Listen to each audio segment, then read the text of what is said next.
Today, we'll begin by saluting the flag. I pledge allegiance to the flag of the United States of America and to the republic for which it stands, one nation, under God, indivisible, with liberty and justice for all.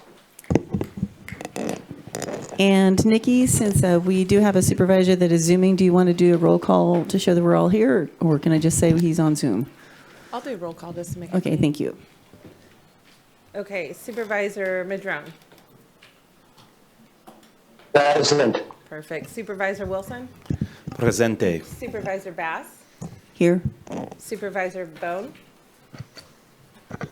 Feels like it. Supervisor Bushnell. Good morning. All right, thank you. So I'd like to ask our CAO Hayes if there's any modifications to the agenda. Good morning, Chair Bass. Yes, there are a couple modifications. Item D4 will be pulled from the consent calendar and will return at a date uncertain. Items D6, D10, and D11 are being pulled from consent for discussion. All right, thank you. Is there a motion to approve the consent calendar with D4 coming back later and D6, 10, and 11 for discussion? So moved. Second. We have a motion and a second. For those of you who are watching at home, just a reminder that if you plan to call and speak on any of the items, you want to call in now, press star 9 as soon as you possibly can to raise your hand. And when it is your turn to Turk, I can't talk yet today. It must be feels like a Monday.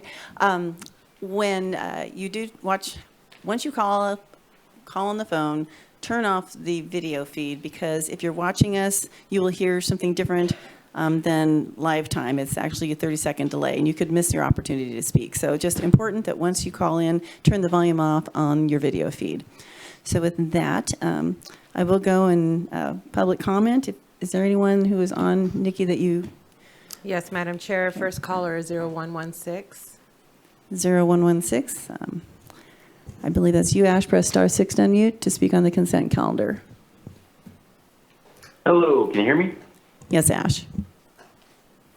Hello, this is Ash Teeter. I'm just speaking on the consent calendar and the renewal of the COVID emergency once again.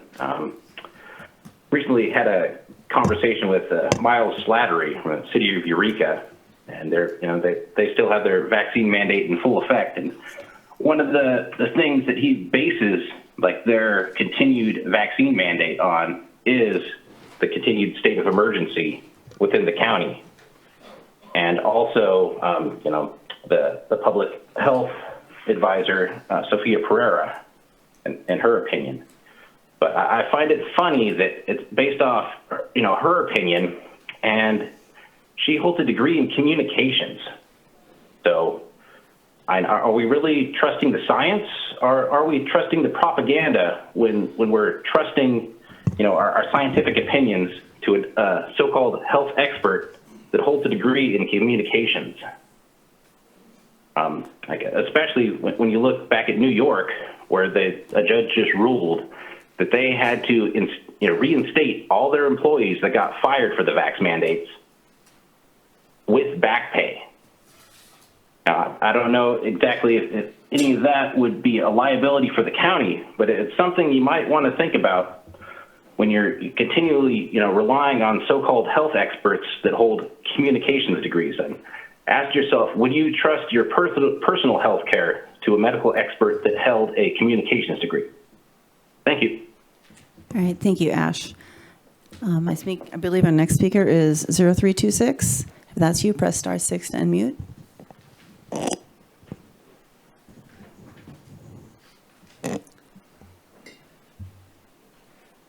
Zero 0326.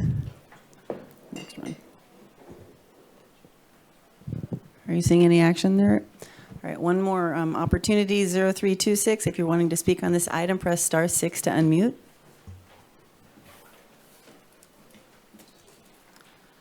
All right. There. All right, welcome. Hi, this is Charles Wilson. On that 22-1426, I appreciate you, the board follows its own regulations and redeclares the emergency. Not that the emergency is needed, but the thing is, at least you're following the regulations there. I noticed, this in the health department, the communication major. I think that's significant. In other words, it's more of a it's more of a communications problem than a health problem at this point. Even Biden says the pandemic is over. Anyway, that was all. My wife had something else she wanted to say here. Just a second. Okay, Charles, we'll start her time so she gets 3 minutes too, so hold on. You can bring her on anytime now. Okay, this is Genevieve Welcome. Wilson. Anyway, I was just going to say that we are really in a hard time. Looks like we're going to have a war, and also the economy situation. By December, they're going to have the digital money, so we better check on it, what's going on, because it's another form of to restrict people. If you don't follow the guideline, you don't mainstream what they're thinking about the vaccine culture, then you'll be punished. The executive code is 14067. Everybody should be aware of it. And also, children are required to take the shot. And this is not a vaccine. I keep saying that. And then please, everybody the children get better if they have a cold. No problem. That should not become a regular vaccine requirement for the children. This is deadly. We got enough problem. We don't need children dying left and right on us. Okay? This is I'm careful all these people. That's why I'm speaking up. And same old thing. We need to follow the natural law and take your vitamin C, D, and zinc or quercetin. Then keep yourself healthy. Stay away from salt and too much sugar. That's all I can say. And also, anyway, we ought to remember the same thing. I want to encourage people, so I sing this song. It's called, Okay.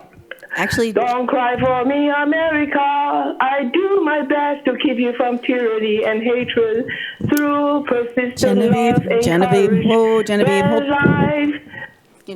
Hey, and I'll just say, Genevieve, you can call under general public comment for some of this other, you were going a little far afield of the 2 consent items that we had, which did refer to COVID, but were not specific. It was extending the emergency, and you can, well, I know, but she can call back and get her all under the general public comment. Sorry, the attorney started looking at me there. I needed to be careful. He doesn't like music. Okay, well, so we'll go to those in the audience. You can sing if you want, but it's not highly recommended. So anyone here wish to comment on any of the items on the consent calendar that have not been pulled? Okay, seeing none, we'll go back to the board. Any supervisors have any comments they wanted to add? Okay. Ready to vote? Supervisor Madrone, is there anything you wanted to add? No, thank you, Chair. Okay, thank you. All right, I think we're ready to vote then if no one's Okay. seems opposed. Supervisor Bushnell? Yes. Supervisor Bohn? Yes. Supervisor Wilson? Yes. Supervisor Madrone? Yes. And Supervisor Bass? Yes. Thank you. Motion carries 5-0. All right, so then we will go to item D6, which was pulled by Supervisor Bohn, I believe.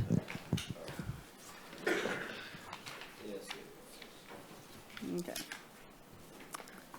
And that happens to be from the Department of Health and Human Services, a contract. And this is probably what Connie and I talk about more than anything, is the headline on it says Implementation of Behavioral Health Mobile Crisis and Non-Crisis Services Project.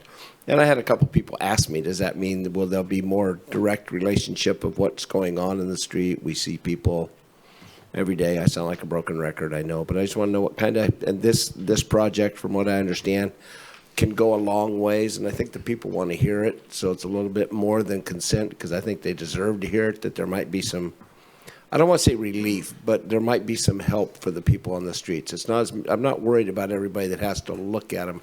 I'm worried about the people that have to live it. So, go. It's all yours. Thank you, Supervisor Bohn. I do appreciate the ability to have a conversation around this, and I think it's important that we include that this is also a part of the Measure Z that was just funded this last week. So I'm going to turn this over to Kelly Johnson. She is our manager for crisis, for forensics, for many other things I think that she can let you know, but it's really important that we talk about the combination of the grant and Measure Z and what services those are going to provide. So thank you for that. Supervisor Bohn has a question. Is this last year's Measure Z money that's last week's Measure Z money? I'm a little bit at a loss. It's missed. Yeah, but it was funded through the budget in October. Yeah. So Okay. All right. Director Beck said last week, but I think she means this fiscal Well, year. kind of. It's all right. It's leftover Measure Z. Just because we haven't awarded this year's Measure Z's monies yet, so. We've awarded fiscal year 22-23's Measure Z allocations through the budget process. Okay, good morning. So as you're all aware, the MIST Mobile Intervention and Services team has been around since January 2015 in multiple different incarnations, starting with a 5-year pilot with the Eureka Police Department, who received Measure Z funding for the Eureka PD side of things. They were also funded for their project through Measure Z without including our staff from DHHS. So this grant we applied for, it's a 1-year funding just to fund the staffing to expand the MIST team to partner with the Sheriff's Office to serve anywhere in Sheriff's Office jurisdiction in the county. So it funds 2 teams of 3 staff, a mental health clinician, a mental health case manager, and a peer coach, 7 days a week. So each team will work 4 10-hour days. I've been able to fill the 2 case manager positions and 1 peer coach. I have 2 clinicians in the hiring process. So that's 5 out of 6 of the direct service staff positions are already in process of being filled, if not already filled. They're already working alongside the Sheriff's Office. They're doing ride-alongs. They've been spending a lot of time in McKinleyville recently and at the center in McKinleyville, partnering with the Family Resource Center, doing outreach, but also responding to crisis calls. Since we haven't had the clinicians onboarded yet, I'm having to rely on clinicians and other programs that I manage to dispatch them when we do receive those crisis calls. We've been working collaboratively with several police departments over the years, and depending on where the funding lands, we're limited in where we can provide those services. So we also receive funding from the city of Arcata to provide MIST services there 4 days a week. That's been happening for several years now. This is a great opportunity with the grant, but also with the Measure Z funding to have those staff positions filled long-term. And this will be the first time that we've had MIST staff available 7 days a week. The shifts will be staggered so that the case manager and the peer coaches work primarily during business hours from 7 a.m. to 6 p.m. because they mostly connect people to services that are only available during business hours, whereas the clinicians will be working 10 a.m. to 9 p.m. And the reason for that is when we looked at the statistics of when the Sheriff's Office receives the most mental health related calls for services was during that time frame. So our hope is to have the clinicians working, so it'll actually have coverage from 7 a.m. to 9 p.m. 7 days a week.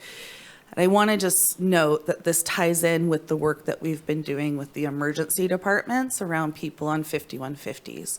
Our mobile response team that does the crisis assessments in the emergency departments were originally intended to be out in the community in co-response with law enforcement in a more upstream proactive intervention. But due to the number of people in the emergency departments, most of their time is spent there.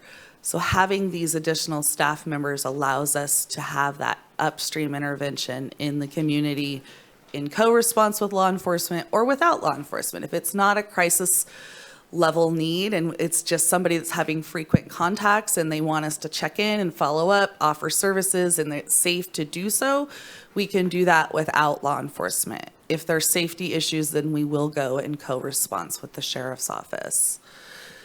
So I'll stop there to see if you have any additional questions. I believe Supervisor Bushnell has a question. Thank you through the chair. So when this was awarded through Measure Z, Eureka PD was also awarded, I believe, $500,000 for a missed program.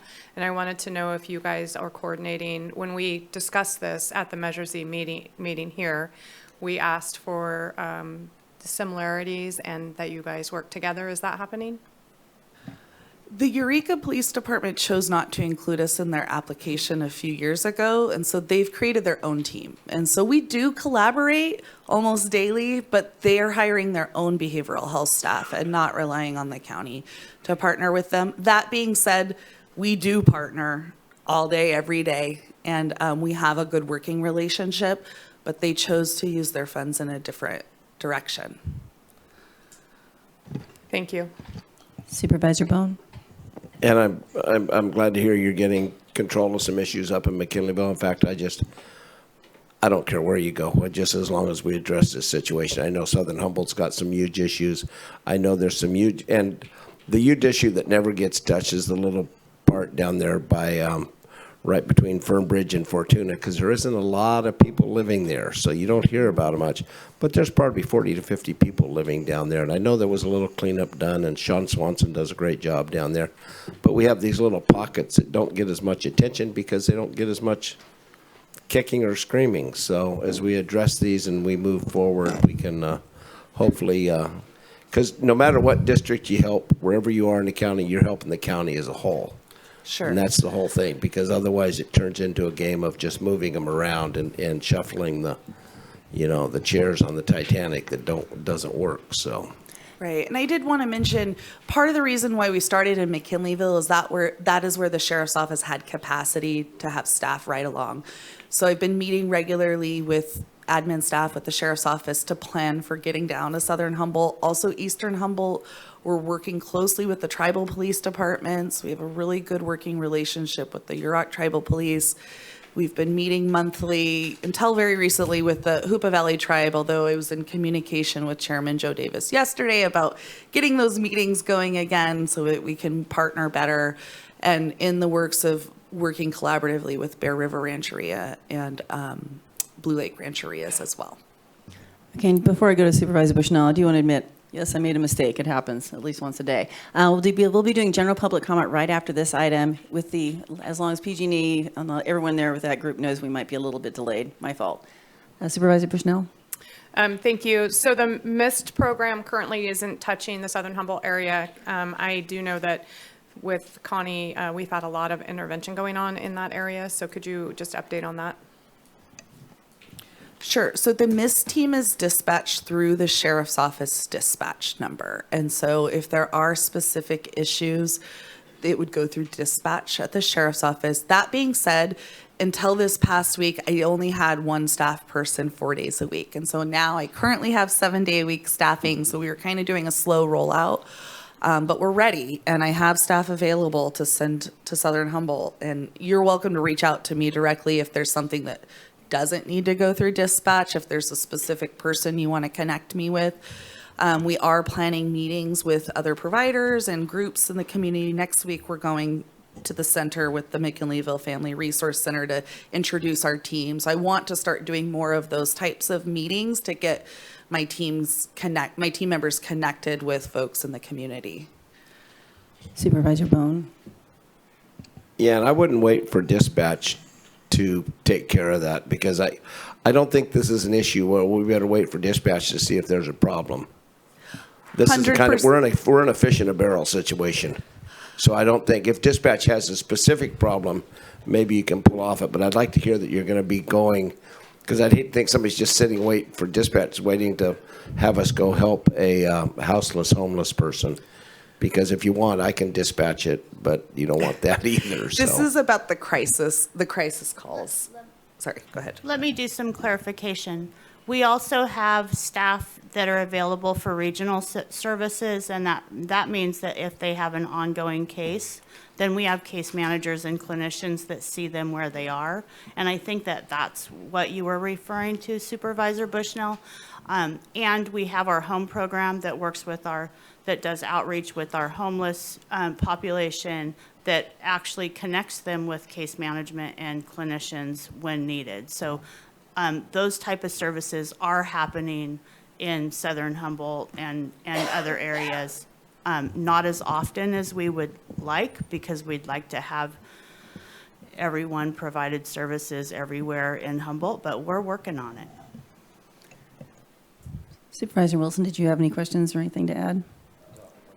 All right, and Supervisor Madrone, did you, and for those of you who may be watching and knowing that Supervisor Madrone is coming in from a different location, the weather and telecommunications issues has it difficult. He's got his video off. He is here. He's just trying to be able to stay on the meeting. So did you have anything you wanted to add or ask Supervisor Madrone?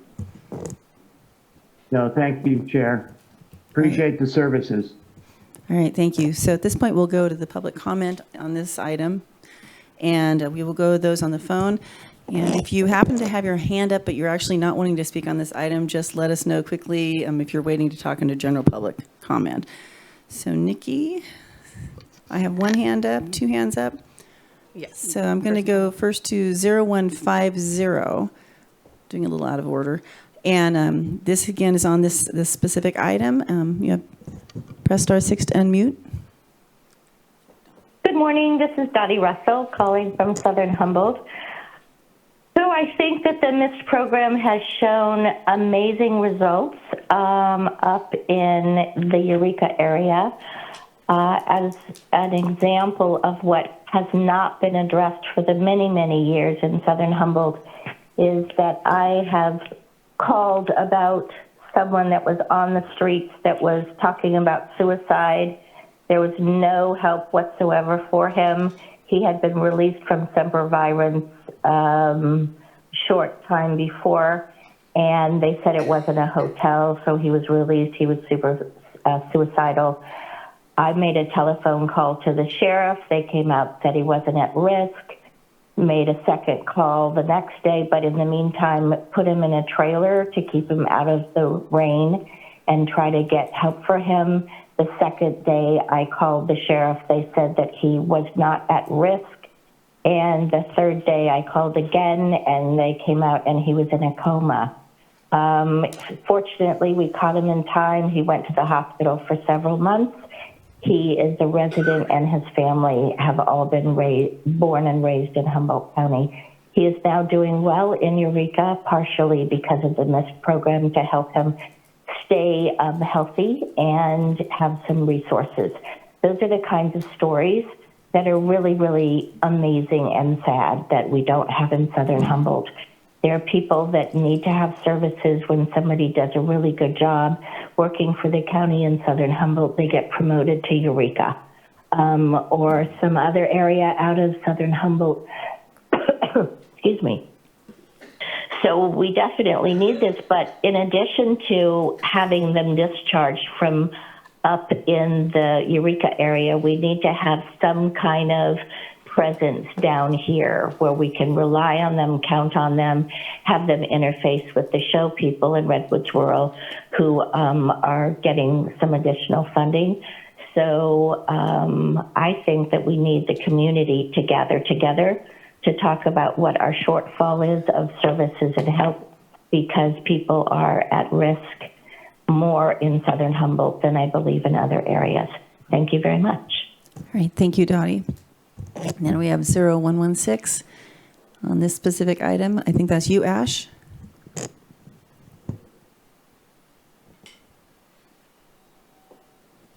Is he still there? Okay. Yes, he's still there. He's just not unmuted yet. Yeah. Ash, just press *6. Okay. There you go. Hello. Can you hear me? Yes, welcome. Hello. Yeah, Ash here again. Just wanted to comment on the missed homelessness issue here.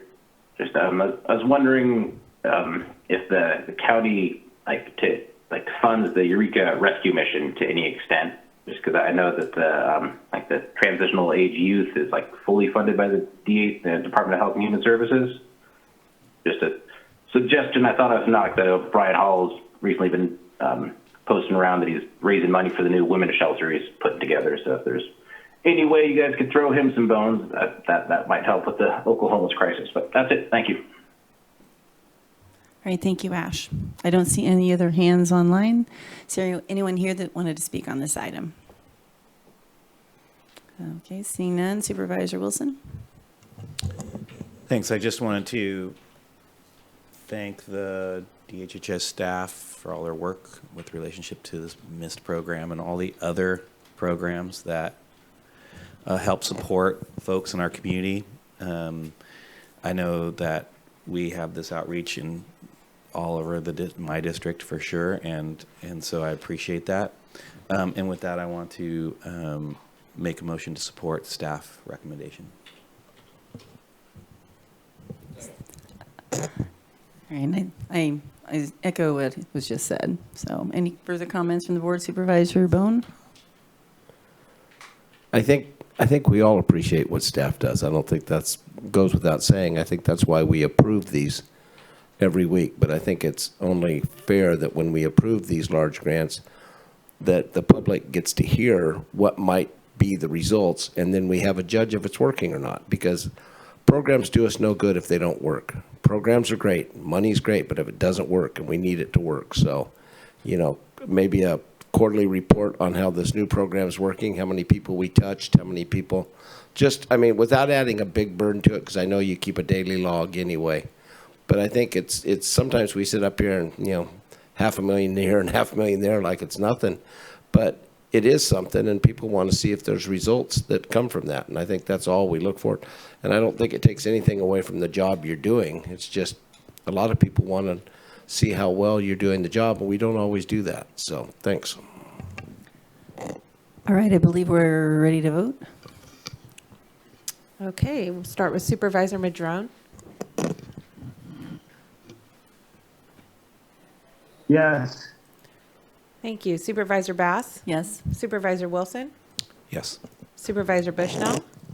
Yes. And Supervisor Bohn? You bet. Thank you. Motion carries 5-0. All right, thank you. So I will go to those who are waiting to speak on items not on the agenda. I'm a little bit delayed on that. We do have a few hands up. If you are on the phone and you wish to make a comment, press star 9. At this point, we will start with 0326, and this is items not on the agenda.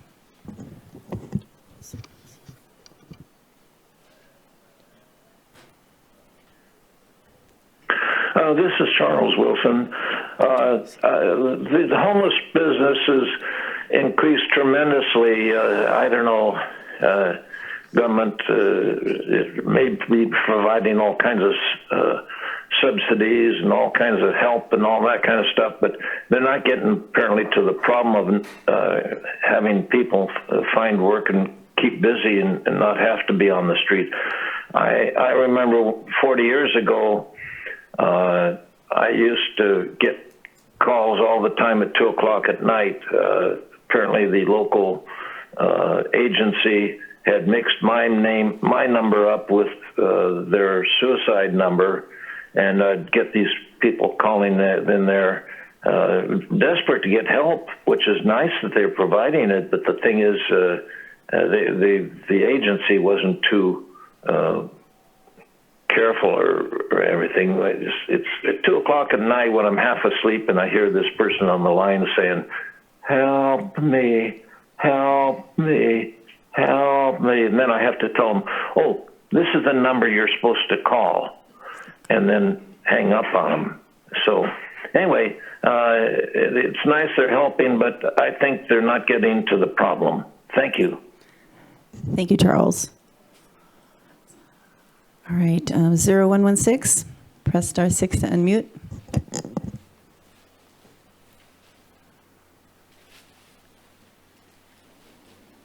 Hello, can you hear me? Yes, welcome. Yes, it's Ash here again. I don't know if you guys checked your email, but I sent out a kind of countywide email about the local incident with the Halloween drag show, and some people's concerns, and then the reaction from the Human Rights Commission, which seemed to be kind of heavily relying on like one side of the people there. Seemed a little brash with Lost Coast Outpost reporting, since they are notoriously slanted politically, and just wanted to talk about, the indecency that I witnessed, because I hadn't heard of such things going on in the county before, so I was kind of curious, having a 3-year-old daughter myself, and it just didn't really seem, appropriate for children. Now, this is just my perspective from watching it, and I didn't even stay for the second half that had the more kind of lewd stuff with the woman with the dress that was like cut halfway up to her waist with her like underwear exposed. So I thought, when thinking about this, I'd like, any and all of you to just ask yourself, like, would you feel comfortable dancing around in your underwear in front of a 3-year-old child for cash tips? Does that sound appropriate? My mom, she's a school teacher, 40 years, just retired, and I showed her the footage from that scene, and what she told me is that looks like a CPS, a Child Protective Services call right there in the makings. So I'd really like, any and everyone who I sent that email to check out the different recorded video that other people took, and really try not to make this like a political decision of like, this side's right, this side's wrong, because people came there out of concern for the children. Whatever, the arguments may have escalated, both sides were, yelling mean stuff in one of the videos. Both sides, towards the end of the confrontation, got together, kind of talked things out, apologized for saying the mean things. But the whole escalation of the argument missed the whole, question or reason for people being there, was like, just asking, like, is this appropriate for the children of our community? And I really don't think it is, and some other people don't as well. Thank you. All right, thank you, Ash. And we have 0150. Let's press *6 to unmute.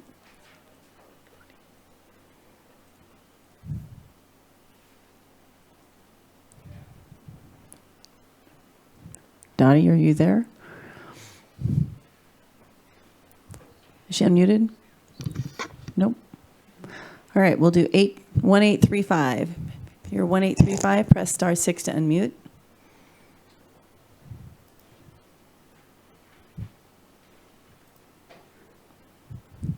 Is that one being unmuted? No, Madam Chair, not yet. One Now, eight- now they are. Now they are. All right, welcome. 1835 on items not on the agenda. Good morning. Morning. I just want to make sure that I'm in the right part of the conversation. I wanted to speak on taxation of our cannabis farmers. No, Is it the that's- right time to make that comment? No, this is general public comment period. That will be coming up, and I wish I could tell you a time, but I'm not going to guess because I will be wrong. So just tune back in just a little bit, okay? Thank you. Sorry. All right, so there are no more hands up, correct? All right, so we will go on to the next item, and this comes to us from Supervisor Bushnell. I'm just going to go to the presentation since we're at 9:30. Oh, sorry, guys. I told you, it's a Monday for me. If there's anyone here, thank goodness I have these guys on the ball here, because I need help today. Did you want to make regular public comment? Did not mean to ignore you on non-agenda items. I'm ready to move on to the next item. I was so nervous about being late. Welcome. Thanks Good for morning. your patience. Good morning. This wasn't on the agenda. It was for Garberville fire annexation of the greater southern Humboldt area. And it was pulled from the agenda. I think they were pulling some more information together for that. So we look forward to hearing that. I should have started with my name. Got a little off It's to the wrong okay. foot there. I'm Craig Johnson, Southern Humboldt community member and vice chair of Friends of Garberville Fire. And we've been working hard to bring this forward to the board. And we look forward to reconvening at a later date and bringing you all the information, all of our hard work. Thank you. All right, thanks, Craig. And I think when I saw you, I was expecting you to speak on another item, so that was my bad. Well, I'm glad I identify with that community too. Okay. And is there anyone else who wanted to comment on items not on our agenda today? Okay, now, yes, Supervisor Bushnell. Thank you. So I apologize that you folks came up for that item.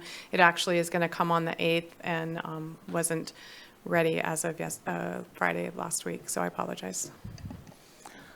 Okay, so we will now move on to the item that is coming to us from Supervisor Bushnell regarding Well, I know I was giving you the lead on it. I was told it's coming from both you and Supervisor Bohn. Yeah. Well, whoever would like to take over and Okay. bring folks up as you've got planned, it's perfect. So if PG&E could come up to this side, and Merritt and Kevin and John are going to sit over here, and then we're going to start off with Director Ford, and then PG&E will present, and then we'll follow up with the City of Fortuna and City of Riadel, if they so wish.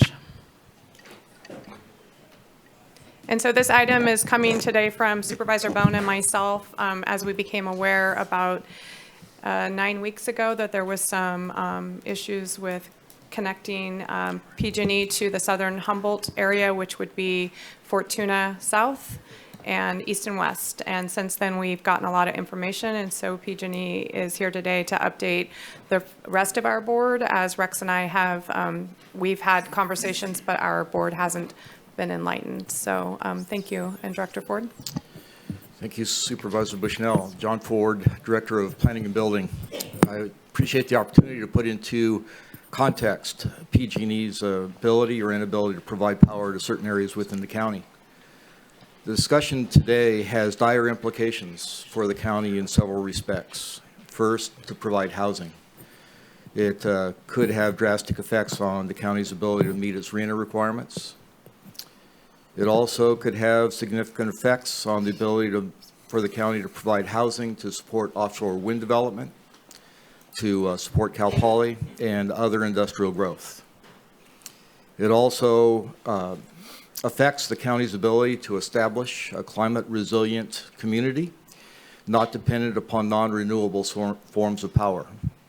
The impact that this is having on the county-wide draft climate action plan is that it moves it from a qualified plan, meeting all of the state requirements, to a plan that can't meet those requirements at the state level. It also affects our ability to provide factual information to the public and customers regarding the viability of residential and commercial development, both planned and already completed. Today's discussion is the culmination of over 6 months of asking for answers. The department began asking questions when it realized that the department issued building permits for a cannabis distribution, processing, manufacturing facility to somebody who had a will serve letter from PG&E. The facility was built, was finished, but could not receive power. The simple objective of the county has been to obtain a map or series of maps showing where in Humboldt County there is adequate power to sustain growth and allow for climate resiliency. This has not been provided. Instead, the conversation with PG&E turns to an explanation of how capacity is determined at the point in time a work order is received. This determination is made at the very last step in the planning and development process. Listening carefully to what PG&E says will reveal that they're not going to design their system to provide subjective capacity to support future growth or address climate resiliency needs. It is exactly this subjective capacity that provides the ability to serve new residential growth, to construct accessory dwelling units, and to allow conversion of homes and businesses from gas to electric.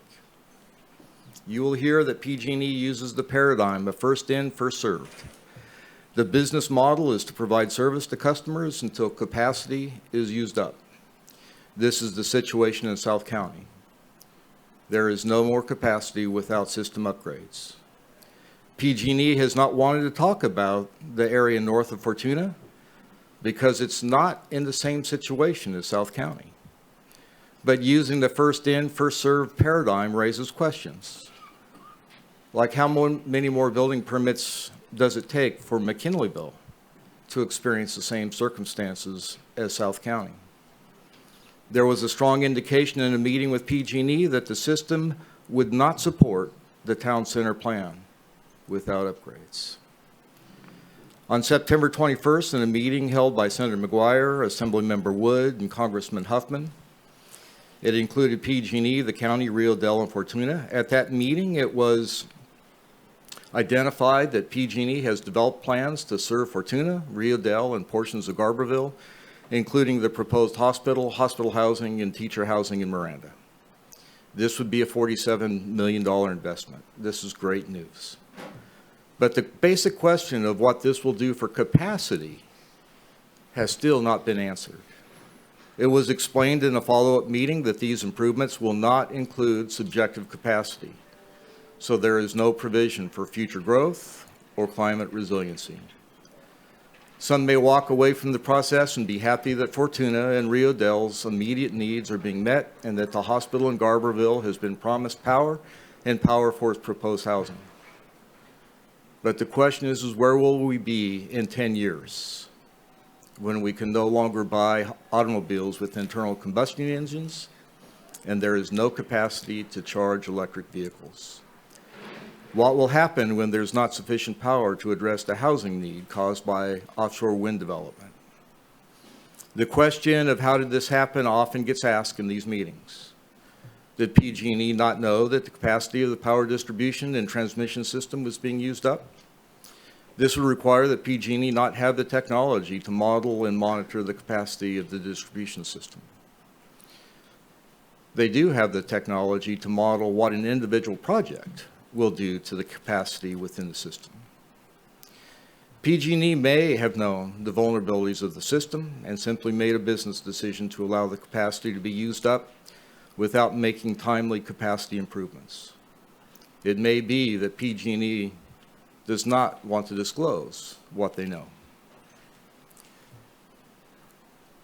I close with this.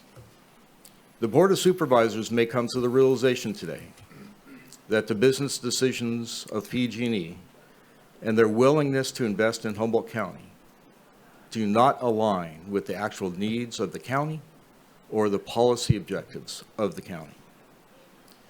Some basic questions still need to be answered. Is there any place in Humboldt County that has adequate electrical capacity? What are the places in Humboldt County that will have no electrical capacity? Can these be put on a map? Thank you. Supervisor Bushnell, do you want questions now or after all the presentations are over? Supervisor Bohn had his hand up, and he's one of your team members, so Yeah, it's I'm up to you. fine with that. Okay, Supervisor Bohn. Thanks. Thanks, John. Yeah, I think, as Michelle, I would have said earlier, in the last 9 weeks, I think we've made great strides. I think a lot of that you just said is so very true, but we've had multiple meetings, other meetings with PG&E, their staff, and all the way up. They've brought people in. There's people online. I hope, I worked for PG&E 50 years ago, so I don't have to recuse myself, I heard. But I was a student hire. But I think they're going to come up with some answers. I don't know if we're going to get all our answers, but I do know that we had a PUC Commissioner, Darcy Houck, here a few weeks ago, and she was able to meet with Merritt and Supervisor Bushnell, Mr. Reese from the hospital. And so the PUC has got, their attention has been made very aware of this also. We want a full tour of Southern Humboldt through Mattole, Honeydew, and things like that. So I'm waiting with open arms on what PG&E is going to say today. I do believe the technology's there. It better happen before offshore wind, because offshore wind's a while away. So as we move forward, as I stated, I think I talked to Carl yesterday, and they've addressed it. And Merritt knows it's been addressed. The town of Scotia, their property in Fortuna has now entered into escrow. But it is depending a lot on a promise of power to fully go with escrow, and it's already fallen out of escrow once.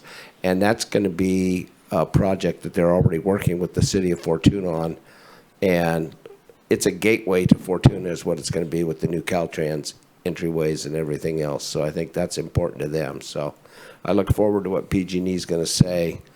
And it doesn't just stop with 80% of the people being, 80% of the problems are from Red Crest north, and I understand they're going to be handled, or more. But we still have to cover southern Humboldt, which we both cover with my Honeydew and Petrolia and all the way out to Alder Point. So hopefully we can get some answers, and look forward to the presentation. Thank you. So Carl, do you want to introduce who's on the Zoom? Sure, Or Allison? Let Allison go ahead. Thank and do you. that. Allison Talbot with PG&E. I know we're a couple years in, but I have found the Zoom thing to be challenging each and every time. So I'm doing a little song and dance while we get ourselves set. We have Samantha Cooks and Satvir Nagra on the Zoom. I wanted to ask if they could sound check or let us know they're there. And I'm sorry. Hi, Allison. Can you hear me? Yes, thank you. And our Vice President, Ron Richardson. Ron, are you available? Yes, I am, Allison. Can you hear me? Yes, thank you. Satvir? Yes, Allison, I'm here. Can you hear me? Yes, thank you very much. I'm going to ask Samantha Cooks to share our presentation, share the screen, and then I'll turn it over to our Vice President, Ron Richardson. I'm just back here if you need anything. Thank you, Allison.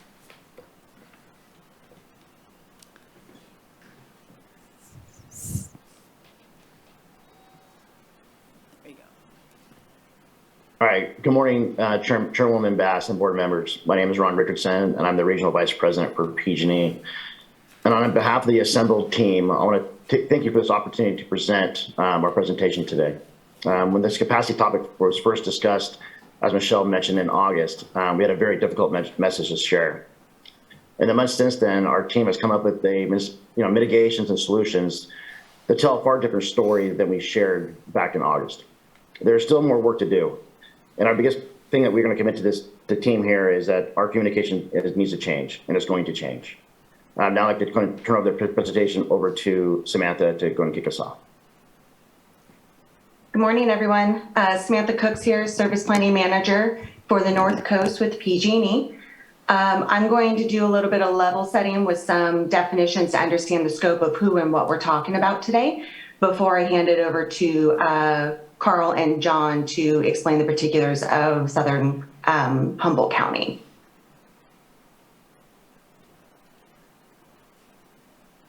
Okay, so what I want to start out with is providing some clarity on who is and is not impacted by the topic today. There is a bit of concern that existing PG&E customers with electric service today are going to have their power in some way impacted. That is not the case. If you're currently hooked up to our grid, the power you have today will remain intact. What population the topic today does impact is what we call new business customers. New business customers are customers that request PG&E to do some sort of upgrade, relocation, addition of new facilities altogether in order to serve additional load or new load.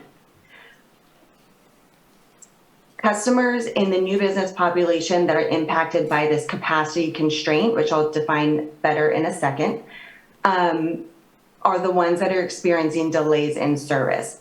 Those customers are currently less than 1% of our overall new business population.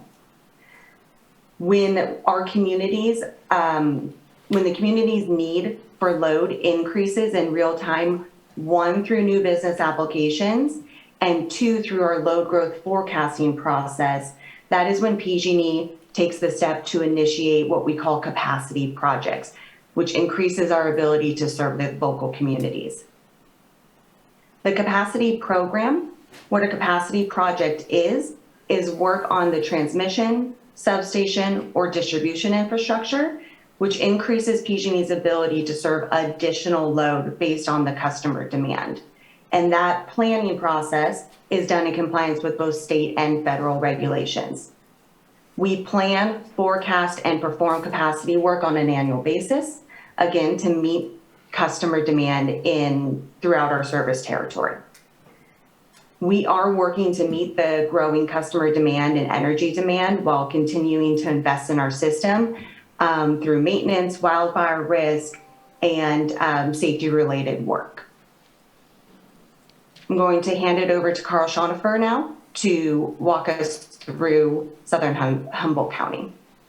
Yeah, good morning, I think as you're aware, my name's Carl Schonifer. I'm a regional senior manager for PG&E for this area. So our discussion today and primary capacity concerns are focused in the areas of Fortuna and South.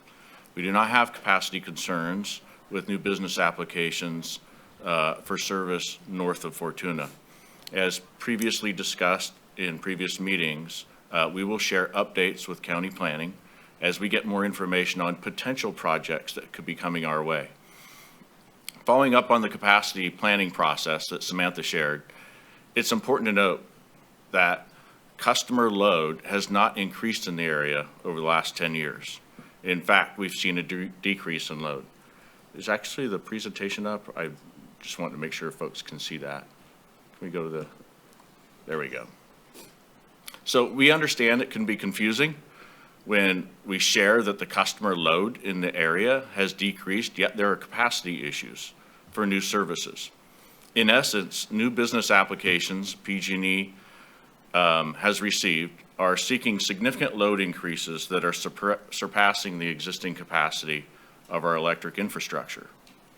Not that we have anything against cannabis, but I need to talk a little bit about cannabis as it relates to our electric infrastructure. 71 of the 76 applications in the area are for cannabis, and cannabis growth is not in the state-approved load forecasting models that PG&E uses, but it is layered into our planning process as we receive new business applications.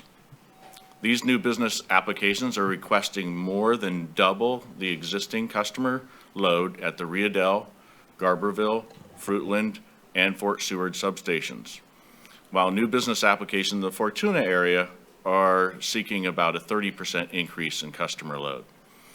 This does not include potential new load from projects that are in development in which the potential new customers have not submitted an application to PG&E yet. So we measure a customer load at the substation in terms of megawatts. So just to provide a little bit of context, 1 megawatt of electricity is enough to power about 600 homes. To provide these 76 applications that we currently have are requesting about 25 megawatts, which is enough to power about 15,000 homes in the area. The more power that is drawn in the area, the larger the wire size must be to transmit that power, and more equipment is needed to transform and regulate the voltage.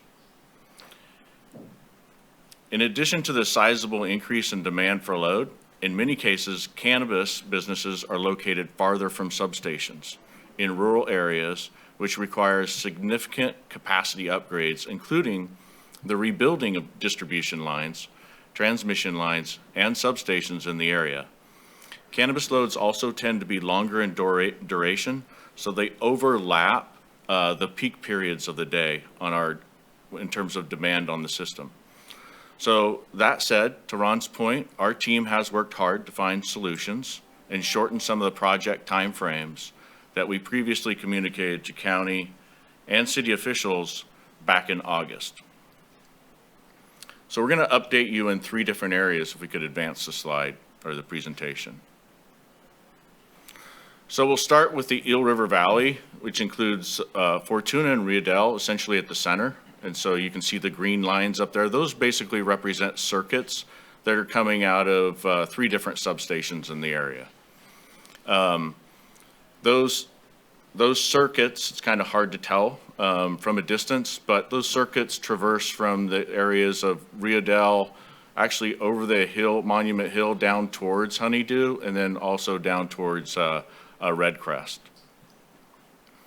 So the status we shared back in August is that we had identified capacity projects that were not approved internally in our work plan yet, which could serve existing applications within the next 2 to 4 years. Any new applications that had not already been submitted may need to wait 7+ years for transmission upgrades, depending on how that load materialized. Since that time, after having our engineers look at alternative solutions and obtaining approval from senior leadership at PG&E, we plan to move forward with several capacity upgrades at a cost of over $16 million to serve 13 new business applications in that area. And we will also have available capacity for anticipated projects that the county and cities have said may be coming our way, depending on how and where that load materializes. For example, we will be able to serve new projects in the cities of Fortuna and Riedale that they've shared with us. Additionally, we plan to have work completed no later than 2024. And previously, we had discussed 2 to 4 years.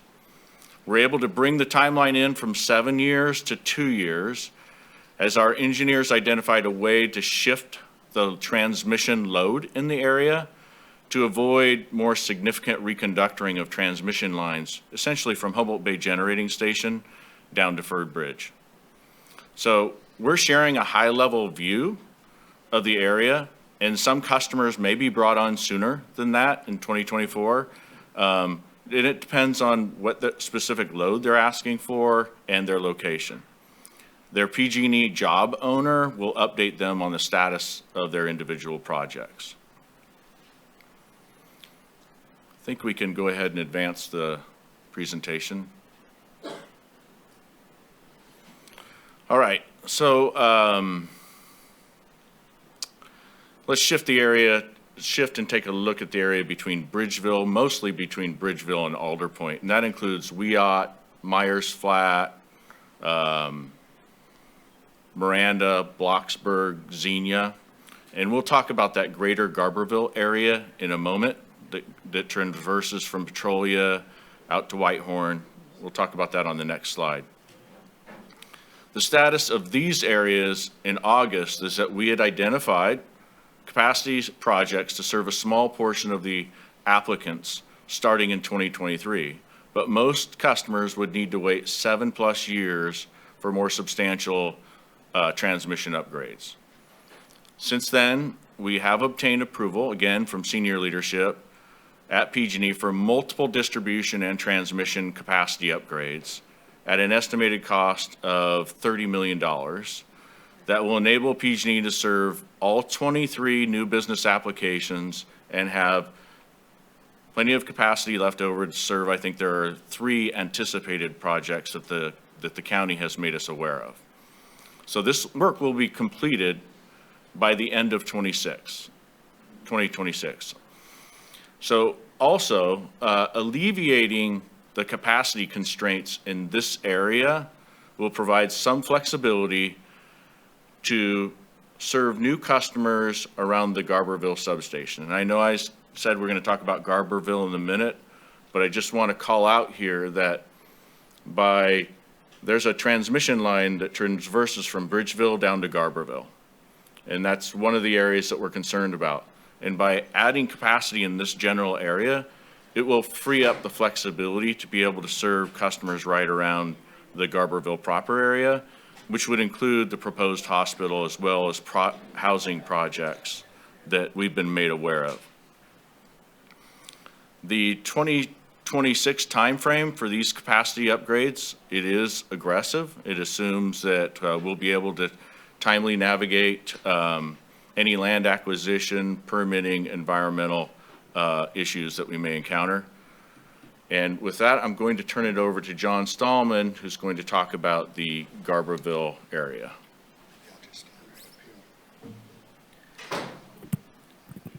Hello, can you hear me? I believe so. Yep. Okay, thanks, Carl. Hello, my name's John Stallman. I'm a principal within a group called Grid Research, Innovation, and Development. I'm helping the local team here with enhancing capacity in the area and working on strategic capacity planning.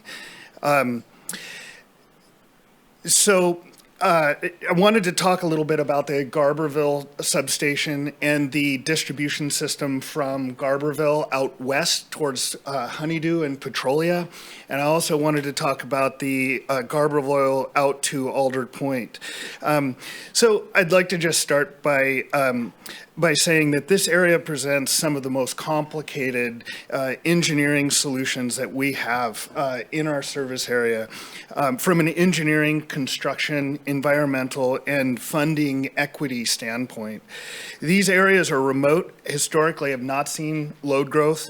However, with the growth of cannabis, we now see loads occurring out on the outer edges of our distribution system. Much like the branches of a tree, where you have the trunk of the tree is really strong, stout, can carry a lot of weight.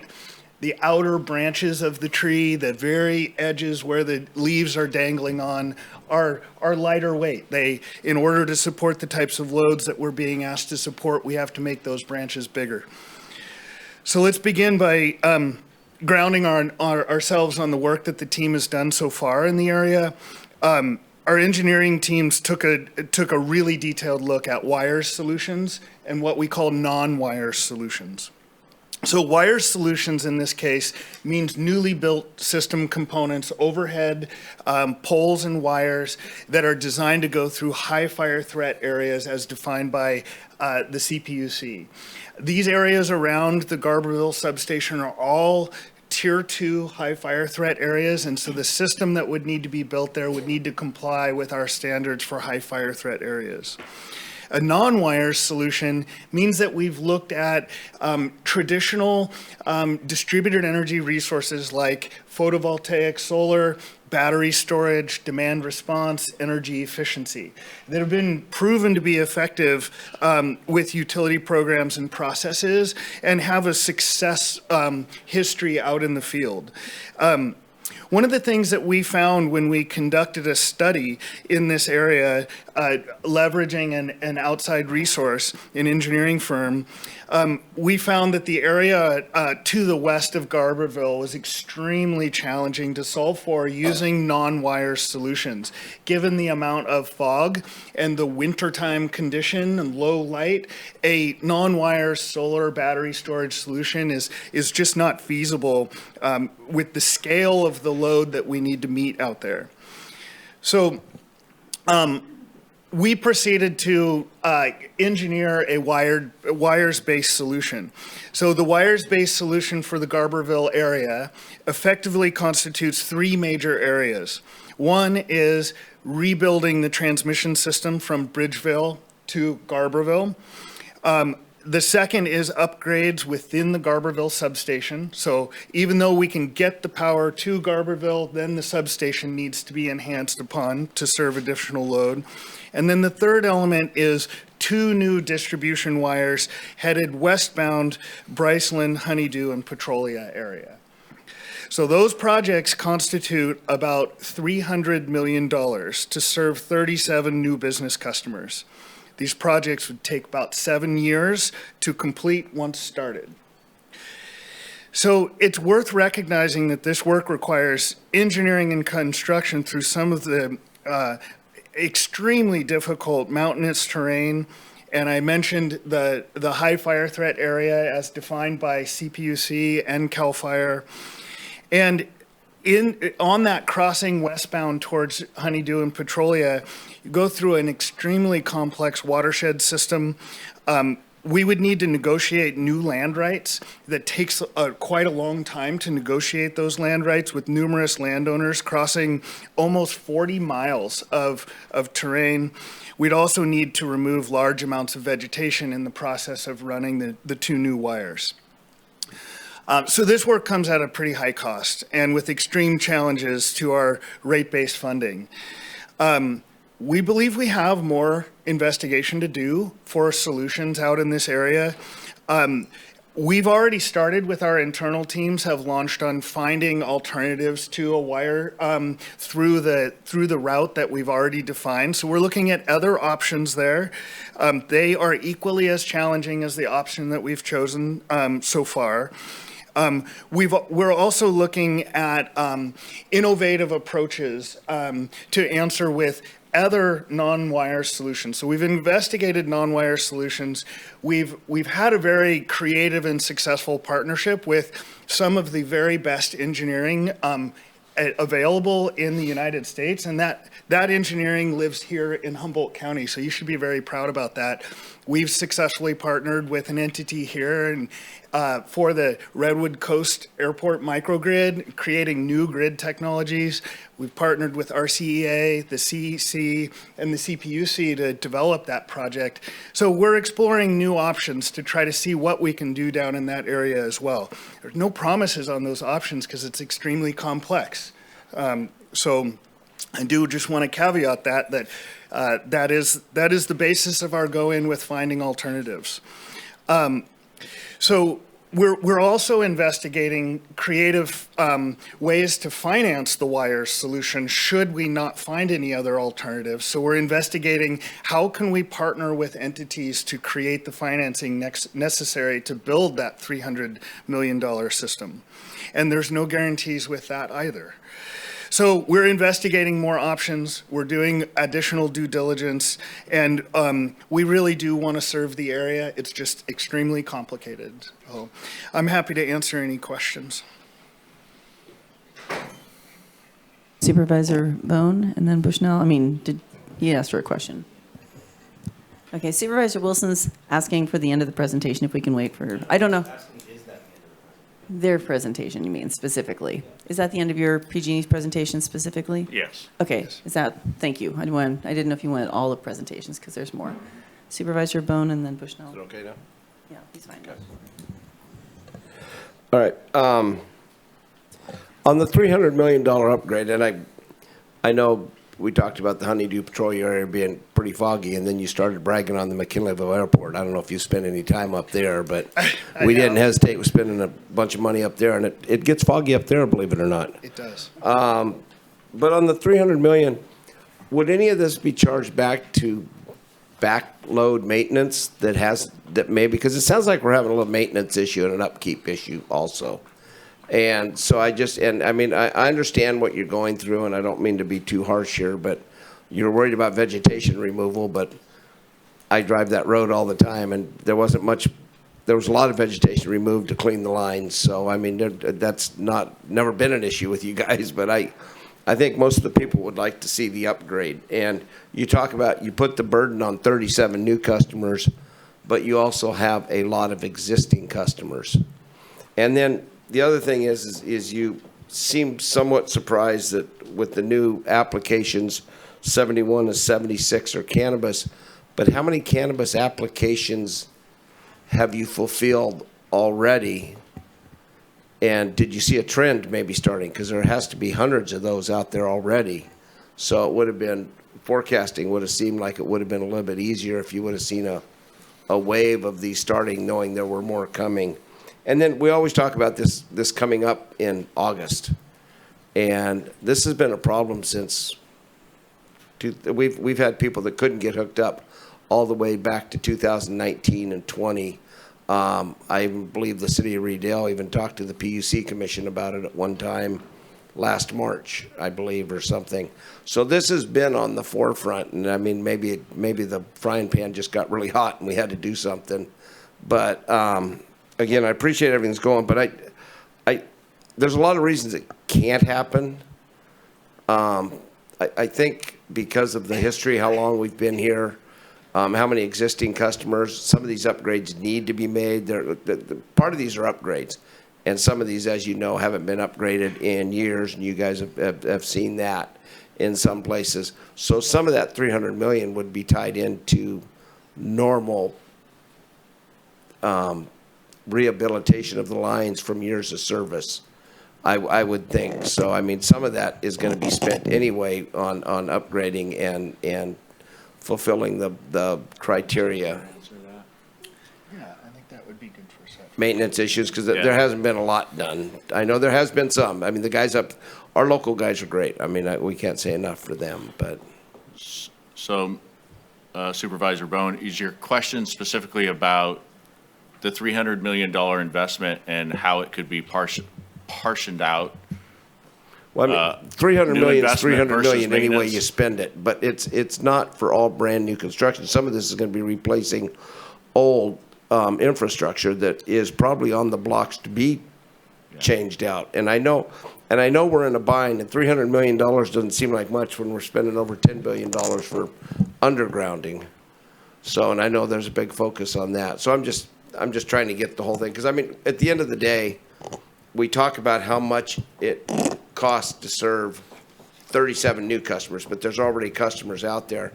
But part of the contractor, how you guys work with the CPUC, is you get everything. You provide power to everything that you can to a certain level, and then you go from there. So you get those areas where there's 2,000 people in a square mile, compared to up here there's 16 people to a square mile. So as we move forward, I'd like to keep that in mind.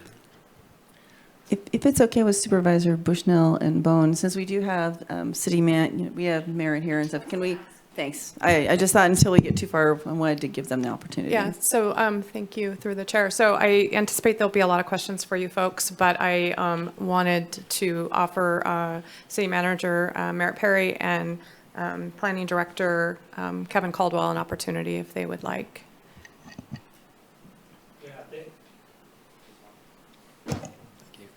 Thank you, Supervisor Bushnell. I really appreciate the board's attention to this matter, and I also want to say that I concur with Director Ford's assessment of the situation and a number of the impacts that he described in his initial presentation. Those are real impacts. I'd just like to emphasize a couple of things. One, just about the impact to the city of Fortuna, and then secondly, how important it is that we solve this problem for the community. We first became aware of the power limitations. We completed the installation of some auxiliary batteries that were funded through a self-generation incentive program grant at one of our city's water booster pump stations. At the same time, there's a developer on the Fortuna Mill site that was investing a significant amount of money, potentially millions, in a distribution facility that had a will serve letter from PG&E, and essentially had the green light and was making the assumption that they had the ability to proceed. We also were aware of an application very close to that site where it was denied, and there's a 30,000 square foot plus building that only has 100 amp service. So things weren't adding up. That was last January. So it took several months for us to finally get an update, which we got in August. And in August, the assessment was it's going to take $900 billion and take 9 years to get new connections. Really can't overstate the impact of that assessment. Essentially what it was doing is putting a building moratorium on the city of Fortuna and telling anybody who wanted to invest, whether it's in homes or in businesses in the city, that they needed to go elsewhere. So we really saw a lot of fallout from potential new businesses that were coming in, and it really couldn't come at a worse time for the city of Fortuna. There's a number of longer term projects that we're undertaking and working on, and I'll just tell you about a few of those, but one of them that Supervisor Bohn alluded to was the development of the former Palco Mill site. We have a state grant under SB2 and a Headwaters grant. We're working on a specific plan and environmental document for that site.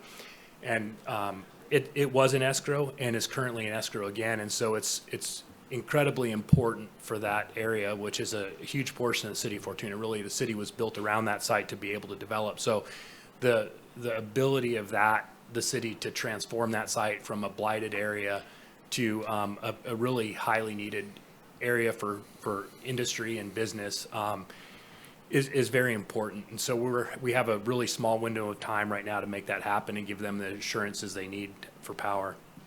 There's many other commercial projects. The city's invested time to attract retail businesses, and some of those are just now coming to fruition with businesses, retail businesses wanting to make offers in the city of Fortuna.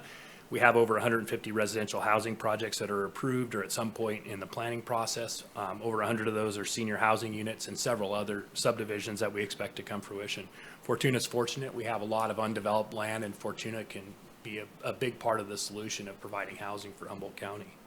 We have critical infrastructure projects. We're looking at pretty high power demand projects at the city's wastewater treatment plant to improve the level of treatment and also go to UV disinfection. So we have some pretty high demands there to comply with our regulatory permits that also could come into question. There's community facilities. We're going out to bid this week on a police facility. There's the Fortuna Senior Center, and then there's other assisted living senior projects that are in the works. So those also came into question when we first got the assessment in August. there's existing businesses that needed to be able to expand their power use to be able to exist. And so, we not only are we trying to attract new businesses and that being in jeopardy, but also being able to keep some of the existing businesses that were dependent on expansion to be able to survive. And then there's also a couple of hotel projects, one of them that's in escrow that could go away. And hotel projects provide desperately needed tax through TOT tax. And then as Director Ford also described, as the city's requirement to comply with climate action goals could also come into question. Again, we have some charging stations that haven't been connected, and it's really important that as we see the push for electrification, that the city can make those changes. I think it's really important that we understand the circumstances that led to this. We still haven't heard exactly why everything was business as usual and then we ran up against a wall. And I think it's important that to avoid this elsewhere, we really have to have that understanding of how come we went from having that capacity to just it not existing. And then I also think, I appreciate that PG&E has really reacted quickly for their organization to be able to come up with some solutions and create that capacity in Fortuna. It's really important that they follow up. 2 years is a pretty ambitious timeline to be able to make $60 million worth of improvements for a large organization like that. And if it doesn't happen, we'll be back to square one where we have these consequences of businesses not being able to operate in the city of Fortuna, fewer jobs, reduced sales tax, and essentially, an economic slump that could be induced by the lack of development as a cause of the limitation of power. So it's a big deal to us. It's one we didn't see coming. And, I'm concerned that it could happen in other areas of the county and other areas of the state because we ended up in this situation in a very short order of time. So thank you for the ability to provide comments. Thank you. It's a pleasure to be here. I haven't been here in a while. Chair Ford, or Director Ford and Merritt hit on a number of topics, including housing, jobs, the climate action plan, and then touched on the building code requirements that are going to change in 2022. A little bit of background regarding the city of Rio Del's position. Back in December of 2015, when the city recognized that most likely cannabis was going to be legalized, our mayor at the time, or actually a council member at the time, Deborah Garn, suggested that the city look into possible cannabis activities in the city that could benefit the city. We started having public hearings in 2016. In fact, we had over 100 public hearings. And at those public hearings, representatives from PG&E were present. The issue of available power did come up, and PG&E's response was that we are in the business to sell power. So we thought everything was good. It wasn't until 2019 that one of our developers informed the city that PG&E indicated that there may be a power issue. This is a $4.5 million project that basically came to a grinding stop. It was frustrating because the city refers every project we get to PG&E, and in no time did they indicate that there would be an issue with getting this power.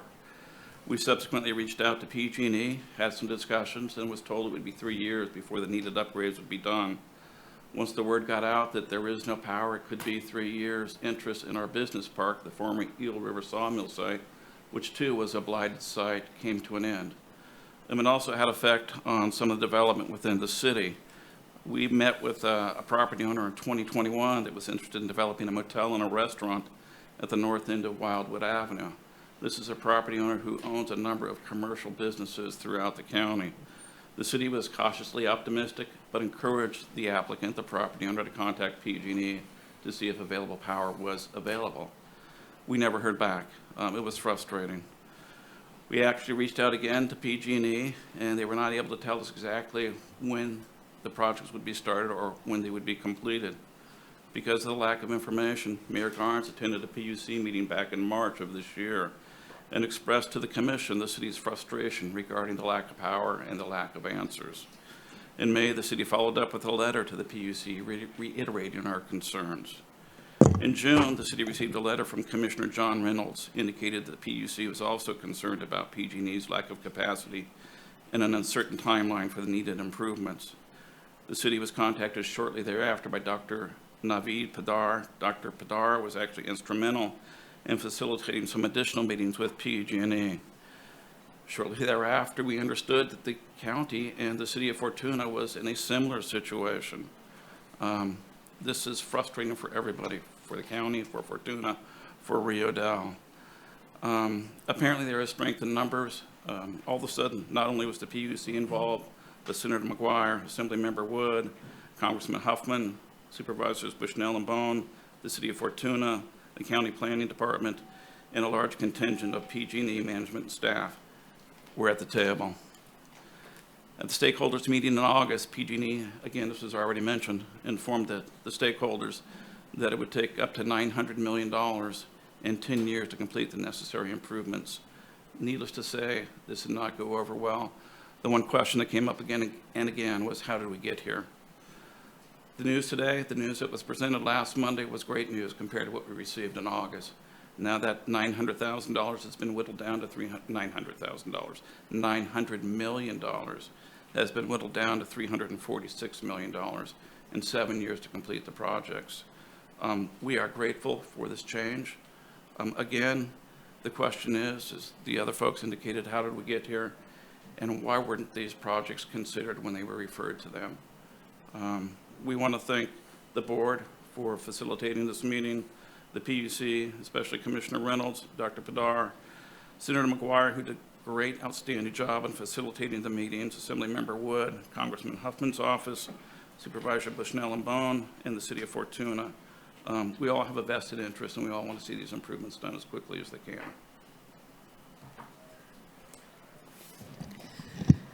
Thank you. So I have some questions, and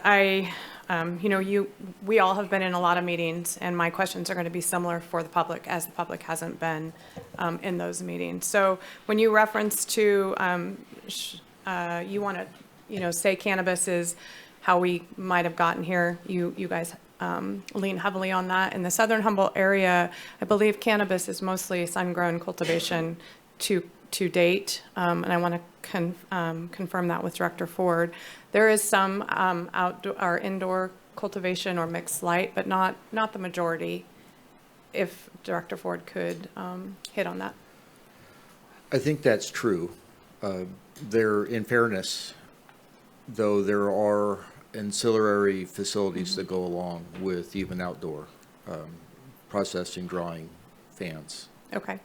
So when you guys talk, thank you for that. When you guys talk about the Southern Humboldt area and you're going to do your $30 million fix to bring on the hospital and the housing development for the hospital and possibly a housing development in Miranda area for the high school, where does that leave everybody else in Southern Humboldt?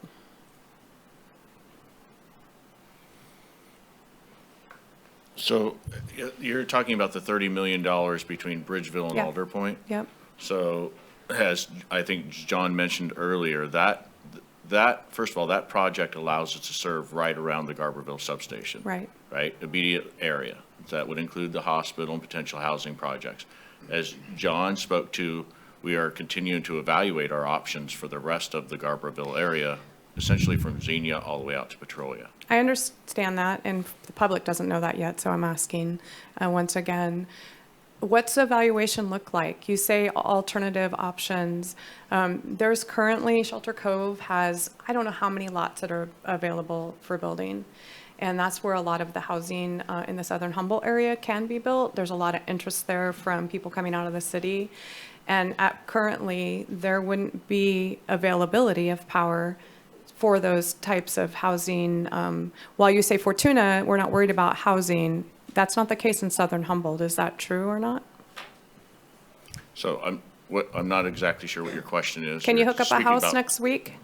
Yes. And how many houses can you hook up in Southern Humboldt before you get to where you can't? I'll defer that question to Satvir Nagra, who's our Director of Asset Strategy and Planning. On the Zoom? Yeah, he's on the line. Thank you. Yeah, hey, thanks, Carl. Good morning, everyone. This is Satvir Nagra with PG&E. In terms of housing, right, it all depends. Are we talking about a single home? Are we talking about a 200-home subdivision? And where is it located? When you talk about the line from Garberville substation, it's 50 miles out to Petrolia, right? That's a long distance. So it depends on where this new load shows up on that circuit, whether we would have to do additional upgrades or not.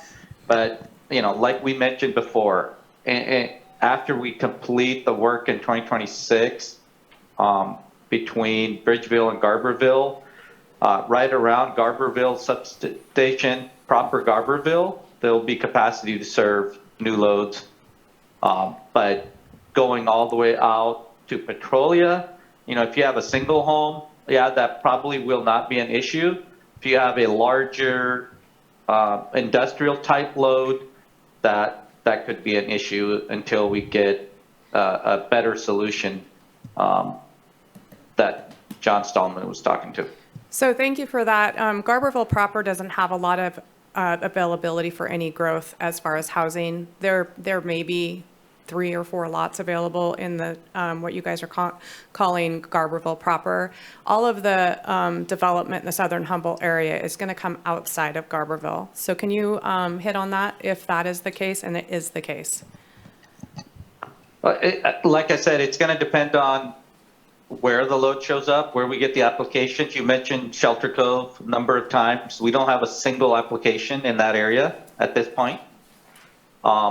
And I'm not aware of any other applications for single residential homes that are wanting to connect to PG&E system at this time. Okay, thank you. So I have asked the team previously to set up a meeting with Director Ford because he is aware of applications that are in. So I got some assurities from Allison that that'll happen, and we're going to try to do that in a few weeks. And I just am really concerned for the southern Humboldt area because Garberville proper, there's not room for growth in Garberville proper. When I had a meeting with you guys last week, you said even Redway is too far from the Garberville substation. So, you know, my concerns are large. I'm happy that there's some answers for Fortuna and Riadel. I'm thrilled. But from Redcrest south, there isn't. And currently at Redcrest, there's facilities being built there, and yes, they are cannabis facilities. One of the applicants got told, no, you can't hook up. There's already power there. So then someone said, oh, well, maybe they could hook up. So it really needs to be for people that are investing, as the team here said, solid answers. Redcrest Mill had a lot of power at one time, and I understand that that's not the case now, but if new infrastructure wants to go in there and there's current power, there's also a site in Carlotta that had power at one time, and there's infrastructure going to go in there. So for people that are investing a lot of money, we need better answers. And I hope that, and I understand that you guys are trying to get there. We need to get there a little quicker. Thank you. We would advise that, you know, individual applicants, please reach out to their job owner, and the job owner can provide specific information for each application. John just wanted to address one item with respect to Shelter Cove, just to be clear. Okay, and then Yeah. Supervisor Bohn. Yeah, thank you very much. And I appreciate your concerns in the local Garberville area. And we are, as a team, looking at that, and we want to bring you some answers. I want to speak to Shelter Cove specifically, and just to recognize, Shelter Cove operates their own redevelopment utility, right? And so that utility makes an application for power once a year in the planning process. So that's when those lots that you mentioned there, that are all for sale, if there is new load that's coming on in Shelter Cove, that's going to show up in that planning process. So I just wanted to make sure that there was awareness of they operate their planning process uniquely. They come up with the amount of energy they need on an annual basis. That is considered in Satvir's planning process for capacity on that delivery. I understand that. Okay. How does power get to Shelter Cove? Via the Garberville 1102, yes. Same line that's at capacity. That's correct. So yeah. that means that Shelter Cove area is at capacity. Absolutely. Okay. And that's where when I mention unique partnerships, funding opportunities, partnerships, and unique solutions, that involves that Shelter Cove area as well. So thank you. I appreciate that. Thank you. Supervisor Bohn? All right, I do know we have Yes, go I ahead. just, I don't know if Director Ford or anybody wanted to follow up. I do know there's a lot of public comment online. Yes, that's what I was looking at. I was going to go there, but Director Ford said he's okay waiting. So if you're listening to this and you do wish to make public comment, you should have dialed in now and press star 9 to raise your hand. Turn the volume off on your video feed because there's a time delay. We're going to go to public commenters who are on the phone now. It's a strict 3-minute. Don't feel bad if your microphone is turned off. It's the same for everybody. So 1835, press star 6 to unmute. Followed by 0326.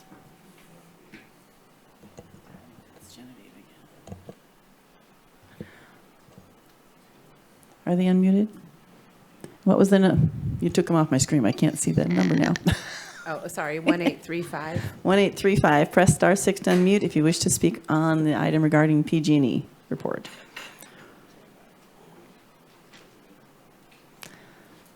All right, we'll come back since that's not been unmuted. So we'll go to, I have 0326. Okay, we're on the same page. 0326. Press star 6 to unmute if you want to talk on this item regarding PG&E.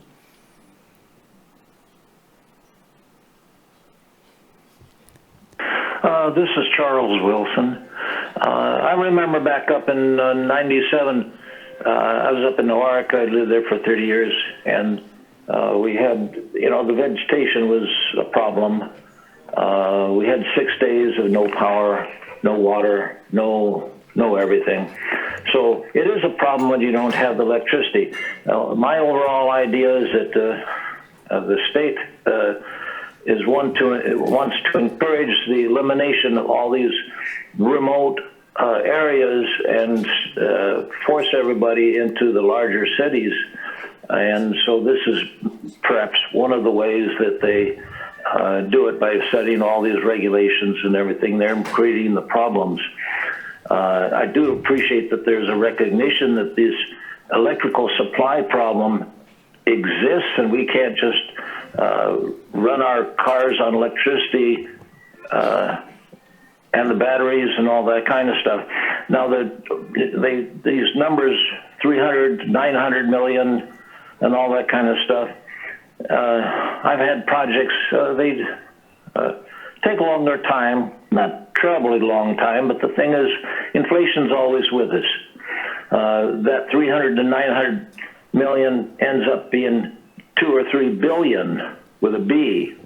So, and this climate panic that the government has created is going to accentuate that and make it even worse. The cannabis business may fall flat. Who knows what's going to happen there.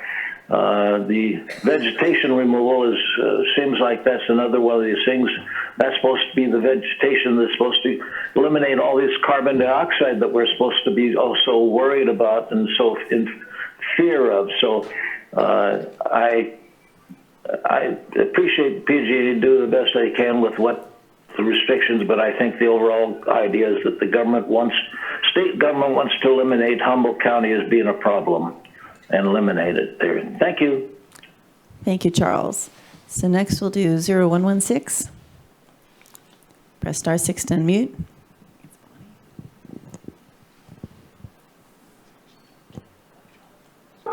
Hello, can you hear me? Yes, welcome, Ash. Yeah, I just wanted to comment on the power issue here. I know, like they're talking about new customers being a big issue, but is there like a study to when existing customers all have electric vehicles in their cars, and our entire fleet of trucks that ship our food around is switch over to electric? Because that seems like that'd have a huge impact if we're barely have enough juice in the grid right now, as we've seen with people getting shut down during the heat times in the summer. In Colorado, there was actually people who had installed smart meters on their homes, or smart thermostats. They had their air conditioner turned off by their smart meters. So is that part of the plan too, like the PG&E, to just manage power by turning people's different different heating or other items off in their house, as needed. It all just seems kind of like a lot of what Charles was saying before, like a mechanism of control to get people out of the hills, as it be a lot around Humboldt County here, and into these newfangled smart cities, and turn Eureka into one of these smart cities, as we're seeing with the new electric bus project and the Earth Center and the new high-rise in Arcata. But yeah, also I was wondering, does PG&E have a study on like the impact, like financially, to gas explosions or accidents versus electric accidents and forest fires? Because they're using the gas incidents as reason to phase out gas, when that kind of lends a lot of independence to people, or someone with a smart meter or a smart thermostat, they might not be able to just have their services shut off when deemed necessary by the state, which doesn't really seem to have a plan. As far as production of energy, the offshore winds, it's an idea at this phase. It's not tested. So perhaps it should go through a trial run of something small to actually, see what it does, see what maintenance costs for it, see if it's actually viable before, calling it the one thing that we're going to, instead of, building more reservoirs and hydro dams or nuclear or other things in the past that we know work. Thanks, that's it. Thank you, Ash. Next, we have 3332. Press star 6 to unmute.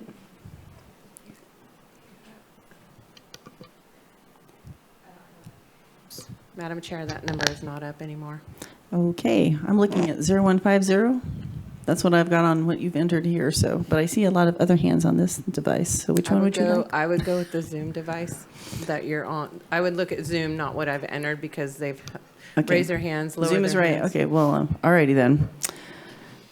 Yeah, so we'll do 1835, 1835. So this, just not paying any attention to iLegislate is what you're telling me, Nikki. Okay. For this one, yes. If you're 1835, press star 6 to unmute. And you'll have your 3 minutes.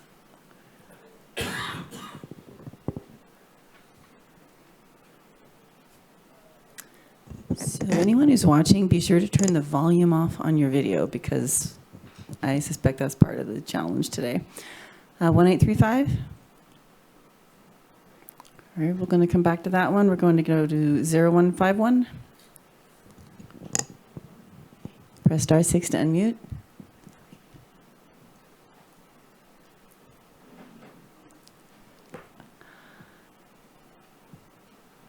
Are they unmuted? Welcome. Hi, this is Graham Russell in Southern Humboldt. I've been seeing ads put on by PG&E that are congratulating themselves for their commitment to undergrounding power lines to avoid the fire hazards of having the overhead lines. And now I hear them talking about adding 2 new lines out of Garberville through high fire risk forest areas as overhead lines. So why are they not talking about undergrounding those new lines? It makes no sense that they're increasing the problems of the fire hazards right when they're saying that they have a commitment to undergrounding. And yet they never mentioned the word undergrounding during their entire presentation. Thank you for the opportunity to speak. All right, thank you, Graham. So next we're going to go to 3053. I believe that's Thomas.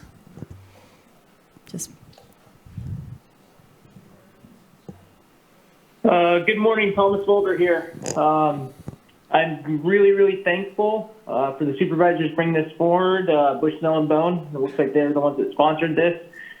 This is an issue that I think I've spoken to multiple times in the last 12 plus months. You have to sit there and maybe after this presentation, you may consider the conditions of approval that are placed on cannabis projects, because gosh, I kind of think I just heard that cannabis projects aren't as high up on the list of being powered by PG&E. Maybe I misheard the presentation. I'm really thankful personally that I don't have conditions of approval to hook to the grid, even though I've been working on the process over 5 years to hook to the grid. Tens of thousands of dollars into engineering to hook to that grid to reduce my carbon footprint. And I'm one of those projects that are on the no-build list right now. After hearing PG&E, I will reach out to my individual person handling my project and see what the timeline is. But hopefully, this is a really big eye-opener. And I look forward to PG&E and the county and everyone else working together to find solutions. And I don't know what those are, but good luck. Thank you. Thank you, Thomas. So next we'll go to 2767. Press star 6 to unmute.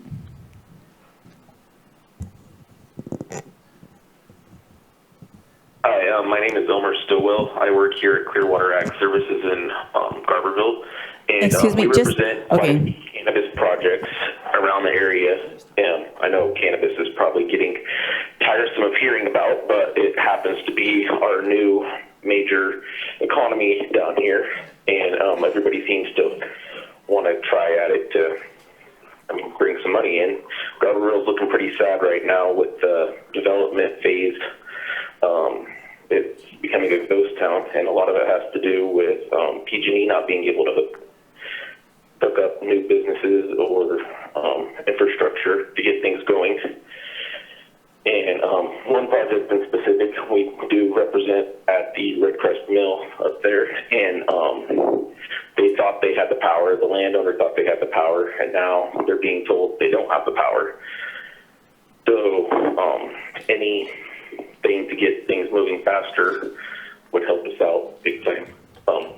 Thanks for letting me comment. All right, thank you. So, Nikki, let's do 5603. Just press star 6 to unmute.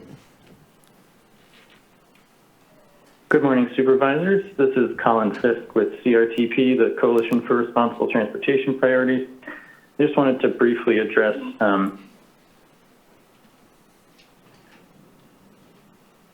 Are you there, Colin?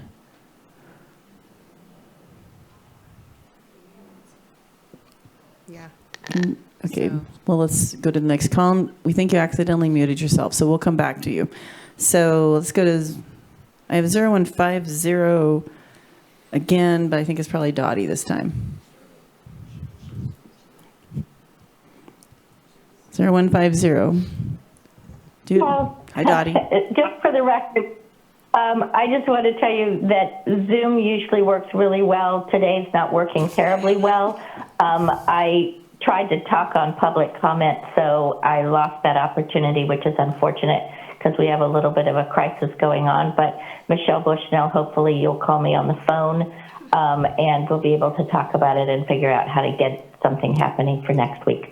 As far as the public utilities is concerned, if we band together to make comments to the public utilities commissioners, our experience is that they are very responsive to listening to what local people have to say. So if we do a Zoom with them and then represent lots and lots of people, possibly with some kind of written support for a project, it might work. Sometimes people just seem to think Southern Humboldt doesn't exist. So Southern Humboldt does exist. There is land to be developed, and there's a great, great need in our community to have the electricity and to have the opportunity for growth. The cannabis is not doing very well right now, to say the least, and lots of people have moved out of the area and been hired out of the area. So if we had, it seems like a switch, but if we had the fiber optic going from all the way, wherever it starts from, all the way through Southern Humboldt, which is already there, we just have a demarc for that, then we could embrace other communities to come to our community and have business opportunities via the internet. So I think cannabis has been here a long time. It'll be here a long time, probably. Not 100%, but probably.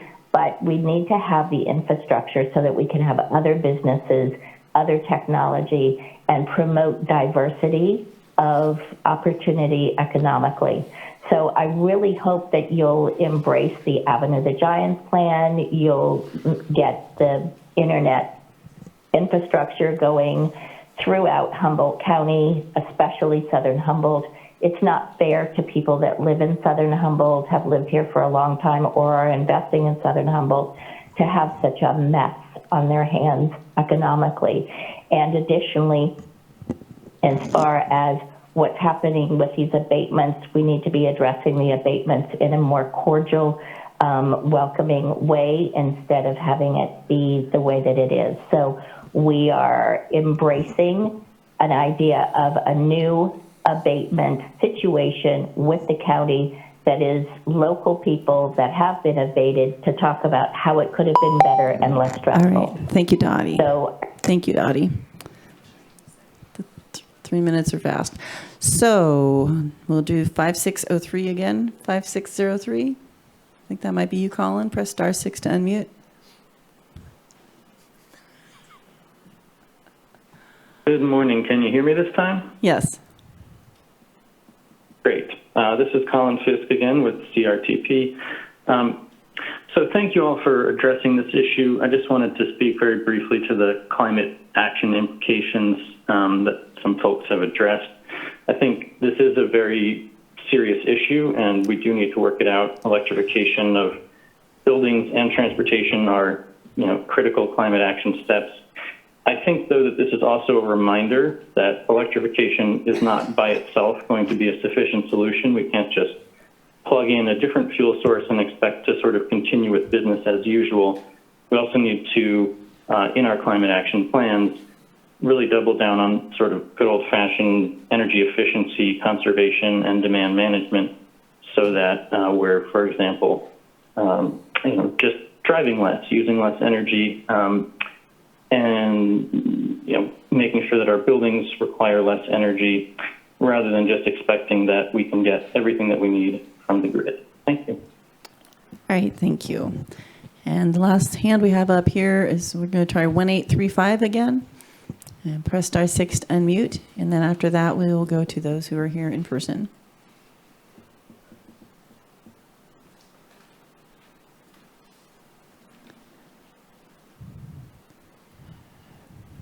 Nope. No, we won't. We did get one more hand while we were waiting. Okay. 7108. That's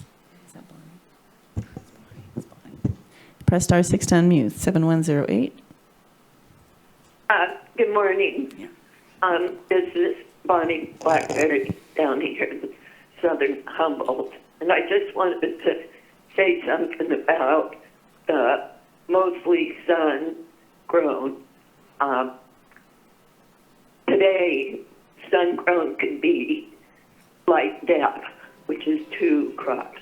The location and the load of power that's needed to, and now every place has their ancillary nurseries, which takes a bunch of power, and then all of the processing, fans, heaters, dehumidifiers.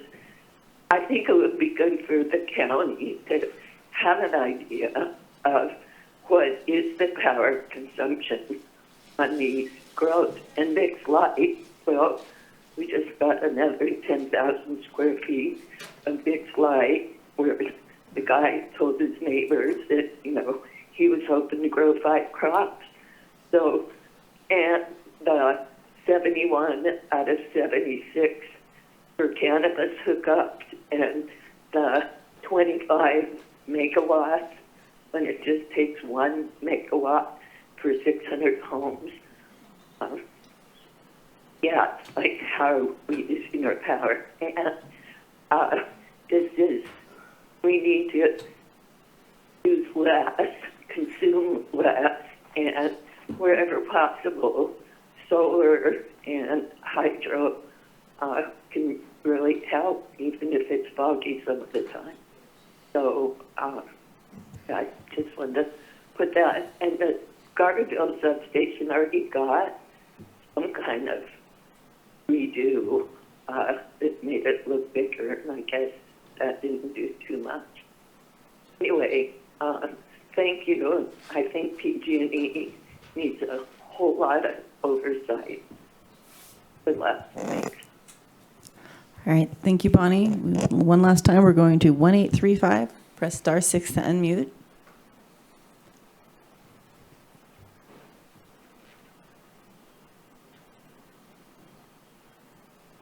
All right. Yes, Hello, time's up. I'm holding for the conversation around taxing our farmers. Okay, thank you. That's later. Okay, we won't. We'll stop. We'll stop asking you that for a little bit. And I hate to say it's. I'm not sure how much later, but it's later. But we did get another call. 6344. Let's press star 6 to unmute.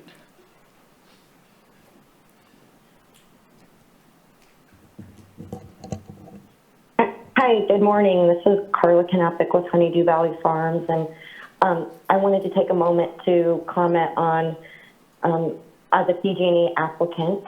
My question is, and I know I can't get a reply, is when will applicants be notified of the updated timeline by the project point of contact? When I reached out to our, we do have an approved application, but it's yet to move on to the design phase. Given all the reasons discussed this morning. But when I reached out to the project point of contact this morning, his reply was that he has yet to receive the information being shared today. So I'll just restate, when will the applicants be updated with the new project timeline by the project point of contact? Thank you so much. All right, thank you. And we now will go to those who are here in person. If you're here interested in talking to this item, please stand at the side of the room and then we can file up. And that way it'll go a little more quickly.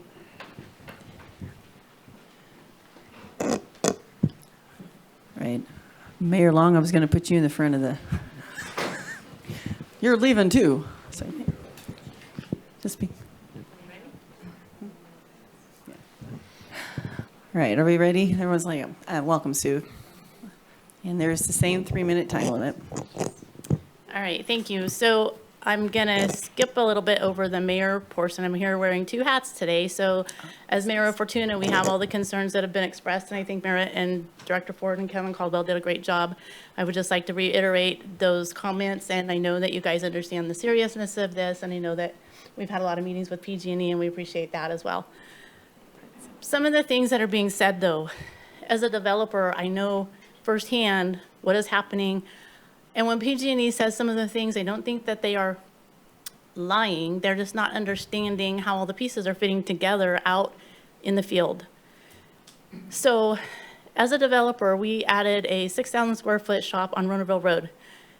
Existing buildings, existing office that we remodeled, so we just had this one building that was extra. Power's been there for I don't know how many years. It used to be the Haberstock place. $34,000 to hook up one new 6,000 square foot building is what we paid to PG&E. We just finished a house last week. It's not acceptable that contractors can build a house before they can get power. $12,000 to hook up a new house in a subdivision that was already developed. All of the infrastructure was there. That was the cost just to get the power to the house. That is crazy. That is driving up the cost of homes. We're supposed to be having affordable housing. We don't have that. They say you can get information from your job owner as far as whether your project's going to go forward or not. You don't get a job owner till you've bought property, designed a project, figured out the loads on the project, submitted an application to PG&E, and waited who knows how long to hear back. And then they ask for money, advanced engineering, to even look at your project. And then it goes into this big black hole somewhere. So if somebody's supposed to be working on it, I don't know what their timeline is, and I don't know what the oversight on that is. My business partner and I bought a small portion of the mill site in Fortuna. We don't have tons of money, but we thought it was a good investment. We had people who wanted to open businesses there, and the city of Fortuna wanted to see that site cleaned up and something happening there. So we spent a lot of money to buy property from the town of Scotia. We have had our application into PG&E since December 9th of 2020. We are almost 2 years into this project, and we still have no power. We were able to get a temporary service to hook up 100 amps to the building. So basically we have some lights and receptacles, and we can rent out their building as storage. We cannot bring in enough money to pay back the cost of buying the property and trying to develop it by renting buildings as storage. We have businesses waiting to go in who don't have power, and it's just a huge economic driver for Fortuna to get that property developed and other properties as well. Thank you. I was understanding, I didn't know that you had requested extra time to speak. I just heard this just now while I was sitting at the dais. So if you're all right, if you're available, if you wish to comment and be part of the staff presentation, it sounds like you wanted to do some under your city and stuff. Did you Right. need? I'm kind of like wearing two hats today, Okay. so. yeah, But if that'd you be want to great. stay close up front, then I'm sure we can call you up for extra. Welcome. Hi, I'm Val Childs, owner of the industrial site in Red Crest, and I appreciate the fact that you're aware of what our problem is. But what I heard today that I'm so confused about is they said, you know, first in, first served, and our family's on that property for 105 years. We've had electricity for a long time, and there's been a mill site on that place for more than 60 years. So I'm so confused why they're, you know, we had to pay, when the mill left, we had to pay PG&E $50,000 to maintain our 12,000 volt drop. And so we feel like we paid for that. So when we say we're confused about how come we don't have that much electricity, we're confused because we paid for it. We paid this fine to keep it so that we didn't lose it. So we could, I mean, we could see into the future and knew that we needed to develop that land and not let it become an eyesore. So we're trying our best, but the costs are just so ridiculous now. I don't know how our family can do it. Thank you, Val. Welcome, council member. Mike Johnson, City of Fortuna resident and council member. Appreciate everything that PG&E has done, their presentation today and the thought that's gone into it and all the people that spoke of the issues we're having. I just wanted to speak to a couple of things. One, the City of Fortuna is also a utility. We operate a potable water distribution system and a wastewater collection and treatment system. We set our rates such that we have reserves on hand. We look at our general plan when we're developing so that we can see where we're growing, what we're going to do, how we're going to pay for it. And all the agencies in Humboldt County have a general plan. They're available online. They can be looked at. So as you're planning for your resource planning, you can pull those up and see where each area is looking to grow, what the estimated growth will be. And I just urge you to use that as you look into the future.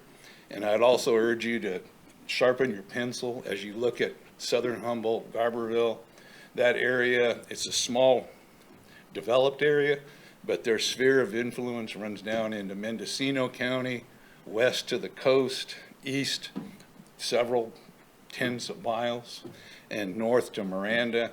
So they're a lot more important than that little dot you see on the map. So thank you. Thank you, Mike. Welcome. All right, my name is Jesse Jeffries. I'm a longtime Humboldt County resident. I'm also an indoor cultivator in the county of Humboldt. I have a few questions that I would like to ask the board that I'd like PG&E to hear as well. Who is considered a new customer? Is it a new service? Or would be, I own several commercial buildings, and if that PG&E meters were to be switched into a new customer name, is that considered a new business? Actually, that we can do that later, not during this period of time. Okay. And speak to us, and they will get to answer later. And then I basically just have a few short questions. Can load capacity of existing buildings be utilized? Can a time of use for cannabis cultivators in this county be implemented for Humboldt County? And what I mean by time of use is the peak demand load on PG&E is from 5 o'clock to 9 o'clock. And so that would be a question for PG&E as well. Can a service that's already existing be upgraded without additional load being added? And what I mean by that is I own a building in the middle of Garberville that I plan to build a new building. It has a 200 amp service. Can that service be relocated and upgraded to new equipment, but the load not be increased? And again, is PG&E's policy really a first come, first serve, or is vital infrastructure take priorities such as hospitals and housing? And received. And then how does PG&E assess PG&E that's available on the lines? I've heard through the grapevine that they assess the loads that are being used every 3 years currently on the lines, and they evaluate whether or not those loads have increased or decreased. And they evaluate whether those loads can be increased or decreased, and whether or not more power is available. And what happens in 15 years when every Southern Humboldt, every resident in this county comes home and plugs in their electric cars that use 50 amps? That'll increase the load dramatically across the grid. And without power or the use of a generator under the Cannabis 2.0 ordinance, it would kill an already struggling industry. Thank you. All right, thank you. And I know that I was scribbling down, and I think Director Ford was also, and probably some PG&E guys too. Welcome, Mayor Garnes. Thank you.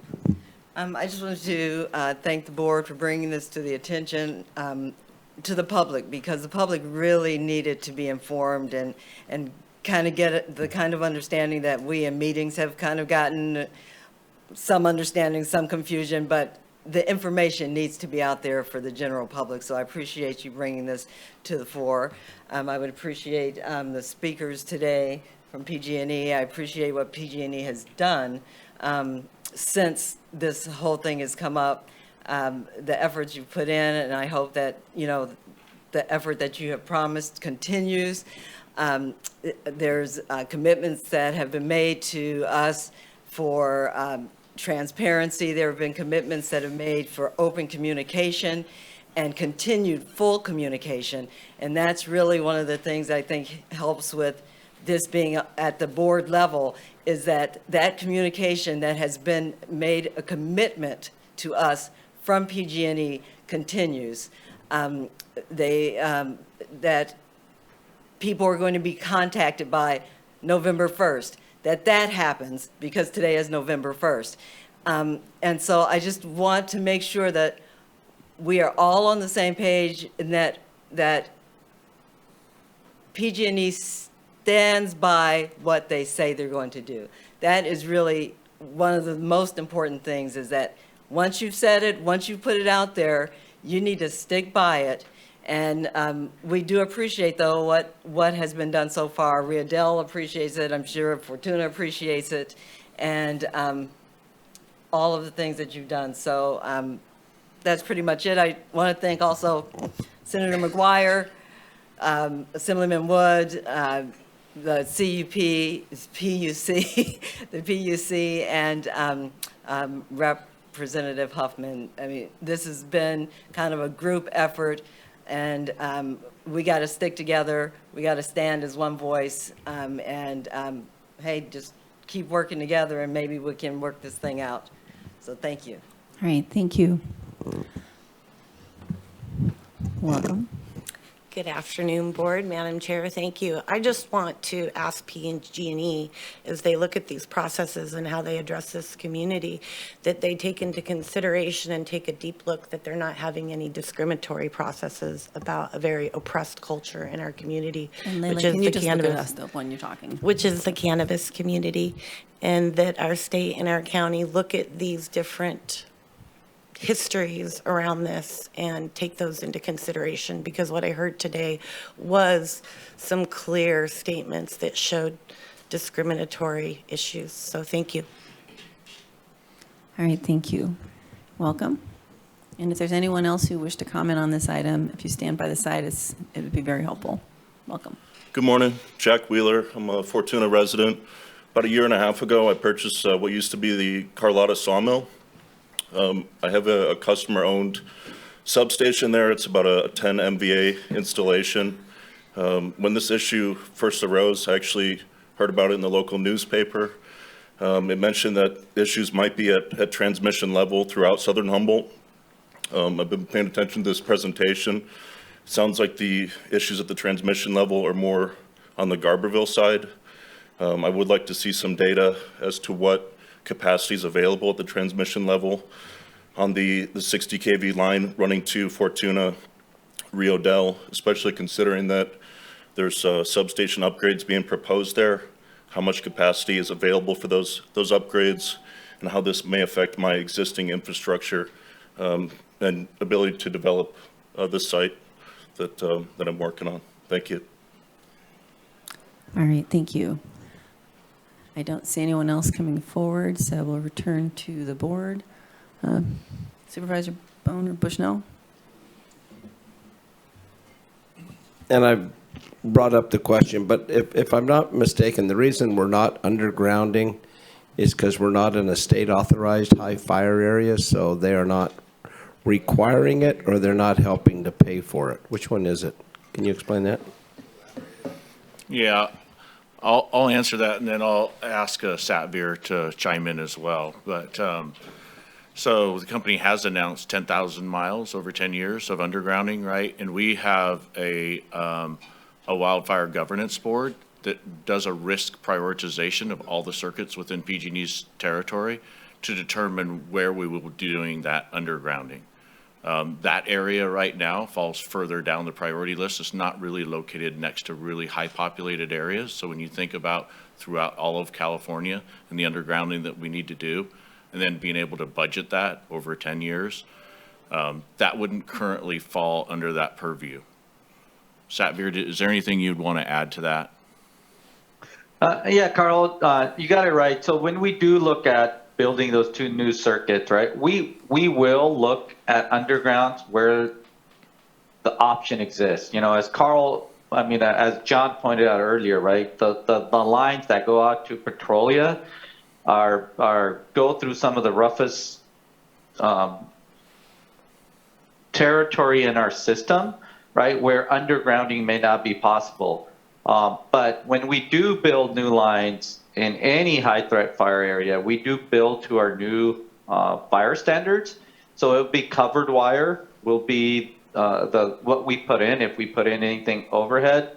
But we always constantly look at and see where underground is possible. And as Carl stated earlier, right, the 10,000 mile is really all risk-based. We're looking for undergrounding the lines that are the highest risk for fire danger. So I would take that to say none of our lines fall under the 10,000 mile, even at the end? Excuse me? Is that right? None of ours falls under that 10,000 mile high threat? I don't, go ahead, I don't Satvir. know. Don't have that answer, but we can check. All right, thanks. Supervisor Wilson and then Supervisor Madrone, if you're wanting to ask any questions, let us know. Thank you. I just have a couple of questions, and one is I heard you say funding equity. Can you elaborate on what you mean by funding equity in terms of your discussion? Thanks. Thank you for the question. And just to reiterate, you're asking about funding equity when it refers to system capacity upgrades. And in this context, so the way the state of California develops new infrastructure projects is by allocating that across the rate base. So when we assess for a new capacity project, say like the one we mentioned on the Garberville 1102 from Garberville out to Honeydew and Petrolia, we have to look at the amount of money that it takes to do that project and how that's spread across our rate base. And we need to make sure as good stewards of the rate base that we're doing the right thing for all ratepayers in California. So that's part of an assessment that we make, and we use guidance by the CPUC to ensure that we're fitting within frameworks that are appropriate for distributing that cost across the rate base. Okay. Thanks. That was my only question for you. And I think it speaks a little bit to where we're at on this. I want to also, I do believe there's we're at this place because PG&E as a company has, not been keeping up with their own understanding of the capacity within this. And I think it's a sort of self-fulfilling prophecy, I suppose, that we just, as a culture, believe that we can just keep going and growing in certain ways. And I think that we're gonna hit some fundamental issues. We have this even with the roads. We're $200 million behind in road maintenance in Humboldt County. I mean, infrastructure in general is only becoming older and harder to maintain and more expensive to install, and we're hitting the wall on a lot of these issues. And it's not just this; it's water and wastewater and all the other things and even our water and wastewater systems are reliant on these electrical systems. And we also know that nationwide and through the state, there's an effort to rebuild our entire transmission system in the next 20 years that we have built over the last 150 years. And we're going to have to change how we think about energy, how we think it's delivered, how we think it's generated. The centralized generation is showing weakness in what we're seeing right now. And we're going to have to talk about, decentralizing generation. That's what this microgrid discussions we've had in Humboldt County. Humboldt County has got the largest or the biggest per capita capacity of microgrid of anywhere in the United States, of any county in the United States. So we have some advancements in terms of how we talk about it. And you're right, we have RCEA, which is we have invested as a community to represent us in these issues. We have Shots Energy out of Cal Poly also helping us to represent us in this. And so we have these challenges, but we also have probably I believe some opportunities to rethink about how we're going to be doing these things. I think it is telling that there is $350 million of upgrades for 76 new hookups, is what I heard, and that's the new ones. And I heard, Supervisor Bohn say that, that within that it includes, taking care of some other issues that have been longstanding. But nonetheless, that's a pretty big number in that for that space, and we have to be. And I think that speaks to your funding equity issue that we all have to be aware of and understand that that those are pressures on PG&E through the PUC and the CPUC with relationship to the equitable expense of these infrastructures. Then there's these institutions, and I think Councilman from Councilman Mike, I will say, mentioned the nexus between general plans and CEQA, and we made those land use decisions that are driving these issues, right? So it's not just, and PG&E did not, I think, didn't really interface well during those processes, and maybe really needs to reevaluate its own inadequacies and its own vulnerabilities, and has not done so either within this community or statewide with relationship to these issues. So as we, as local governments are going through land use and general plan updates, we're obviously not well informed and in those processes, and otherwise we might make different decisions on how we promote development patterns across the landscape. Because right now it's obvious we didn't know what those capacity issues were, and maybe we didn't ask well enough, but also maybe the answers weren't available to us. So I'm going to say we're going to have to work together better in the future for land use planning across these vast landscapes, because we're going to bump into this, I think, over and over. I want to speak to, there was some references with relationship to electrification and electric vehicles.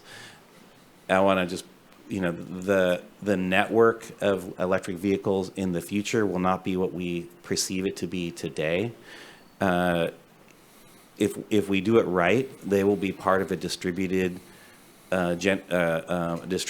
system in which our vehicles will and other distributed battery sources will basically ebb and flow within a system and help actually manage these systems, and actually so that our peak flows are much lower and our peak demands are much lower on the system, and actually can help lower the cost of infrastructure across the landscape if we're able to do this in a smart way.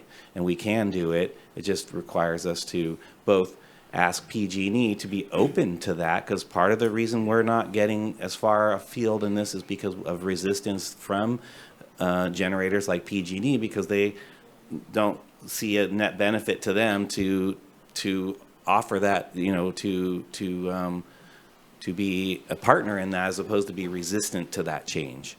And so there's just a lot of levels that we need to work together on, both technologically and from a land use perspective, to help get us where we need to be, so that we can actually, we have to, I think we have to manage expectations as well. I think we have to manage what we believe is our entitlements with relationship to what this is, because PG&E has responded to legal requirements to offer service into areas that were the decision of the local land use authority to create.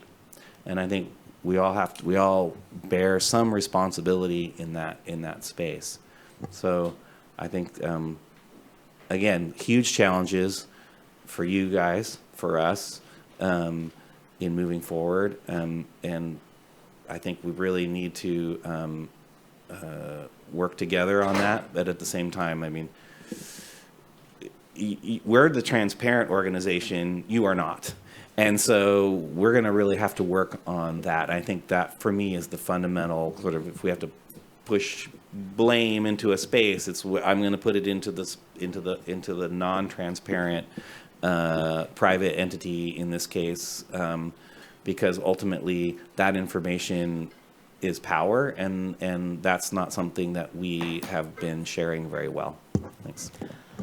Right, so I did want to ask, well, Director Ford, I saw you writing a lot of stuff. I don't know if you had anything to add. And then at this point, I also wanted to do a check-in with Supervisor Bushnell. We're almost at 2 hours on this. I'm wondering, after we hear from Director Ford, perhaps we can decide how we want to move this forward today. Is this He just raised his hand. okay? He wasn't on earlier. Okay, yeah. Supervisor Madrone, and then we'll hear from Director Ford.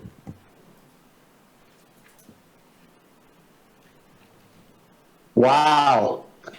One word, right? Wow. This is just amazing. All the surprises.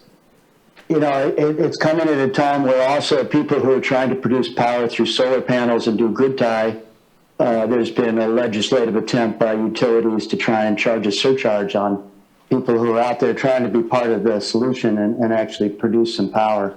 But I understand the problem goes beyond that into distribution and transmission lines and capacity and the rest of it. But wow, what a big nightmare. When the discussion around equity happens, I'm going to make an assumption, and correct me if I'm wrong, but when we talk about $300 million to upgrade the lines out towards Honeydew Petroleum out in that area of the Mattole, to serve 37 customers, That's about $800,000 per customer. And from the description about the equity program, it would seem to me that that's never going to happen because that would place so-called undue burden onto the rest of the ratepayers to subsidize those 37 customers. So I'm just wondering if PG could speak to that, because there's all this stuff thrown out there about what it would cost, what needs to be done, et cetera. But is that really real? Given the equity program, it doesn't sound like that would ever happen. So I'm just looking for some clarification on that. Thank you. Thank you. I think that's a question for. That's part of the $300 million. Did you want to address what you think you heard in that question? Do you want to cover that one? Okay, so I think the question is based on equity, will PG&E ever make a decision to invest the $300 million? The people in this room are not the ones that will ultimately make that decision. I know that we have folks that are putting all of their efforts right now into exploring all the options for that area. We do want to serve the community. Ultimately, that's not a decision that will be made locally. And we'll keep you apprised. I mean, I think one of the things we've talked about today is communication.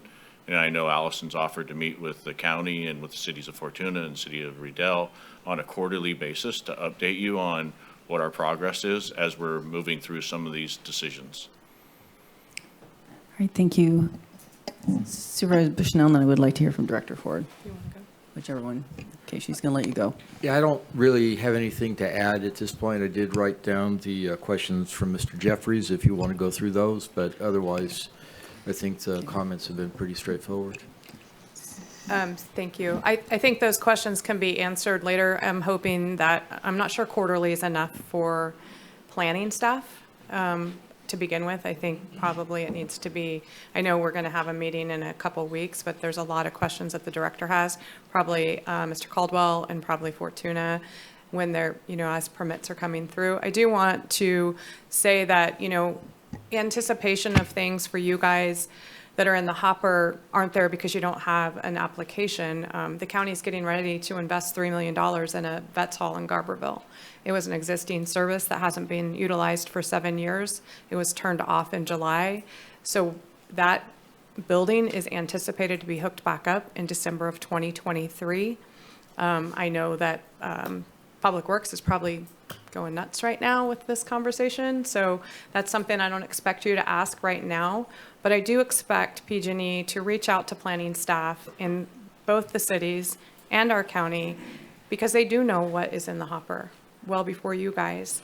And as Mayor Long said, doing the will serve letter isn't working well because it gets kicked out, if the criteria is not there. So thank you for the presentation. You guys know I'm not happy for Southern Humboldt. It's not personal. I appreciate what you guys have done to try to update us in the last 6 weeks. But once again, it makes my gut hurt. And I feel bad for, that area that so desperately needs growth and how we're going to accomplish all the things Director Ford said with our climate action plan. It makes everyone nervous. And quarterly updates, while I appreciate them, they don't give us answers because you guys need to make the decision to invest that money or not. I would rather you say today you're not going to, and we plan and figure out how to accomplish that, then we'll let you know. So thank you though for the presentation. I know that it's not, your message is being carried here from higher ups. So it's, I know you guys are doing the best you can. Carl, you live amongst us. I know this has been difficult for you and Allison. And Ron on the line, I do appreciate Ron has been, since we have been yelling, no communication has been better. So I just want to say I really appreciate that. But we got to do better. Supervisor Bohn. Yep, Carl lives amongst us, but he doesn't leave his house anymore. No, I appreciate it, but there were some serious questions asked today. People that got will serve letters back in 2016, people that have paid for the infrastructure and have everything set up upon you guys saying we can hook you up when you get your engineered plans done by the county and you get the infrastructure in. So we have that problems. Val made a perfectly good point when they shut down Mill D. They took the mill and they paid the $50,000 to keep that power drop upgraded. I don't know if they did that at A Mill River. I don't know if they did that, but there was a lot of power being used before those mill, as you well know. And I think we mentioned Carlotta was a huge power drop. I mean, I used to hear some of the numbers that they were using for power. So that makes me think. And then individual houses, we know nobody's going to build 300 houses in a year. It's 'cause they're going to build 4 or 5, 6 a year. But we're going to have a little bit of a housing and push right now. So some of those individual answers, and I think as a company, you've got 71 of 76. You said were cannabis. I just say you have 76 applicants. I think you need to go through all 76 of the applicants, find out of those 76 who are actually following through with their plans, because there may be some in this current market and stuff that aren't following through. But you need to have that in the mix. And if not, if there's 76 applicants out there, that means they've paid 76 fees. They deserve at least a one-on-one of this is where we're at, sorry, or hey, good news, 2 years. Go ahead, we're going to be in 2 years. But the problem is everybody is a little bit gun shy of you guys saying, go ahead, we're going to be ready for you in 2 years, because there's a lot of people 5 years ago that did that, 4 years ago that did that, and still don't have their hookup. So I think a lot of this is a little conversation between the applicants and the people that are coming in, our planning and building department, because right now they're reluctant to give out for somebody to come in and get a permit. They're saying, well, you better go find out if you can even get hooked up. So it's going to stymie a lot of stuff. And I just think, and I know you guys, that's not what you guys want. I know that 100%. I think the investment's going to be made. I think you're going to find a way to, we went from 900 to 300. Let's get it down to 125, make it reasonable, and you guys get her in. But when we say 300 million for 37 customers, it's not for 37 customers. There's the other 300 or 400 or 500 that are getting their system upgraded with wrapped lines, which means fire safety for those areas and things like that. So there's a lot. We put it on the new applicants, but there's a lot to that when you do it. So. Supervisor Bushnell. Thank you. I just would like to make a motion to accept the presentation. We have a motion and a second. And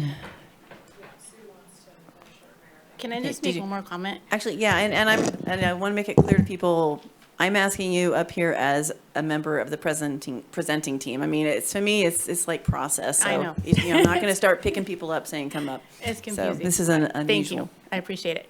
One of the things that I'm hoping we can get from PG&E in all of this planning is that it doesn't do us any good to encourage business to come into Fortuna and tell them that they're going to get power. We also need a range of cost. If we get them in there and they buy the property and they build their buildings and then the cost is so exorbitant that they still can't really work it into their project, they kind of need to know some of those things in the beginning as people are coming into the city. And I know we can't, and you guys can't pinpoint it down to an exact amount, but a range so that people can plan their projects and add that to their cost upfront. Thank you. All right, thank you. So we do have a motion and a second. I was looking to make sure there's no other hands up with Supervisor Madrone. Does not look like he's got a hand up, so I think we're ready to vote. Okay. Supervisor Bohn? Yep. Supervisor Bushnell? Yeah. Supervisor Wilson? Yes. Supervisor Bass? Yes. Supervisor Madrone? Yes.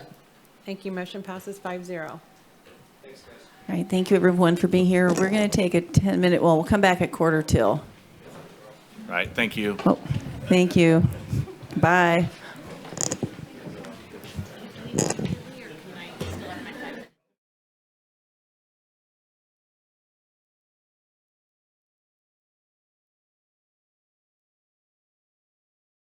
Regarding this project, Supervisor Wilson, I'll go to you to introduce or. Wait, we don't have it yet.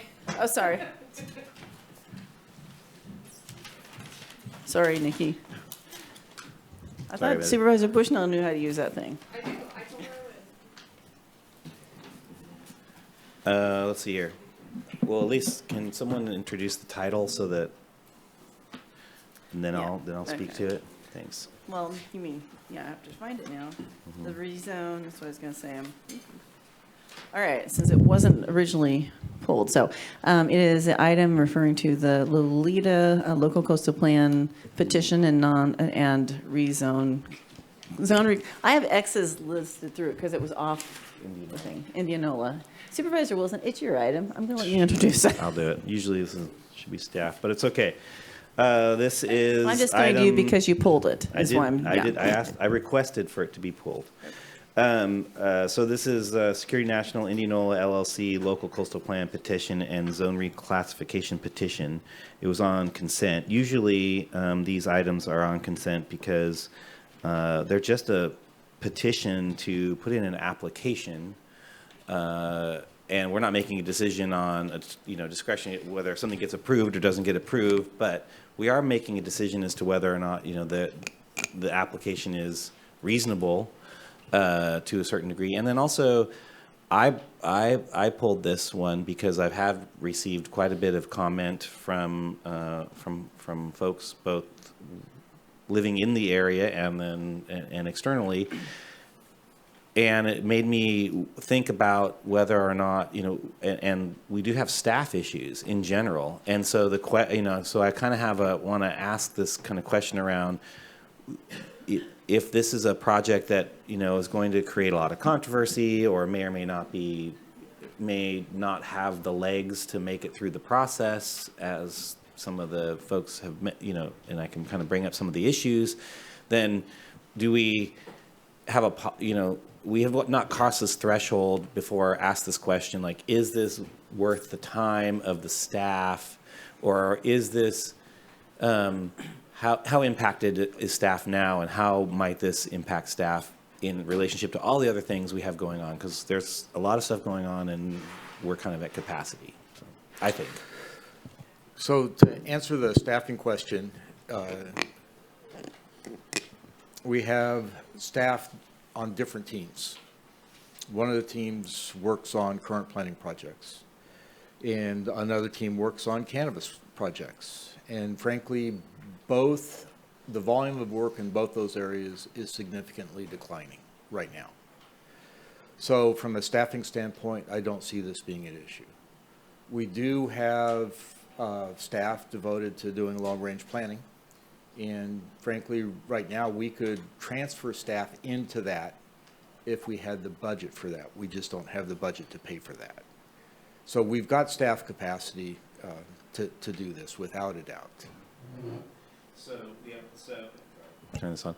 So, and the applicant pays for the county staff time as well as whatever consultants. So this should be a net zero in terms of financial impact to the county.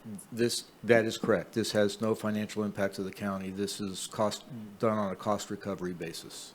Okay. I appreciate that. I just wanted to really clarify that, and it's not just cost recovery. Again, it's like, is the staff, like, they could be being paid to do this, but if it's keeping them from doing something else that we may think is more important, then I would have concerns. But you feel like we're good in terms of capacity? Yes. All right. Then, with the caveat that I just said, because I know I have heard the comments about needing to do long-range planning. Yeah. Our biggest constraint there is budgetary. Not staffing. Not staffing. That's very good to know. I really appreciate that. Okay, with that, I'll just basically then put into the record the concerns I have with this particular application. And then if the rest of the board wants to comment one way or the other, or public, whatever that is, and then we can decide as to whether or not to move forward with the application. So my biggest concern with this is, the city of Arcata, and I'm not clear where the city of Eureka has been on this, but we've done a lot of planning work around greenbelt protection, and basically really defining where our urban and density developments are. And this is something that puts a fairly large development in between those two spaces, and I think it is not in line with those planning policies currently. That's my interpretation of that. And I have concerns with relationship to, I understand the development itself is dense, but I believe that it could be sprawl inducing. And I want to really emphasize that I have some issues around that. And without a community plan around that specific area to bring in a population the size of half of Garberville without a lot of services is concerning to me. And by services, I mean, places for people to be, go, do. And so that's an issue. I'm concerned about the visual impacts, again, within that watershed and the view shed between Arcata and Eureka, which I think is already becoming more and more impacted. It is not the same view shed that we saw 10 years ago. And I think if we want to maintain that, and these view sheds are important to our economy, they're important to our culture, and I think it's important that we really think about that. I think the wastewater issue is significant here. There's no wastewater facility to hook up to, and that wastewater would make us be what would call a package plant, and I don't know where the effluent would go, and we have had controversy in the past in the general plan update with relationship to the idea of package plants and non-municipal oriented private wastewater facilities like that are known to be problematic throughout. They're just known to have issues. And then the last issue I have with this is the transportation issue in terms of like just generating cars that then driving that goes into the two cities, because I think that providing a bus facility here has its own issues. One, I don't think that HTA has been asked about it, but the other is if we want to maintain good times between shorter duration of travel time between Arcata and Eureka on public transit, adding a 10-minute stop in the middle of that could have some pretty significant impacts. Those are my concerns, and that's where I'm going to leave it. Thanks. Thank you. Supervisor Bohn? Yeah, I'd like to move staff's recommendation. Second. Okay, we have a motion and a second. With a question? Certainly. Are most of the, and great questions, great questions. I have a hard time when housing is one of our number one issues, throwing a roadblock up. Because this is a question for Director Ford. Isn't the petition to answer all those questions? Well, the petition is to see if the board wants to authorize the county to undertake the effort to do the work. And if the answer is yes, then one of the things many of the things we will do is answer the questions that have been raised here. And I think that's all we can do. I know we faced a lot of these with Samoa and a few other places. So I think anytime we get 200 or 300 housing units and maybe not impact the public as much as we think or fear, I think it's something to look at. I'm anxious to see what the neighbors think, and as sitting on HTA, I know we made transit exceptions for Old Arcade Road. We've made transit exceptions for Samoa. That's what we're there for, is to provide when somebody has a transit need, is to provide those. So I think, and that's going to be I understand the historical of the view shed and everything else, but I've been around here long enough that I've spent a lot of time at the drive-in, and at the movie theater, and the used car and truck lot that was there for years and years. So it's the view shed is changing. I agree, and I'm thinking maybe for the better, because I'm thinking that big billboard's, the Midway's going to come down, and we don't have a car lot there anymore. So those are good things. Supervisor Bushnell? Thank you, through the chair. So you identified that you can move staff around to accommodate this, but that funding was possibly an issue? No. No. In fact, we're not going to need to move staff around. Okay. And the funding comes as what happens with a project like this, any current planning project that even involves a general plan amendment, local coastal plan amendment, or rezone, is that they put a deposit down. Okay. And then we bill against that deposit. When the deposit gets low, we ask for that deposit to Okay. be recharged, and we continue to do that throughout the project. Okay, thanks for clarifying that. Supervisor Wilson? Unless there's public comment. There is public comment. Okay. I do. No, 5603 is hands up, I believe, too. 5603 is, I believe that's Colin. 5603, okay. 5603, press star 610 mute, and you'll have your 3 minutes, and then we'll go to any in the public who may want to speak. Hello again. Can you all hear me? Yes, welcome. Thank you. This is Colin Fisk with CRTP. So there's no denying that there is a housing crisis in the county, but we think it's sort of a cynical distraction for Security National to invoke the crisis to promote its own project here in Indianola, while it's at the same time working to block affordable housing in downtown Eureka. We can't solve the housing crisis by building more car-dependent housing like what's being proposed here for a number of reasons. First, about a third of Humboldt County residents don't have a driver's license. That includes a lot of people who can't afford a car, as well as people with disabilities, children, and seniors. About 5% of households in the county have no access to a vehicle, and about 40% of households have access to only one vehicle, meaning that some household members likely don't have a car access at least some of the time. In car-dependent housing, it's also true that people who can drive are spending a lot of time and money transporting people who can't, including kids. And owning and driving a car is expensive. In this county, residents on average spend almost as much on transportation as they do on housing, which is the direct result of car dependency.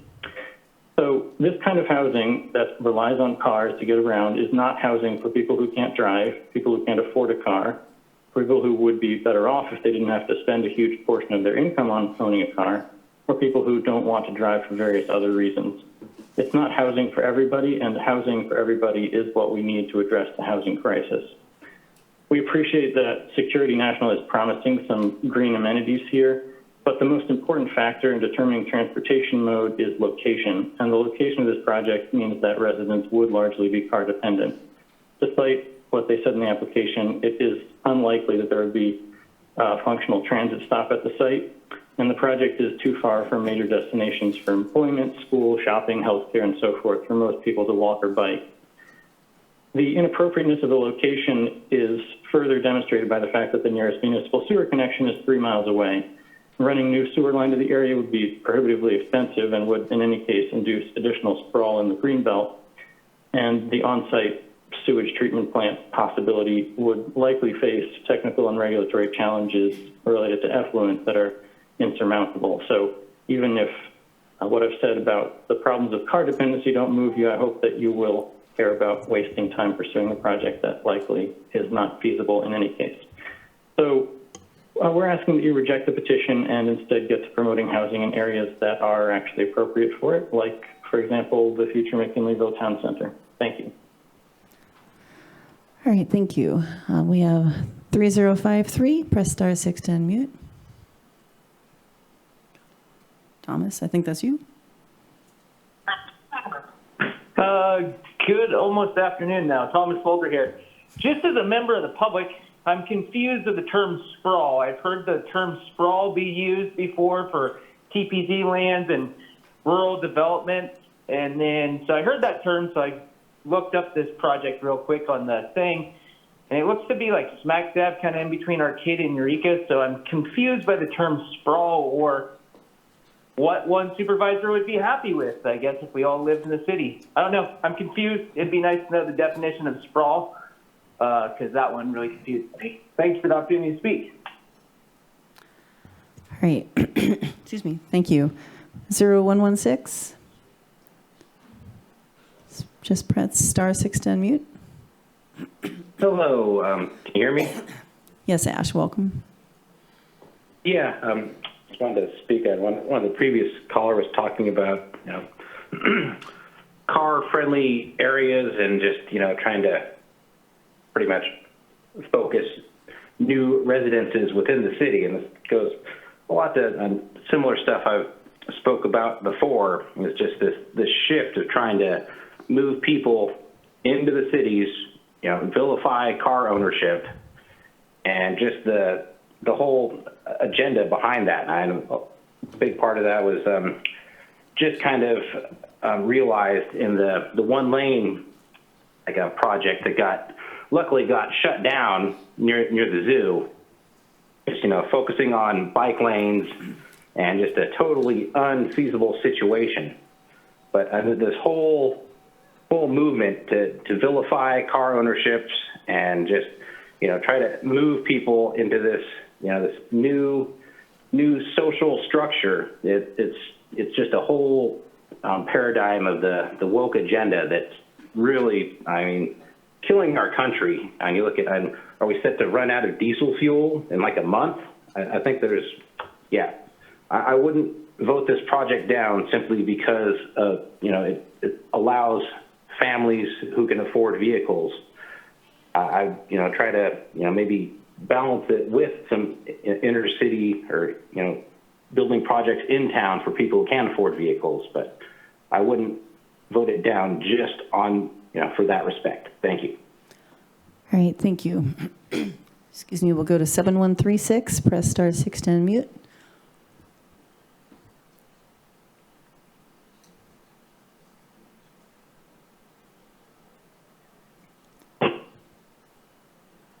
It's Larry Glass, representing the North Coast Environmental Center. Just wanted to red flag this for the supervisors and for county staff. This is a very controversial plan. It's in the wrong location. Great plan for someplace right near a community with services. Out here by Indianola Road, there's no services, and there's already way too much traffic, and we can barely handle the traffic flow that we have now. I don't know how they deal with the wastewater. I want you to really consider wasting staff time on this project, and maybe they can move it to another location that makes more sense. All right, thank you, Larry. And we have 8870, sorry. 8870, press star 6 to unmute.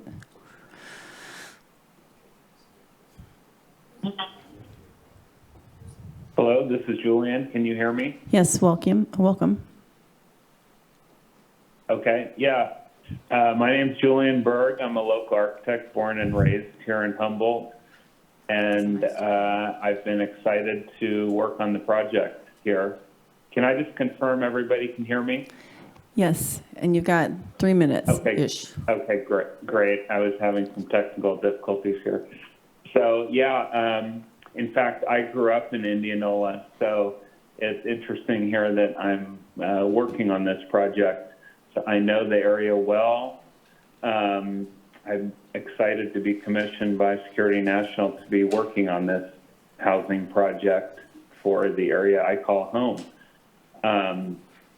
We're committed to creating a quality project that I believe suits this area and makes a pleasant place to live.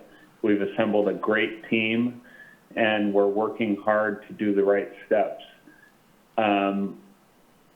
Seeing how this area is progressing here, I think we all understand there is a tremendous need for housing. It's personally affected my own family and friends. I've had friends leave the area.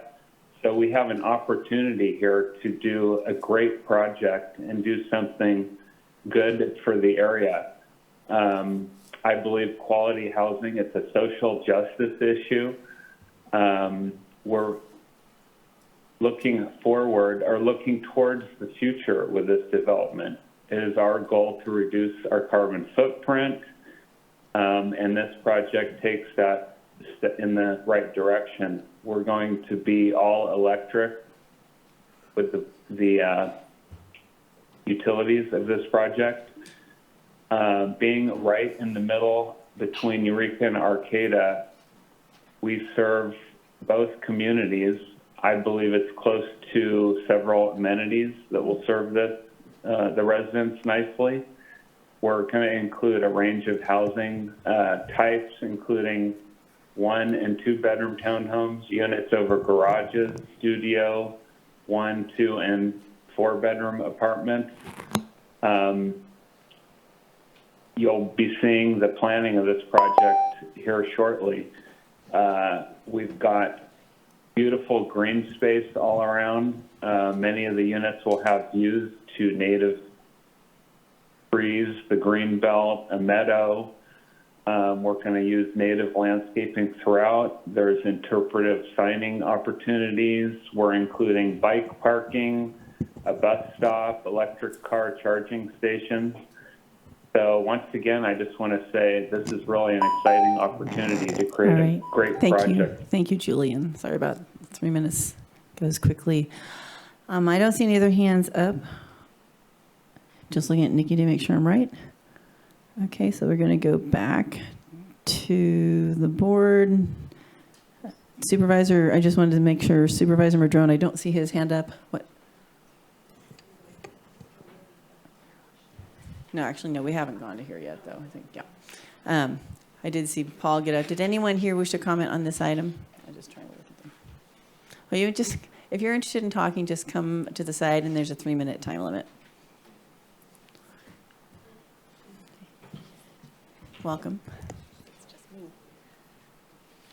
We did have a presentation. This is very short, just a few slides that we sent. Well, okay, if you're part of this, are you part of the project? Yes. Then we'll have you come back when we At the go very back end. from public comment, okay? I didn't realize that there was a presentation, but definitely, if you want to sit in the front there, that'll make it easier. We'll go back and we'll count you as part of the presentation, not the public. On the second. Okay, so if you want to speak on this item, but you're not part of the presentation, please come forward. Welcome, Paul.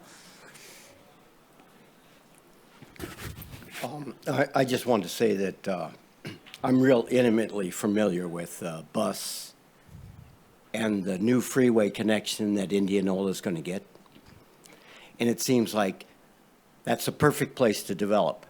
And I do understand Mike's concerns about the green belt and all that, but it's already somewhat developed. And it has great driving and bus infrastructure. As part of the bus board, biggest problem we had, we couldn't get to Old Arcata Road. You couldn't cross the freeway. You get the interchange now, we can just hop over, pick up the people, and come back. So it's a real plus for that community. And I haven't looked at the project, and I'm assuming the footprint isn't going to be terrible. It's not going to take all the green space away. It just seems like for people that want to live in our area, it puts them right in the middle, probably where College of the Redwoods should have been, between Arcata and Eureka. And so I feel like it's, in a way, is infilling in a macro way, if you want to look at it like that. So I really support it. Thank you. All right, thank you, Paul. Anyone else from the public who want to comment on this? All right, then we'll close the public comment portion and we'll go back to the project proponent, applicant. What, if you wanted to share, do you have the slides? Yeah, how long do you think? It should be less than 3 minutes. It's Okay, very that brief. should be good. I don't have the slides. You don't have a slides? No, nobody sent me slides. Oops. There's no slide deck? We submitted it on Friday, and it was confirmed that it's here. Oh, my. Oh. Do you know who you confirmed? sent it to? It was You sent Nikki. it to me? No, Nikki. What? That's Nikki. I'm Nikki. Yeah, it's through Cade. Cade never Yeah. sent me slides. You guys He- confirmed it? He didn't send me slides. He said he would send it on a thumb drive. And Oh, never, and he never did brought not a thumb provide drive. it. There's a link in the email. I don't know if that opens. I can do it without. It just has aerial images of kind of a conceptual idea of what's being thought of. So I think it would be very helpful to you if it could be brought up. Nikki, I'm that trying to probably bring would, it that up. would have been Friday. Cade is confirming that he did send them and got a response from you. I got yeah, I sent him that I will pull them up, but I didn't get the actual, but I just clicked the link, so hang on.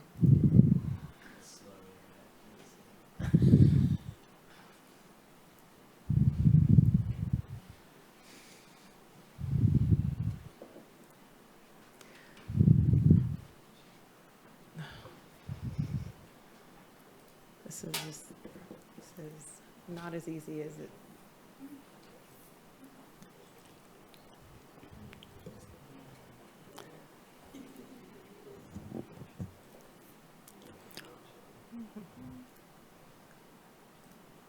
It's going to take a minute because I have to go roundabout way of getting it up on the presentation. Well, and this was in our staff report, correct? So it's what we had to look at? Is it? No, these were after the Additional? staff report. Yeah. Hang on just a second. No pressure. What? No, I didn't hear about it. Supervisor Bohn? I concur with Supervisor Wilson.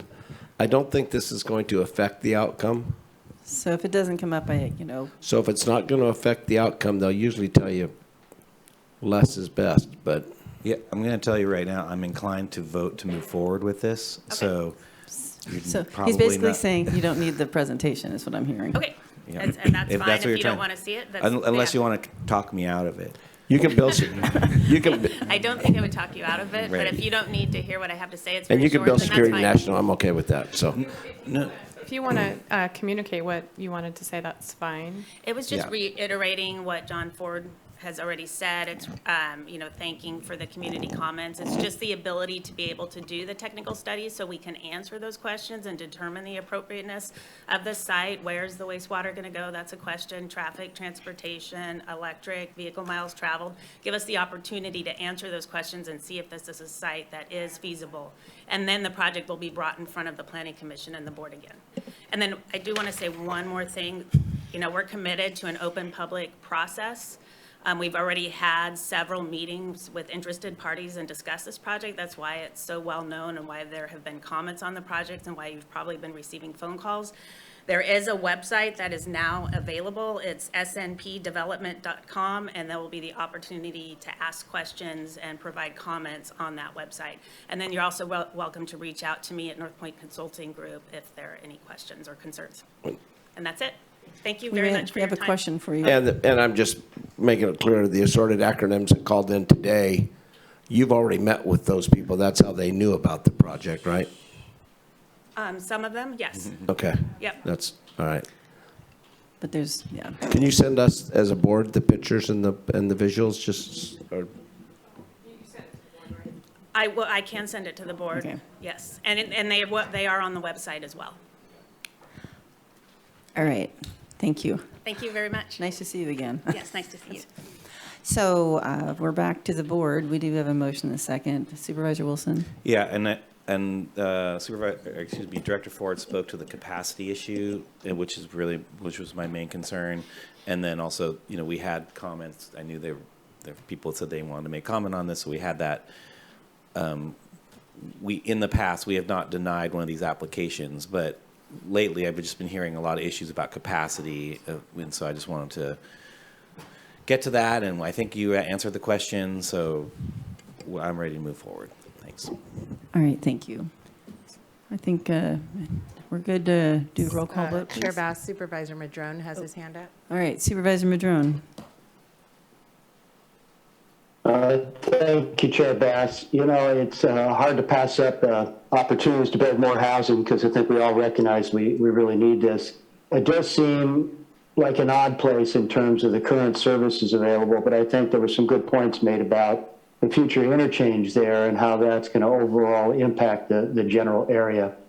So I look forward to more detail, more analysis, and I have to assume that given the name Indianola, and when you go to the dictionary, it says there was an Indian settlement located under the bluff, which was a supply center which sold bay, fish, clams, and crabs. Ola means waves in Spanish, and so it's an Indian settlement by the waves, so to speak. And I'm assuming that there will be a lot of outreach to the tribe so that we get this one right from the beginning. And with all of that, I don't really have any other comments. Thank you. All right, thank you, Supervisor Madrone. Supervisor Bohn? and I just happened to ask the question of that same question, and understanding they've had tribal leaders out at the site before they did. So I wanted to thank the applicant and to put you at rest, Supervisor Madrone. All right, so with that, I think we're ready to vote. Nikki, roll call, please. Okay, thank you, Chair Bass. Supervisor Bohn? Yes. Supervisor Bushnell? Yes. Supervisor Wilson? Yes. Supervisor Bass? Yes. And Supervisor Madrone? Yes. Thank you. Motion passes 5-0. All right, thank you. So we'll go to the last consent item, which is item 11. It's a revocable license agreement with the United States Coast Guard regarding use of the Trinidad Head telecommunications site. And Supervisor Madrone, I believe you pulled this one, so I'll hand this over to you and to hear your concerns. Yeah, thank you, Chair Bass. I do support this item on the agenda. I just wanted to pull it to just have an opportunity to make a couple of points that perhaps we're not aware of as a county. I recognize that there is no change in footprint. All of the proposed improvements are inside the vault, primarily to improve the foundational elements underneath the increased battery storage. And I do recognize that this is part of our overall communications network with the county sheriff's department in order to be able to communicate in our rural county. And so I absolutely want to make sure we maintain all of that. But we as a county and the sheriff's department may not be aware of the fact that Trinidad Head is considered to be a sacred site by Native American community. And the city of Trinidad and many others, AT&T and Verizon, have gone to great expense and great effort to remove facilities from Trinidad Head to start moving it back to its more natural state. We may not ever get everything off of the head, but there's definitely a movement to remove everything that we can, and these things take time. AT&T and Verizon have located new cell tower sites to be able to replace what they did have via communication off the head. The head is certainly an incredible promontory. That's partly why it is a sacred site. And it certainly provides a lot of opportunity for wavelength signals and all that stuff to occur. But there are other options, and AT&T and Verizon have found those other options and are building their new facilities to be able to continue to maintain cell service in and around that general area. There is a site just north of Trinidad called Candy Top Mountain. It's on Green Diamond land. It's on a very prominent ridge just north of Trinidad Head and just inland from Highway 101. And it is a really great promontory, and there is a lot of co-located equipment there that I believe would probably provide a replacement value for this site. And then, of course, there's always AT&T and Verizon are putting up new towers in and around the West Haven, Trinidad area, and those may also provide additional opportunities for co-location. So I really just wanted to pull this item to be able to explain that.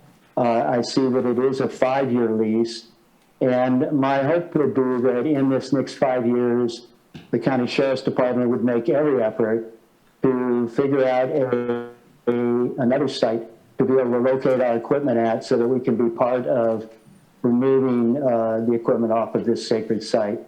The city of Trinidad went so far to do this, and they actually lost, I think, some $20,000 to $30,000 in revenues that they were receiving for the leases up there, and that's per year. So it was a substantial hit, but they made a substantial commitment to the local Native American community to do that, and so really this is more just informational, and I thank you, Chair Bass, for letting me bring that forward. All right, thank you. And so we'll go to public comment on this item. If there's anyone, I don't see any hands up, Nikki, on this one. No, Madam Chair, I don't have any hands. All right, is there anyone here in the room with us who wanted to comment on this item? All right, seeing none, I'll go to the board. Supervisor Bushnell? I don't know. Oh, wait, you can make a motion. I don't think. I'll make a motion to accept the staff recommendation. Staff recommendation. Thanks. Second. And I do apologize. I saw a hand come up, but we've already moved to this stage, and so we will continue on in this path. How about a roll call vote? I think that's it. Thank you, Chair Bass. Supervisor Bushnell? Yes. Supervisor Bohn? Supervisor Wilson, Yes. Supervisor Bass, Yes. and Supervisor Madrone. Yes. Thank you. Motion passes 5-0. All right, so I know we have this, we're saying we called hangry, when you get hungry and kind of cranky or angry. So we're trying not to go past that before we have lunch. There has been a request to take a break and come back at 1:30. I'd like to take at least, try to get one more item in, if not two. So I'm going to go to the, of course, never can tell. We're going to go to the items brought to us by board members. Supervisor Bohn, this one comes from you about joining the coalition seeking relief from the mounting organic dairy emergency. Well, there's a movement along Marin North all the way to Crescent City and up to those dairies, and my district has about 65, 67 dairies in it. And the drought and there's a lot, and pricing, a lot has, have affected them greatly. And what they're doing is they're following up a little bit like what we've done for the crab fishermen and other industries, the timber industry and things like that, that have had issues in the past. So we're just signing on to sign a letter of support and join the coalition of producers, processors, nonprofits, and government agencies who seek relief from the mounting dairy emergency on the north coast from Marin to Del Norte County. So I thought it was pretty simple, but I'm sure somebody can make something of it. That almost sounded like a challenge, but yeah. It sounds pretty simple. Any supervisors wish to make a comment on this item? All right.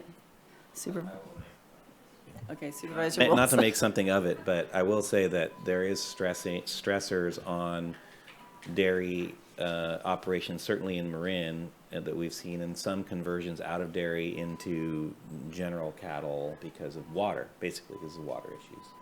And I'm supportive of this effort, but I'm also supportive of reevaluating what can be a pretty impactful land use in sensitive areas, and especially with relationship to water and wildlife. But nonetheless, I drink milk. I like the milk I drink, and I want to be supportive of the industry in general. So thanks. All right, thank you. So we will go to public comment on this. And we'll go to the phone first. Madam Yes, Chair, ma'am. sorry. Supervisor Madrone has his hand up. Okay. All right, so we'll do Supervisor Madrone first. And if you're interested in commenting on this and you're watching, please call in and press star 9 now so we know you're there. Yes, Supervisor Madrone. Yeah, thank you, Madam Chair. I absolutely support this measure. You know, I'm a big supporter of the dairy industry, and you know, there's a lot of work that's been done out there in the Ferndale Bottoms to really try and make that industry less impactful. A lot of waste management efforts, a lot of innovative systems of distributing that waste for fertilizer with the cannons and stuff. So I got a real education from a lot of the dairy farmers on just exactly how a lot of things work out there. I'm just wondering if there's anything else we can do. I mean, I guess if we had a Measure S tax, we'd perhaps be considering, I guess maybe if it was a Measure D for dairy tax, we might be considering reducing their tax burden at some level. But of course there isn't, so we don't have that angle. But I'm hopeful that the dairy industry and Supervisor Bohn might be able to even bring forward other suggestions for things we might be able to do to support the dairy industry. Thank you. All right, thank you.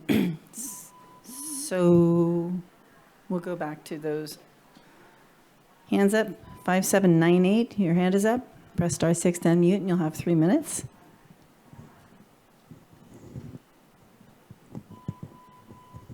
Good afternoon, supervisors. This is Hannah White calling from Willow Creek.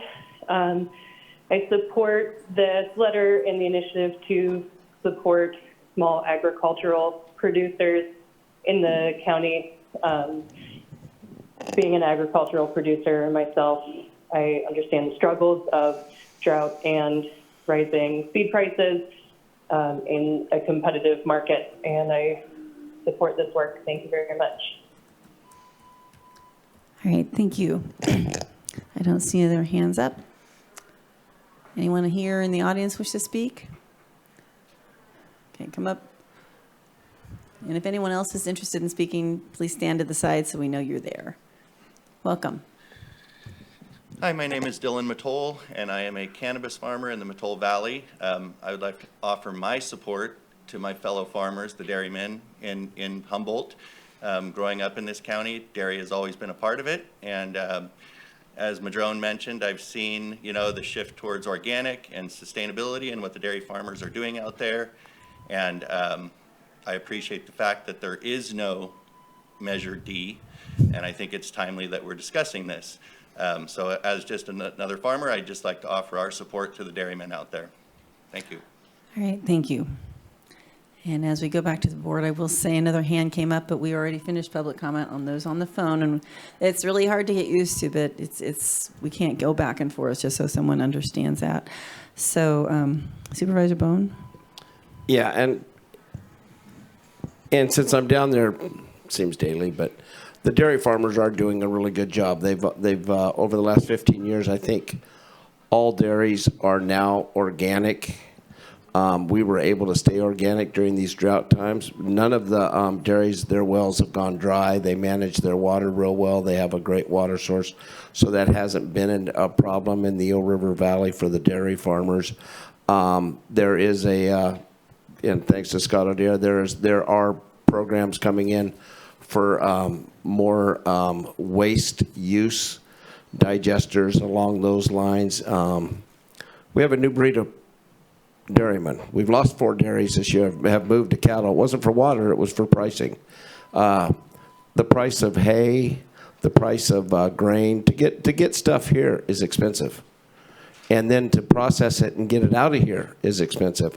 It's a lot easier when you're in the Central Valley, but we got to remember those Central Valley cows live on concrete and never see the light of day. They're in loafing sheds and they never get out. So when you see the old ad happy cows, we are the happy cows up here because we do create, and it is a big part. I don't know if we sometimes realize what a big part of an industry it is to us and has been for over 120 years in Humboldt County. So as we move forward, I appreciate the letter. It seems like a lot.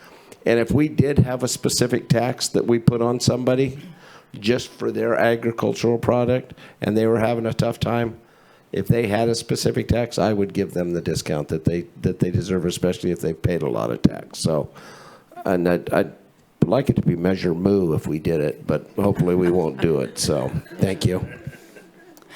Supervisor Bushnell? Oh, you didn't? Okay. No one else?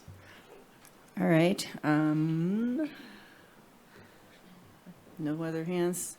Looking to see if Supervisor Madrone has his hand up. No, he does not, Madam Chair. All right, so do we have a motion? Did we get a motion? We don't Okay. have a motion. I never got a motion. We're getting one now. Supervisor Bohn. I'll make a motion for staff's recommendation. A second. I thought we did. Didn't we do that? I don't know if it is There's staff's that recommendation. beep but going outside in the hallway that's diverting us all. Staff recommendation. It is the items, the staff report, we're going to send a letter. I would like to authorize my recommendation. God. I'll update that second. We can argue if it's daylight or daytime or nighttime, I can tell you. Okay, All I right, think I'll we're take ready a for a roll vote. call. Supervisor Madrone? Yes. Thank you. Supervisor Bass? Yes. Supervisor Wilson? Yes. Supervisor Bushnell? Yes. And Supervisor Bohn? Thank you. Motion passes 5-0. All right, thank you. And in an effort to try to at least make some time for some lunch, I am going to shift, because the cannabis tax will take a while to talk about, I think. So I'm going to see this item that comes from Human Resources.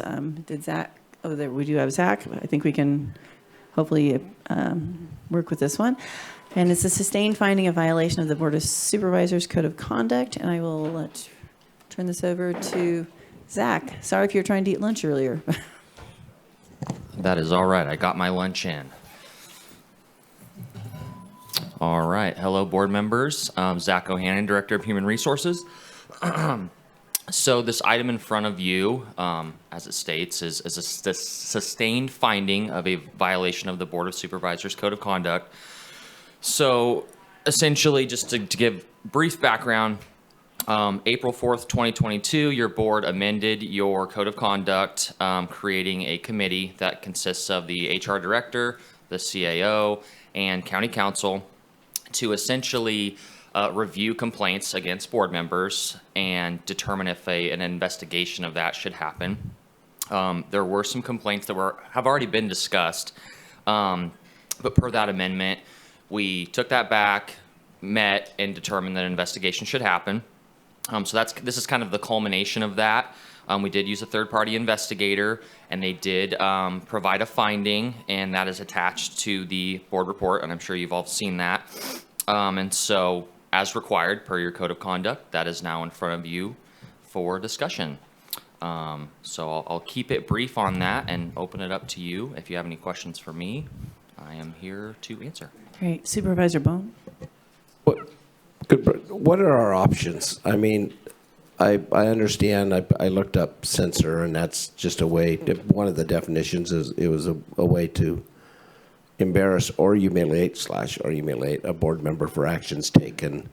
But it doesn't give us, there's really no there.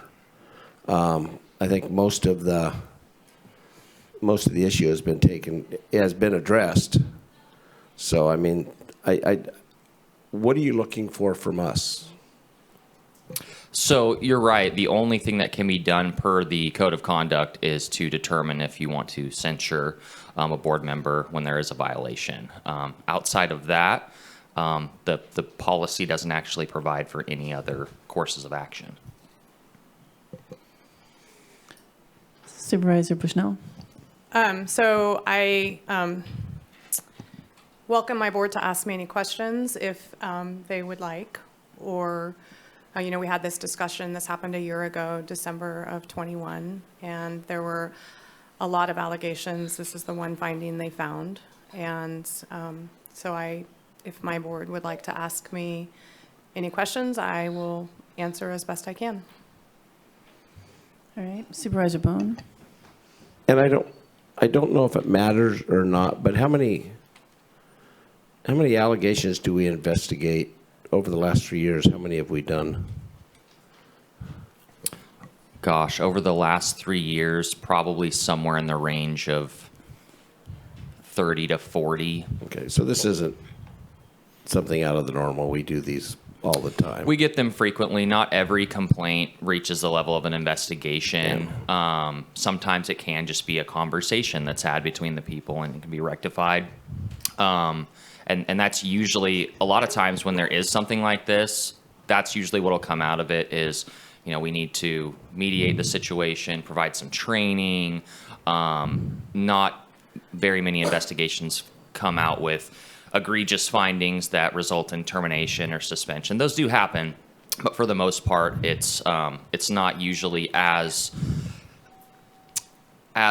bad as the complaint may come off as. So if I could add to that, we did do a mediation with parties, and the reason this is now before us is because the Code of Conduct specifically says that, and I requested that we follow the guidelines.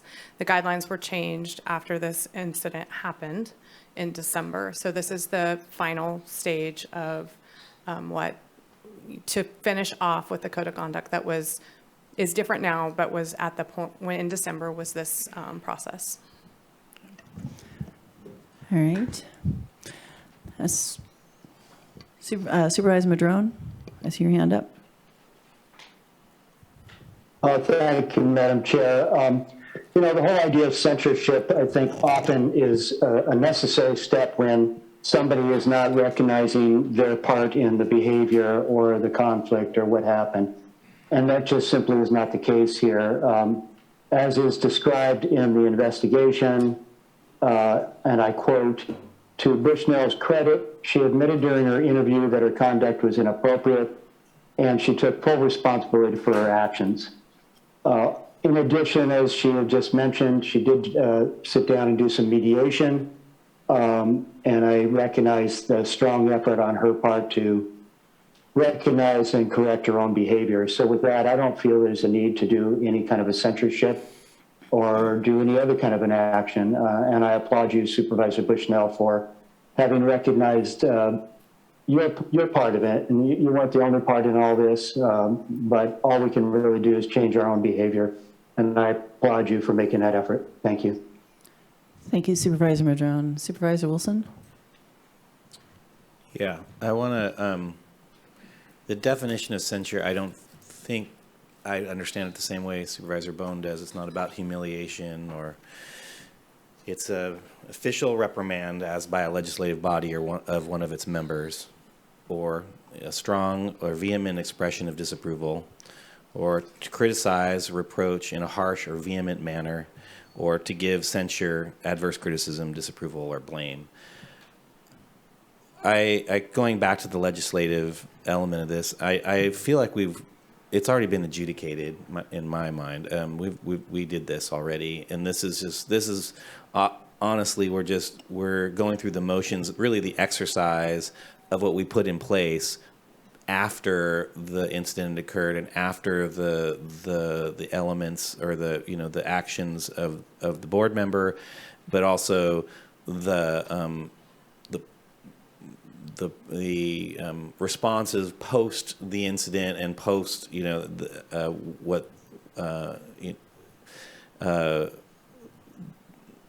I guess the work that Supervisor Bushnell did to make amends with relationship to this, and not just really to the body and to herself, and so from that perspective, I'm with Supervisor Madrone that I feel like we've gone as far as it's already needed to go.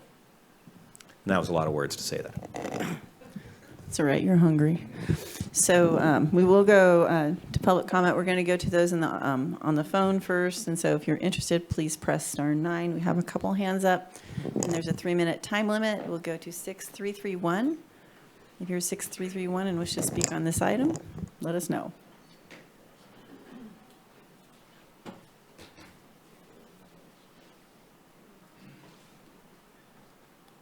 6331.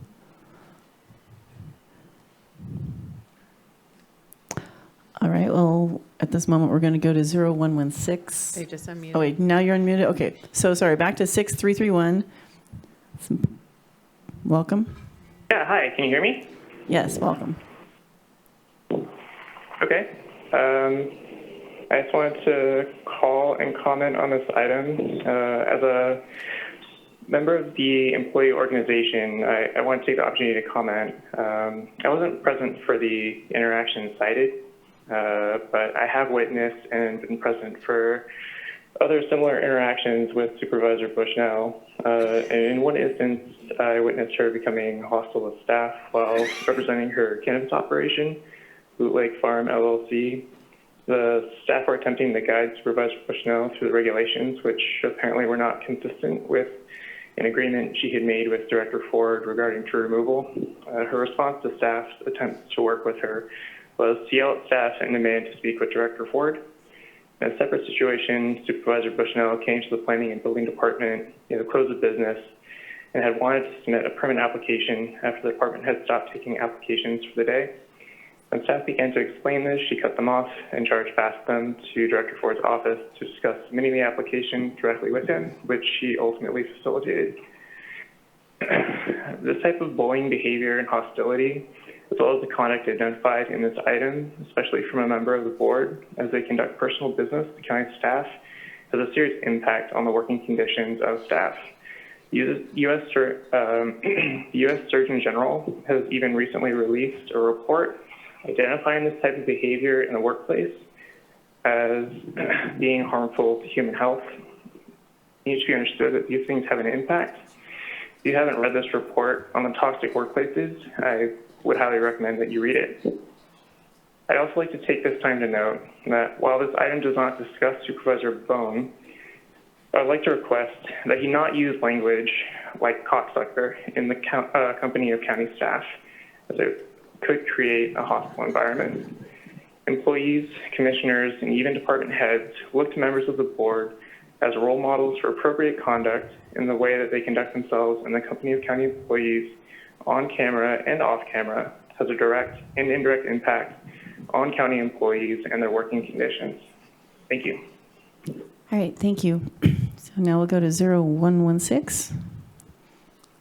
Press *6 to unmute. Hello, can you hear me? Yes, welcome.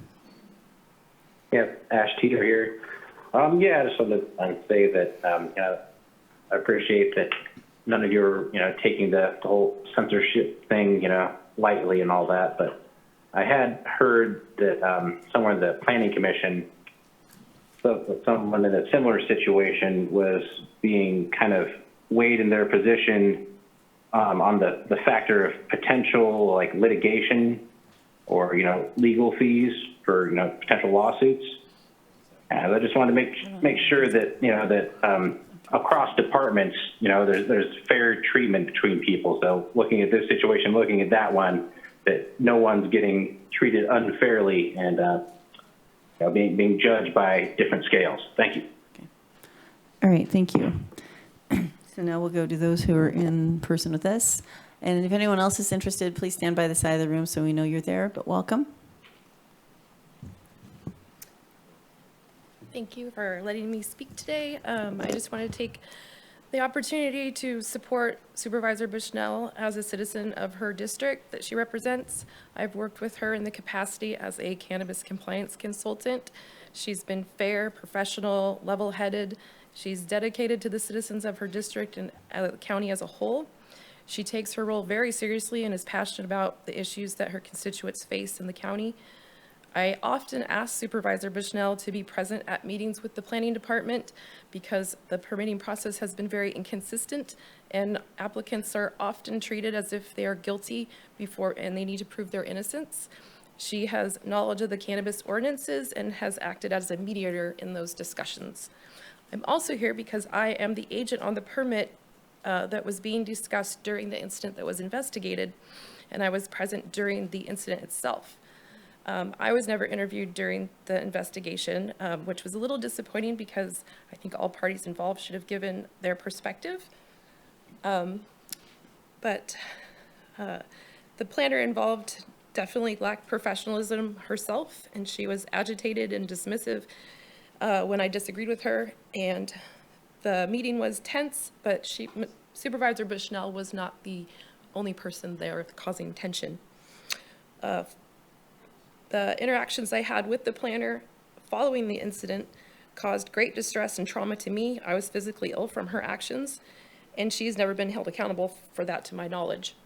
Whereas Supervisor Bushnell has taken action to correct her behavior, she hasn't had any repeated incidents, and she has taken accountability for her actions. So please do not censure Supervisor Bushnell. Thank you. All right, thank you. And I don't see anyone else that's come up to speak, so we will go back to the board. Supervisor Bushnell. Thank you. Zach, there were lots of allegations, and I believe that one of the commenters that just said some of those allegations, what were the findings on those? All other allegations that were received were unfounded. So essentially, evidence may have been presented. However, the investigator found that more likely than not, those allegations were not true. So I think that commenter referenced to 4 allegations. All of those were included in this investigation. Am I correct? That is correct. Thank you. And the findings again? All unfounded. Thank you. Yeah. All right. Thank you. So what would be an appropriate motion on this if we're just, moving forward? Just do we need a motion? I mean, I don't think there's no action, but we chose to take no. Yeah. Yeah. Chair Bass, you can just receive and file. Okay, good. I was going to say, presentation. that makes good. Supervisor Wilson. I appreciate that because we really received the findings and it wasn't in I don't think did we receive the whole report? We did. Well, I'll just comment that you received an email that had the allegations in it. I understand that, but I'm referencing the comments that we received today. And the only thing I was going to say is if those comments have not been submitted and investigated, then that's then that's the proper venue to do that. This isn't the proper venue to have that. We're adjudicating and looking at one specific item today, and from my perspective, it's like this is why we have this process, and this seemed what we just heard was extracurricular to that, or I don't know if it's the right word, but I would advise that if there are anything that any one of us or anyone in the county, any employee, if there's complaints to be made, we have a process for that. That's why we're having this today, and that's the place to do that. That's all I want to say. And with that, I want to make a motion to receive and file the report today. I'll second that with a question. I think all allegations today were discussed in that investigation and another investigation. Is that right? All allegations today have been investigated, right? That is correct. I'm sorry if that was unclear. All allegations that were referenced have been investigated. I can clarify the report has been kept confidential. So your board has not seen that report, and we will maintain that as confidential. And you're correct. The meeting today, or the item today, is truly just about the findings.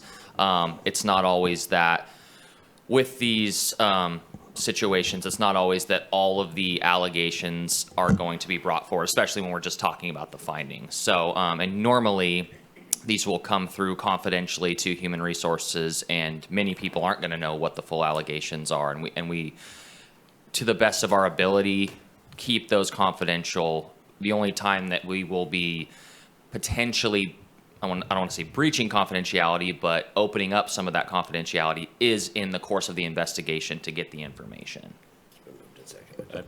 I appreciate the clarification on that. The public has seen a bit of the inside of how we've set this up, as clunky and as awkward and as smooth as it is. So thank you. All right. I think we're ready to vote. Ready for a roll call? No. Okay, perfect. We'll start with you, Supervisor Bushnell. Abstain. Thank you. Supervisor Bohn? Yes. Supervisor Wilson?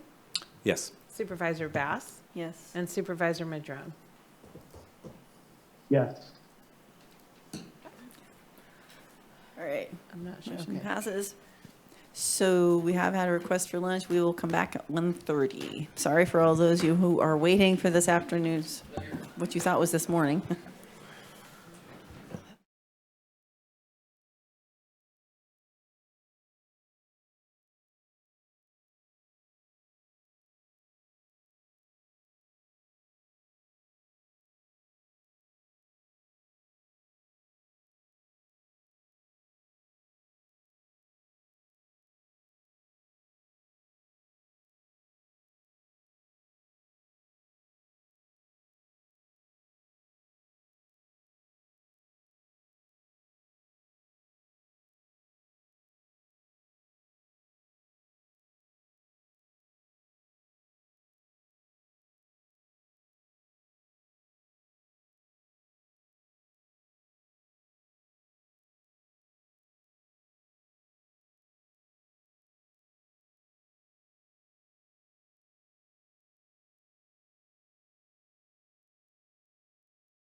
Back. I think we're going to start looking at the CAO, but we're going to start department reports from the CAO's office regarding the update and possible board action on cannabis excise tax reduction.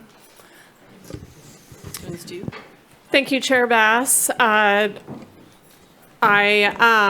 will toss this item over to Tabitha Miller, Assistant County Administrative Officer / Chief Financial Officer, and also serving part-time as interim assistant auditor controller to present this report to your board. Before the report starts. Sorry. So I'm going to recuse on this item, and I will be sitting in the audience. I can, Mike. I checked. Yeah, we did have county council weigh in. So I do this for the cultivators in Humboldt County. I am also a cultivator, and if I was to weigh in on this item, then it would jeopardize the vote at a board level. So I will be recusing as I did before. All righty, and then, all right. Because then at this point, we will turn it over to Tabitha. Good afternoon. Board Oh, and before you go too far, if you are listening at home and you are knowing you were going to want to talk on this, press *9 now so we have a good representation or understanding of how many people will want to comment. And a reminder, once you do that, turn the volume off on your video feed and just listen through the phone because there's a time delay. Okay, thank you, Tabitha. Thank you. So we're going to load up a presentation. I'm going to try to keep the presentation fairly short because I know that there's quite a bit of conversation that will be had about this issue. Just really quickly, a reminder, we met a couple times back in February to develop the excise tax reduction program. You codified this as a resolution on March 8th, and there were some pretty basic things that happened, but pretty big, significant items. The board decided that for tax year 2021, the second installment would be paid by September 15th without penalty. There's an additional 30 days on that. There was a temporary one-year reduction for the tax year 2022 assessments by 85%. We allowed tax year 2022 first installments to be paid by September 15th, but that was with penalty. And then the reason we're here today was that the board asked that we revisit this in the fall of 2022 for the tax year 2023. I thought it might be quite helpful to kind of go over collections because it'll give you a sense as to how the revenues are coming in. And also I think it's a reflection of what's happening in the industry itself. So this is for tax year 2021. And just a reminder, a couple years ago, the board had actually moved this sort of out a year. So this is actually for cultivation year 2020. We billed $19.6 million and the collections are down below. I did update these at the last part of last week, so they should be within a couple days worth of being current. I'm going to start on kind of the left-hand side and just kind of walk you through this. So the first column there is the action. The dollar value paid, this is how much money that the county has collected. The dollars still owed are the tax bills that have not been paid. We break this out by the number of accounts, and then the percentage of accounts on the right-hand side is based on the number of accounts. The dollars collected are a little bit different as far as the delinquency and the paid in full amounts. So the first row across the top, paid in full, we have received $8.7 million from 563 accounts that have paid in full. Their accounts are current for this particular tax year. We have 309 accounts that have paid their first installment, but not their second. And part of the reason for the difference between the 2.9 and the $2.8 million is that as time goes on and penalties and interest are assessed, the amount gets a little bit higher. So there's an additional $100,000 that was paid on those first installments because they were after the original due date. And this means that 28% of our accounts are in this status. And then that last line, these are folks that we received no payment from during for the tax year 2021. And you can see that there's $5.3 million still outstanding. It's 226 accounts that represent this group, and it's 21% of the taxpayers. The bottom line gives you an idea of we've received $11.6 million out of the $19.6 that was billed. That's about a 41% that is still outstanding as far as delinquent by dollar. It's 49% if you look at the total number of accounts. We still have $8.1 million outstanding, and that would not be include penalties and interest because they haven't been calculated on that yet. So that kind of gives you an idea of where we're at for the prior year. gonna move. This is the tax year 2022, and these were the bills that were actually just most recently finalized, due on I think it was October 15th. It might have rolled forward for a weekend. So these are the most current bills. And again, this is the cultivation year 2021. This reflects the 85% reduction in taxes. So it was a $3.2 million that was billed. And same information across the top. You can see that we've got 43% of our accounts that have paid in full, which is $1.1 million. We have 14% of the accounts that have paid the first installment, but not the second installment. And again, the difference between the $0.4 million and the $0.3 million is penalties and interest that were paid on late accounts. And then on our the number of accounts, it's 43%, but 508 accounts have paid nothing to date. So we've got $1.4 million outstanding there. Something that, when you look at the total that we've collected, the $1.5 million, I do want to let you know there's a little bit of a difference. We've made an adjustment there. We happen to have 18 accounts that paid in full. And when I say paid in full, instead of paying the 15% reduced amount, they actually overpaid the amount, and they actually paid what would have been their normal assessment at 100%. That was about $272,000. I backed that out because that's obviously money that we're not going to hold on to. Doesn't really belong to the county, but it is a difference between the actual cash collections and where we're at here. Again, when you look over on the right-hand side, you can see that we've got only 43% of that have paid in full. We've got an additional 14%, which puts us at 57% that have paid at least partially, and then 43% that have made no payment. So our delinquency at this point for our current tax year is 57% by account. If you take it and look at it from a dollar value, it's 43%. So we've got a pretty significant non-payment there. I thought we would go over just one of the things that wasn't available when we talked to you all back in February and early March was what had happened elsewhere in the industry and what other counties were doing and at the state level. I think everybody's aware that the California Assembly Bill 195 actually eliminated the cannabis cultivation tax levied on cultivators as of July 1st of this year. And that has been, over time, it actually transitions from the distributors to the retail to collect taxes. We had several counties that followed our county, Humboldt County, as far as reducing taxes, none to the extent that we did, but certainly took pretty significant action. Sonoma County reduced their taxes by 45% for 2 years. I believe it's for 2021-22 and 22-23. They also followed our lead of extending some of the due dates and allowing for later payments. Lake County reduced their cultivation tax by 50% for 2 years. And they also temporarily changed their cultivation area to a canopy area to give a little bit more relief. Monterey County actually reduced their tiers, and they varied the amounts that they reduced those.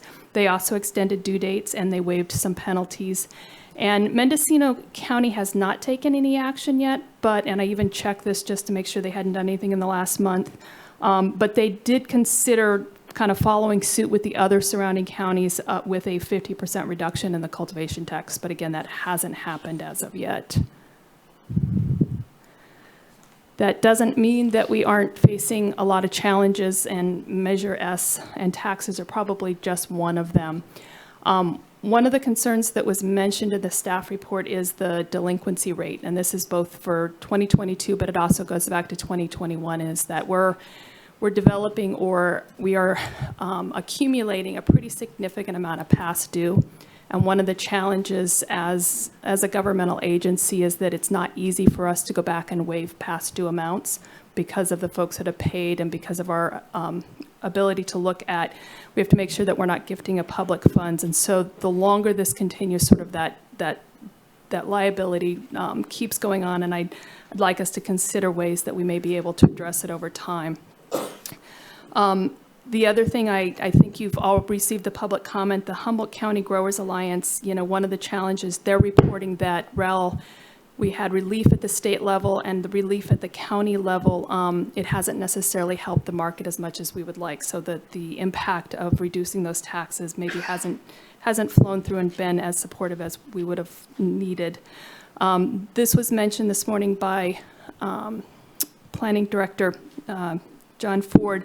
One of the other areas that we need to be aware of is that our cannabis planning division is fee supported, and so when the market is impacted, their division is also going to be impacted, and we'll want to probably take a look at that.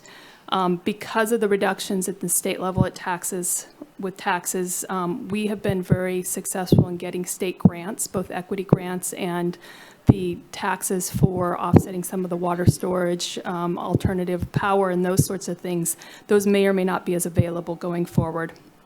I have a question mark here, the role of Project Trellis. You know, I know that there's some idea of maybe expanding the role of Trellis, but there's also a challenge with the funding for that.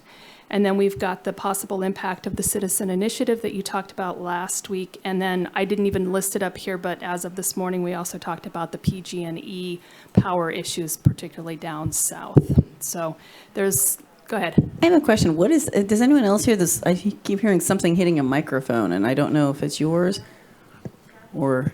Do you want me to switch? Or public, maybe it's that one. Oh, it could be the one over there. I don't know. Is that any different? I think so. Sorry, Okay. I just kept going, what is that? I was going to blame Supervisor Madrone, but his volume is not on. Not blame. I was going to suggest. Could have been. And with that, like I said, I wanted to keep this short because I know that there's quite a few folks that want to provide input and certainly answer questions and provide input back to you.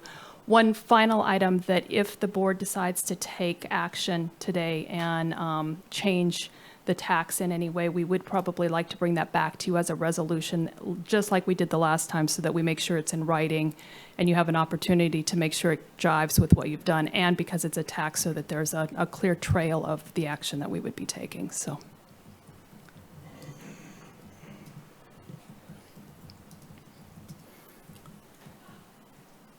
And I'm happy to answer questions, and I know that Scott Adair with Project Trellis is behind us, and we've got other folks here too. Okay, any questions at the moment for Tabitha? Supervisor Bohn? And how much has been collected since we have put in the cannabis tax? Because I look at Sonoma and Mendocino on here; they only went 45 and 50% and things like that. But they've only been collecting $2 and $3 million annually. And I think we were well over 10 or $11 million, and I think they were combined had collected less than 10 million, and we were over 50 million, I think. And I don't know if those numbers are accurate. I think the 50 is a little high, but you are correct, because even in looking at the impacts to those other counties, they were talking about having, when they were looking at a 50% impact, they were looking at $3 million being the impact to their budget, so that it is a much smaller amount that they at least historically have collected. And, much like, and we've said this 100 times, much like we said earlier, about the dairy, giving them, but they don't have a separate tax for their milk, and we don't tax grapes. We don't tax any other industry like we do this. So I think that's, and we've benefited from it quite a bit the last 4 years, I think. Maybe not 50 million, I don't know. That's why I asked, so. And I can, if you give me a few minutes, I can probably get you that number. You got it. So. Or somebody may Mr. Adair? Have it. I have the number. Oh. We have collected since, thank you. We have collected since fiscal year 17-18, 52.7 million on cannabis excise taxes. Okay. Supervisor Bohn? So we exceed Sonoma and Mendocino combined by a lot, because of, they went off at 2.5, I think Mendocino was 2.5% of revenue, and we went off a canopy, which was easier for us, but not so much for the growers, I guess. So, and I don't think we're giving them, anyway. I'm anxious to hear what else could go on.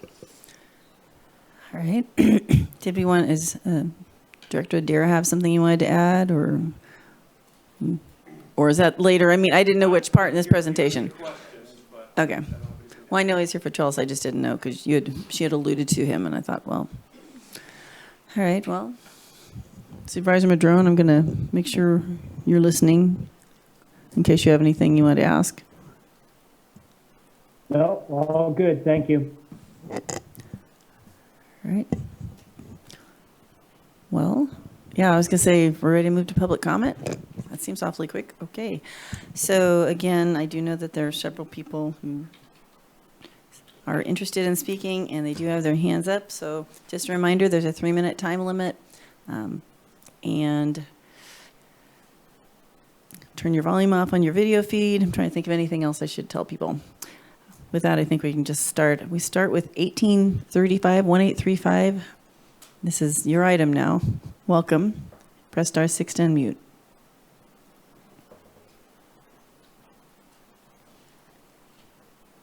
Welcome. I see you are unmuted. Hello, can you hear me? Yes, welcome. Hi, good morning. My name is Anthony Fino, and I'm an executive director at Primary Growth Partners based in Southern California. We're a brand development and marketing company serving distinct groups of cannabis consumers. We source unique genetics, pair them with our trademark brands, and license this package to our plant-touching licensees throughout the United States. You might be surprised that we value genetics for the same reason as breeders and farmers do. Our business depends upon products that consistently meet the needs of our customers. And because genetics greatly contribute to determining a plant's characteristics, our livelihood depends upon stable, high-quality genetics.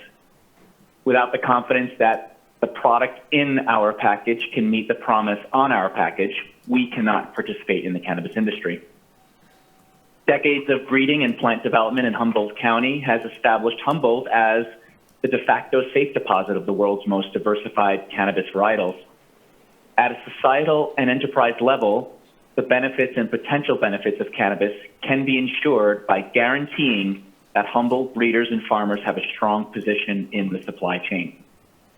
To empower these farmers' full participation and influence, we say fund the programs that support this absolutely essential part of our industry. Primary Growth Partners is not here to support taxation on farmers. Farmers need to reinvest their profits into fortifying, developing their businesses against an increasingly competitive marketplace. Instead of putting the burden on farmers, we ask the Board of Supervisors to look to other primary sources for funding for these programs. We strongly urge the board to make a motion in support of the staff report to expand Project Trellis. Cover not only cultivation and commodity market strategies, but to include programs that will stabilize the cannabis economy. A thriving cannabis economy is rooted in craft cannabis products, cannabis tourism, business education, and community events such as festivals, high-value cultivar auctions, strain licensing events, or public genetic sales. Please direct the staff to be more creative and find funding for these programs outside of the taxation of farmers. We thank you for your support of this motion. Thank you. So next speaker is 2275. And press *6 to unmute.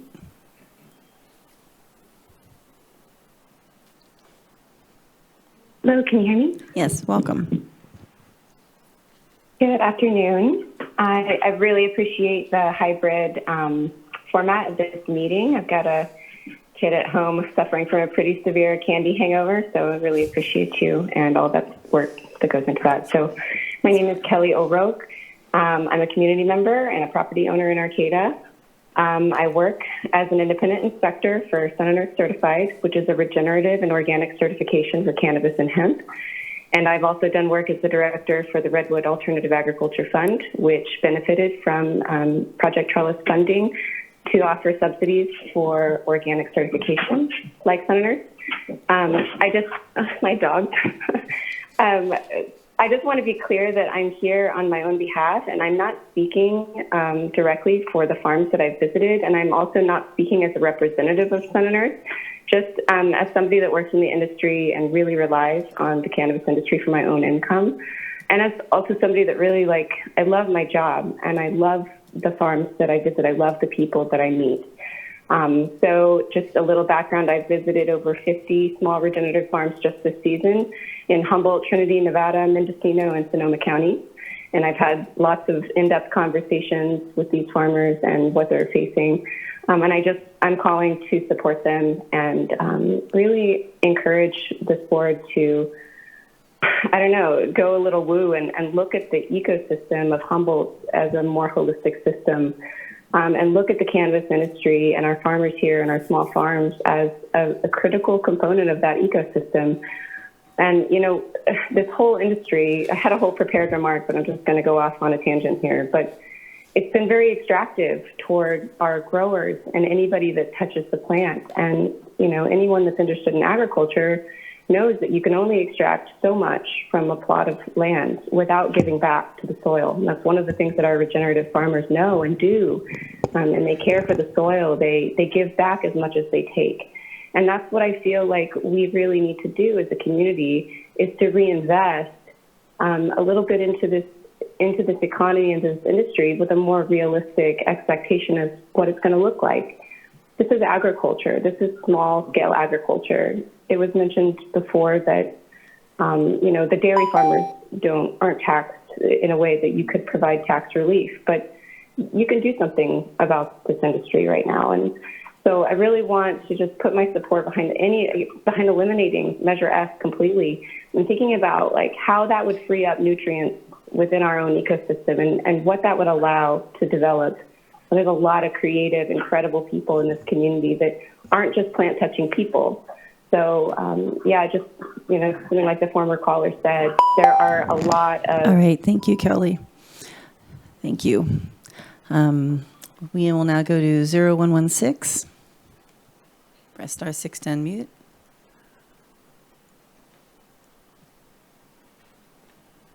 Hello, can you hear me? Yes, welcome.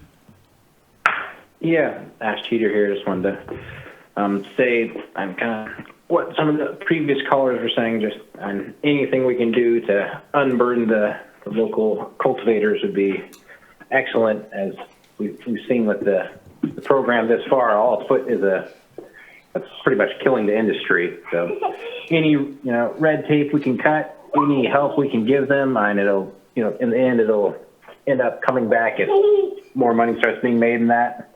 It'll come back into, more money flowing around the community. So thank you. Bye-bye. Thank you, Ash. Our next speaker is 5375.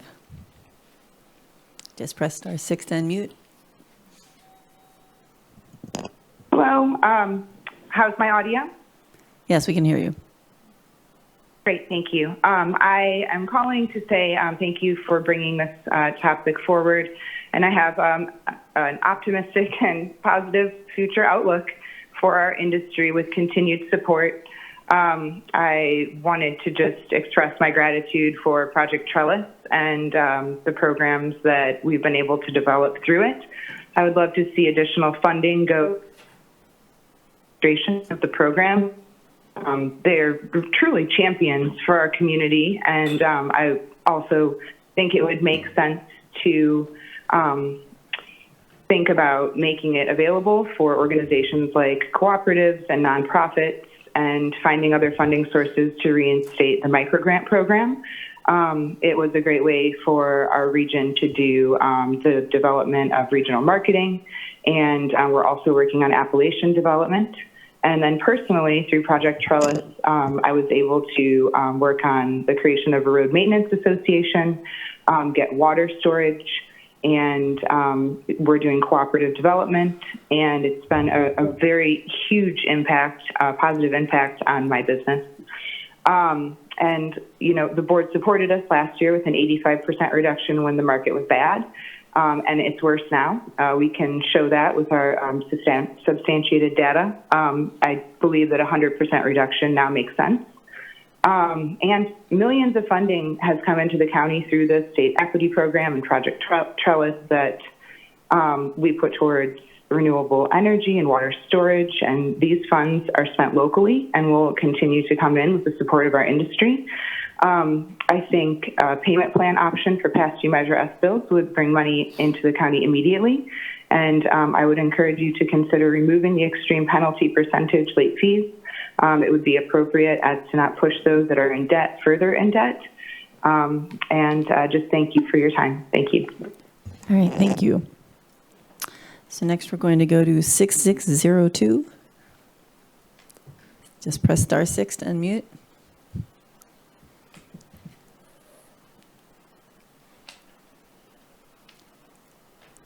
All right, 6602. Just a reminder to people, if you are watching on TV or video, turn the volume off so you don't get a time delay. We'll come back to this person. We'll go to 6447. Press *6 to unmute. There you go. Welcome.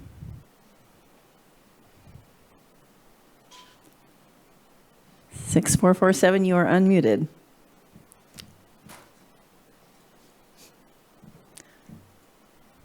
Well, Nikki, it says they're unmuted. Oh, Zoom is so much fun. All right. Well, at this moment, we'll go to 3053, and we'll go back and. They just unmuted themselves, muted themselves, and unmuted themselves. Okay. So 6447. It looks like you're unmuted. Just can you say something so we can hear you? That might be the issue.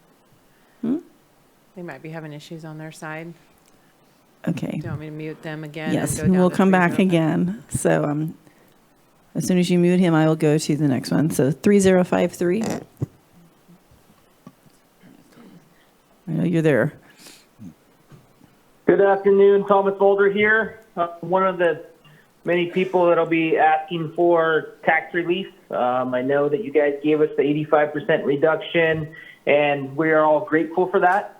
I think the market has gone worse since that point in time. I know myself, as well as many other cultivators, still have a long O sheet owed to us from different companies, not just distributors, retailers, up and down the supply chain. It's just cash business, and it's really hard to hold people accountable because companies can just go out of business, and then you're left with just an IOU.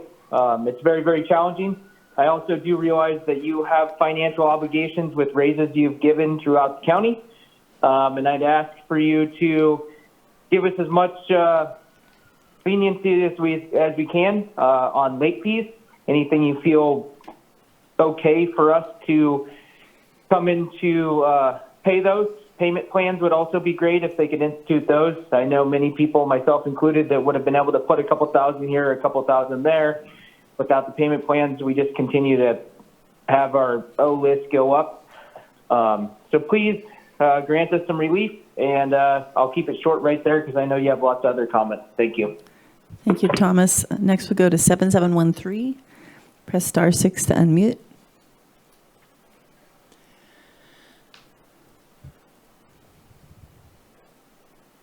Yes, hi, thank you. This is Brian Roberts. Talking about Measure S tax, I just got my tax bill for $5,000. At full capacity without any reduction in tax, that's another $11,000. If you add the state permit of the small cultivation, there's $5,000. By the time I pay my water board, I'm at $24,000 a year in fees, taxes and fees, prior to even planting a crop. So if there's a fire, if there's a bad season, like the guy before said, if someone in the supply chain doesn't pay you, you're out of business. You're $24,000 in the hole prior to starting. You don't have a Measure D because it's an absurd concept. You're not going to tax a dairy farmer prior to him doing business or selling anything. It's just not right. No business, any industry is taxed prior to doing business. But yet in the cannabis industry, it's quite all right to tax these farmers. That's the attitude it's always been. It's quite all right to charge double the amount on all our necessities. If we have a construction worker, he'll double our price. Everyone taxes the cannabis industry at such an outrageous amount. $52 million in 5 years, 6 years of legalization that you've taken in taxes. It's great for the county, but it's killed the entire Humboldt County cannabis industry. What Humboldt County lacks is we're small farmers. We don't grow thousands and thousands of pounds. We grow 400 pounds, 500 pounds. That supplies, if you're lucky, 100 top customers anywhere in the state. So we need small marketplaces. We need to find these customers. We need Humboldt County with Project Trellis to create avenues that we can go out and find 200 customers in Southern California who love Humboldt County stuff. That's what we're looking for. We can't get our product into real stores. It's not going into a store in the supply chain because they're vertically integrated. If they take an outdoor product, it undercuts their sale. So they're offering us $200 if we're lucky. That's a pound. At $200 a pound, I'll never be able to pay my cultivation tax. So without a reduction, and if you go to Mendocino County and do it by a percentage, that's fantastic. At least we have to sell something in order to pay something. Majority of these farmers here aren't selling any product. We need help. We need help at the retail level. Most importantly, I've been a famous company in Humboldt County was on the radio all the time advertising. They took 200 pounds, never paid me.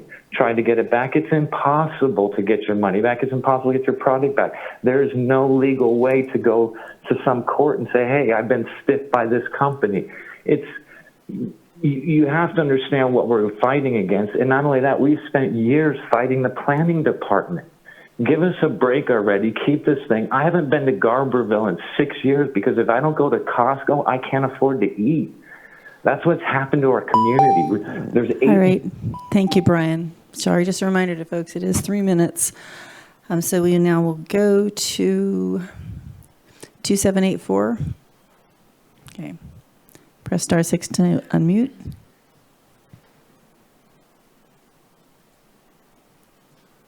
Hi, my name is James Buer. I've spoken before. Normally I have a written statement, but this will kind of just be off the cuff here.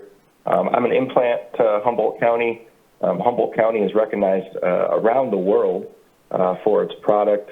I think the board should really ask itself how the community has benefited from these taxes, because driving around the community and talking to people, what it really feels like is the aftermath of a war.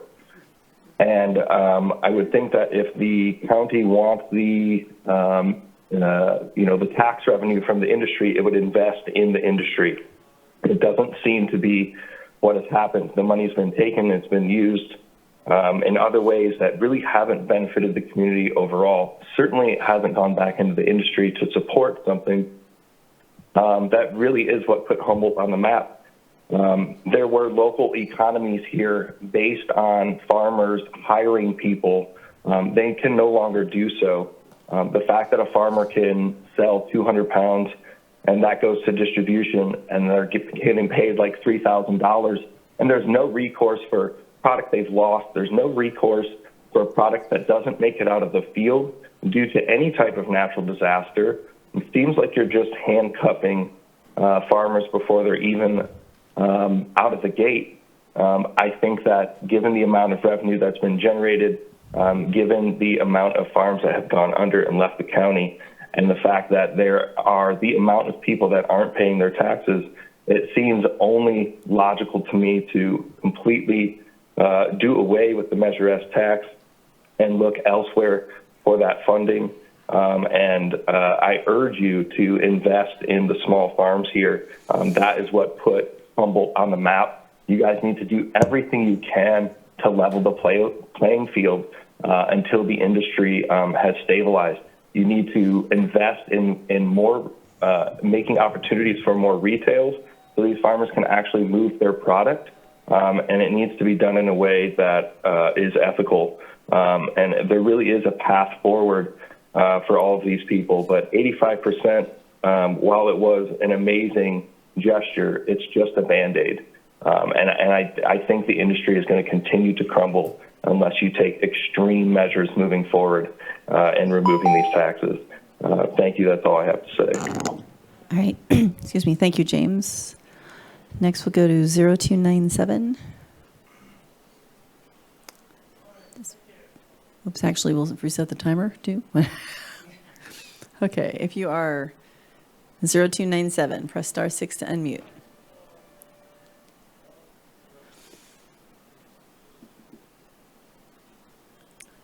Hello, can you hear me? Yes, welcome.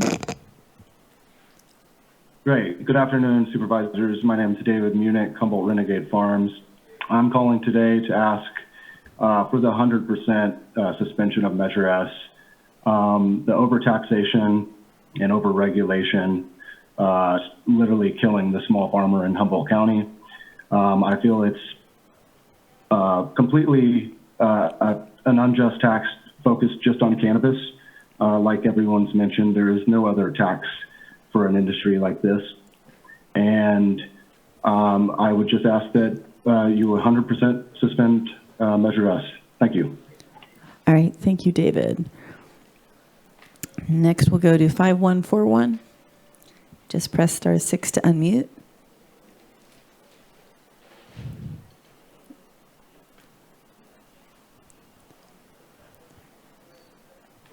Ready for your 5141. Press *6. Yeah, good afternoon, supervisors. This is Nick Erickson, owner of Full Moon Farms. I'm on the policy committee with the HEGA, a member of the Origins Council. I'm also on the board of directors with our local volunteer fire department. As so, I interface with many members of our community, both in cannabis or some form of ancillary support business to cannabis. And the narrative has been the same across the board. We are in a massive contraction market. The bubble has popped. Store sales are down 50 to 60%. Farms are working harder than ever to break even. Most are having to sell at below profitable margins if they can sell at all. Distribution companies are failing left and right, leaving almost 90% of our legal farms with large unpaid invoices. And as a small business that is so heavily regulated and held to such a high standard, it's hard enough to stay competitive, but leaving us unpaid is just catastrophic. There's been massive farm fall-offs, and unfortunately, we're going to see more farms leave this industry before it's over. That is why I'm asking you all today for a complete elimination of Measure S. Those of us who are going to stay in this industry need your help now more than ever. I do want to make it clear that in these very difficult times, we are remaining very optimistic. You know, the current market is unsustainable for any size cannabis business model, including the large corporations. It will correct itself to at least a living wage. We are already seeing massive decreases in the illicit supply from Southern Oregon, and the current California oversupply is mostly comprised of a lower grade product. We are seeing a trend of purchasers seeking out higher grade cannabis growing with more sustainable methods, and I firmly believe that this is where Humboldt County will shine. This is what we're known for. This is the model that we need to embrace and market as we move forward. Humboldt County is very unique as we have a rich cultural history built by these legacy farmers in a variety of special microclimates that are just found nowhere else. And that's what makes us so special. You know, that's what makes us a community. So, again, I thank you for the 85% reduction. It was a big move, but today we're here to ask for a 100% reduction of the Measure S. Please help us move Humboldt County's cannabis industry forward, and thank you for your time. Excuse me. All right, thank you, Nick. Okay, and next we'll go to 2355. Your 2355, press *6 to unmute.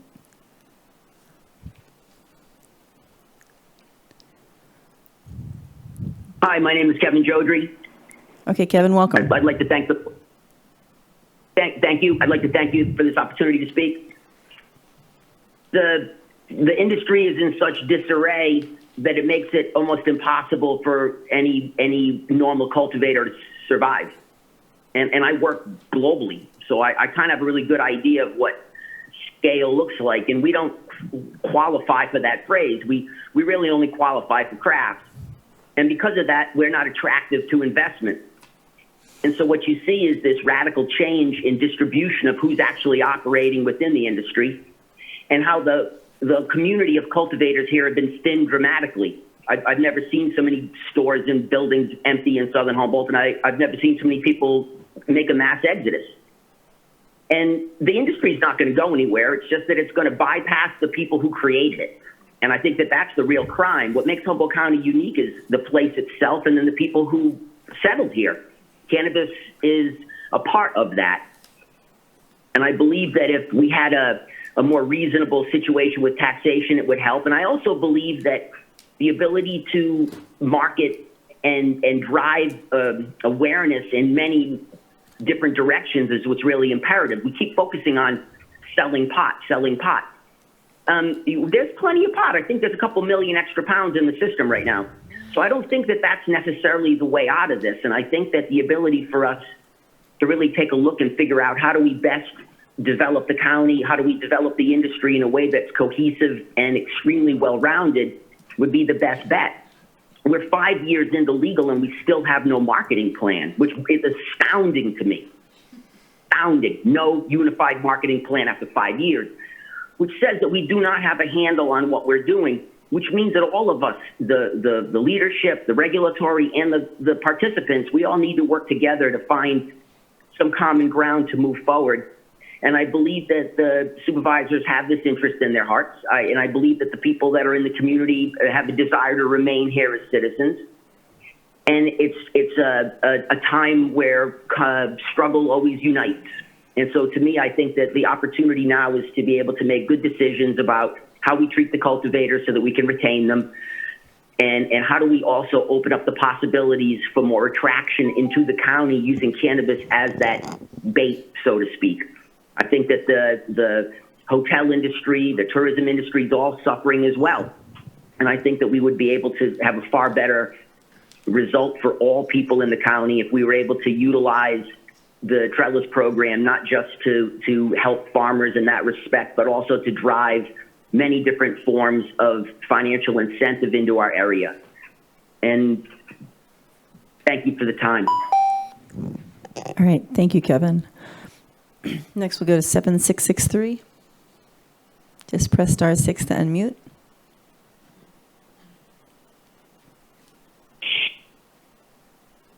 Hello, my name is Selena Rowan. Thank you so much for the opportunity to speak. I'll keep my statement short. I'm a farmer, and I support what so many of the speakers before me have said. And I request that you consider a 100% elimination or suspension of the Measure S tax and continue the great work that you've been doing to support small farmers. Thank you so much. Thank you, Selena. So next we're going to go to 1464. If that's you, press *6 to unmute. Hello? Welcome. Hello? Hello, we can hear you. Hi, my name is Rob Gwightly. I'm a cannabis operator and a grower. Originally, when Measure S was talked about, we were against it, and we tried to stop you guys from using it. We saw the drastic market changes coming, and we tried to warn you. We keep asking you, please take this away. It's not working. An experience I had with Measure S when we went around to the different meetings about how we would spend the money. I participated in a few different meetings since I live in a few different parts of the county. In one of the meeting sessions with DA Fleming, we got in an argument about what we were going to spend the money on. And in the argument after the meeting, she ended up using the point that I brought up in the meeting that she argued with me over it. And so it was one of her top 3 things in McKinleyville that we should use the money for. And it was the politicians, the different departments that are dealing with cannabis would all have to get together and fight for different tax monies that the state is going to owe us through, the outrageous taxation from the excise tax. And so within the 15% excise tax that's charged at the store every time, 1/3 of that money is to come back to the places that were harmed by the war on drugs.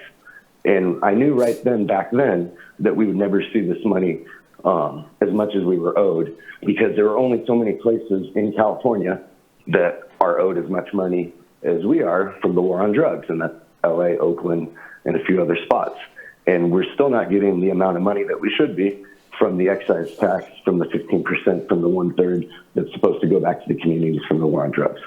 And so I think a way that we can get to this is, and this is what Maggie Fleming said to you guys at the meeting, is we have to lobby together. We have to use the politicians and the police, the Sheriff Hansel, and the Ag Department and the Trellis Department, and we need to go to Sacramento together and fight for our money that we're owed, or we'll never see it. These are all my personal opinions right here, and now I'm going to speak about a breeding project that we've been working on and another way to help people in Humboldt too. And so we feel it's unacceptable to tax people anymore. You know, the taxes as a distributor, they you know, when the cultivation tax went away, it didn't help. The price actually dropped right after the cultivation tax was taken away, and it still hasn't recovered. And so we'd like to see Project Trellis still saved. We'd like to find other monies for Project Trellis so that it is not relied on the growers just to support themselves at this time. Obviously, if $50 million has been taken, we should put some of that money back into ourselves. You guys put $2 million of that money, the marketing money, back into the general fund that the growers will never see. We'd like that money back. All right. Oops. Thank you. So next we'll go on to 1912. Wait, which one? 3556. Okay, 3556. Sorry, my numbers moved. If you're 3556, press *6, and you are unmuted. It looks like. Welcome. Yeah. Hi, my name's Sean Stam, and I'm a co-owner of Southern Humboldt Royal Cannabis Company, and I'm this whole system was designed when the market was in a completely different place, and we were making really good money at the beginning, you know, and it seemed like there was almost this, let's get back some of that money that we never got to collect while everyone was growing traditionally. And, you know, I just want to say that even at that time, many of the farmers that I know were really supportive in the community and paying taxes through other businesses and supporting their local areas. We really need all the help we can get. I'm still trying to pay off last year's bills. We're defaulted on the Measure S taxes right now and behind, and, you know, doing everything we can, but there is just this glut of cannabis in this state, and it's driving the prices down to where it really doesn't make sense to do what we're doing anymore, and we really do need all the help we can get on all fronts. I want to echo the complete removal of Measure S and repurposing these trellis funds to help us build that tourism part of things, like Kevin Jodry was mentioning. That's huge. And, you know, correlating things into the university and the new programs that are being developed and trying to access some of that funding for genetic research. I'm part of a project called the Humboldt Grace Legacy Project, and we're creating, it's created, and I've just been helping advise and be a part of developing it, but it's a framework to protect our genetics and create NFTs to do smart contracts and license genetics and keep this genetic diversity that's so important to the whole industry. So we really need to shine a spotlight on our genetic diversity up here and welcome people to see the sustainable farming and spread that knowledge. And it's not going to happen without some major help from you guys to just get creative and find any way you can to help support us and make it easier for us to do what we're doing, because it's a lot of really hard work and it takes a lot of money to run a farm every year. And starting indebted for the last 3 years has been backbreaking and demoralizing. And we're surviving, but it's like just barely, you know? So just want you guys all to know that, and please help us get through this time so we can make Humboldt great again. All right, thank you. So next we'll go to 1912. Just press *6 to unmute.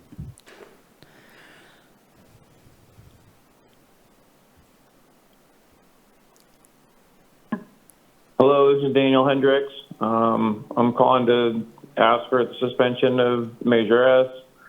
I'm owner of Hendricks Farms and was born in my backyard in 1982 in Humboldt County. Been a resident. My daughter's a resident here. We know many of the farms, and we work with over 400 licenses in the state of California. We see the struggle from the whole cannabis community's perspective. There's not really any success in this framework that's been built to extract money from the cannabis industry and to inject it into local and state government. we need to reinvest in our community and our cannabis if we want this project to succeed. And that goes from the very top to the very bottom. I think that ancillary businesses, nursery, distribution, processing, packaging, all these different entities, the farmers need assistance in these areas. And so using Project Chalice to create marketing, create opportunities for all these farmers to reduce their costs is one of the only answers we have of making this succeed.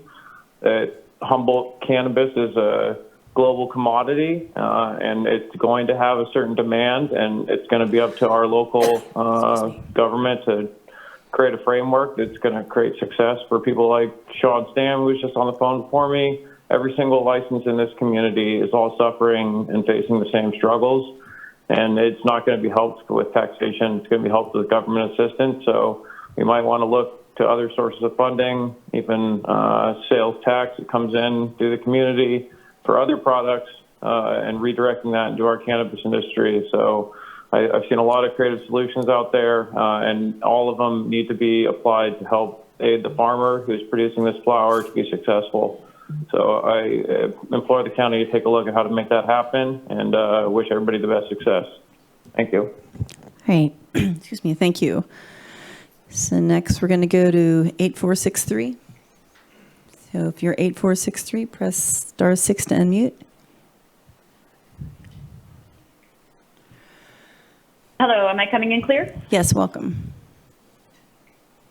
Hi, my name is Wendy Kornberg, and I'm calling basically to just reiterate what's already been said many times from a personal perspective so that you guys can get maybe a better clue exactly of how we are being impacted as farmers. 2 years ago, I transferred 136 pounds to a manufacturer. I got paid nothing. They did not pay me. They still owe me. Last year, I transferred 300 pounds to a distributor. I got paid $3,500. They lost the rest of it. They couldn't find it. I badgered them and badgered them. I have no recourse to get this money from those people. Nothing. There's nothing I can do. I can badmouth them in the community, but that's not really going to get me paid. This year, we didn't have money to buy clones, so we relied on a nursery to front us clones, to give us terms on them, and they accidentally transferred a male. My entire garden got seeded, the entire thing, 5,000 square feet, that if Measure S was at full cost, that would be $5,000 for zero revenue. So these things start adding up. We have fire damage, 3 years ago. I mean, there's no crop insurance. There's nothing I can do but keep soldiering on. For myself, I've taken on other jobs. I've done advising. I have had to go to other states to help people get their cultivation strategies in place. I'm also part of a program called Gangier, which is training students on cannabis connoisseurship. We bring in about 14 to 50 students a month come into Humboldt County to learn about this. So that is a huge boon and revenue to the county, but we are lacking in places to take them. We try and show them farms and show them what this can look like. It's gotten awfully hard to find legal farms to take these people to. So it's also gotten awfully hard to put a really happy face on things all the time. Like, they see the struggle. They come into our town and they say, why is there nowhere to eat? Why is there 2 places to stay? And they each cost $300 a night. That's insane.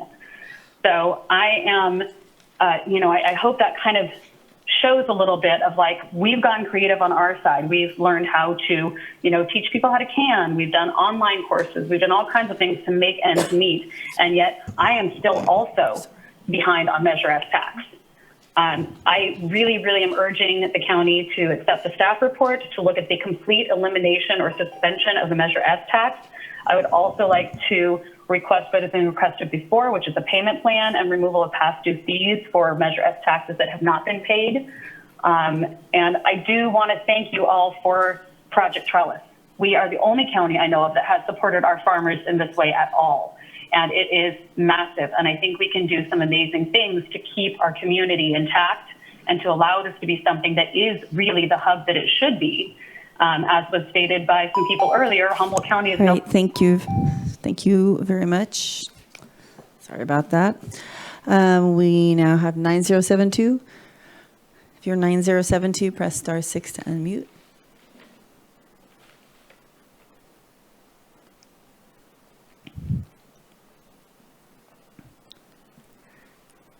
9072.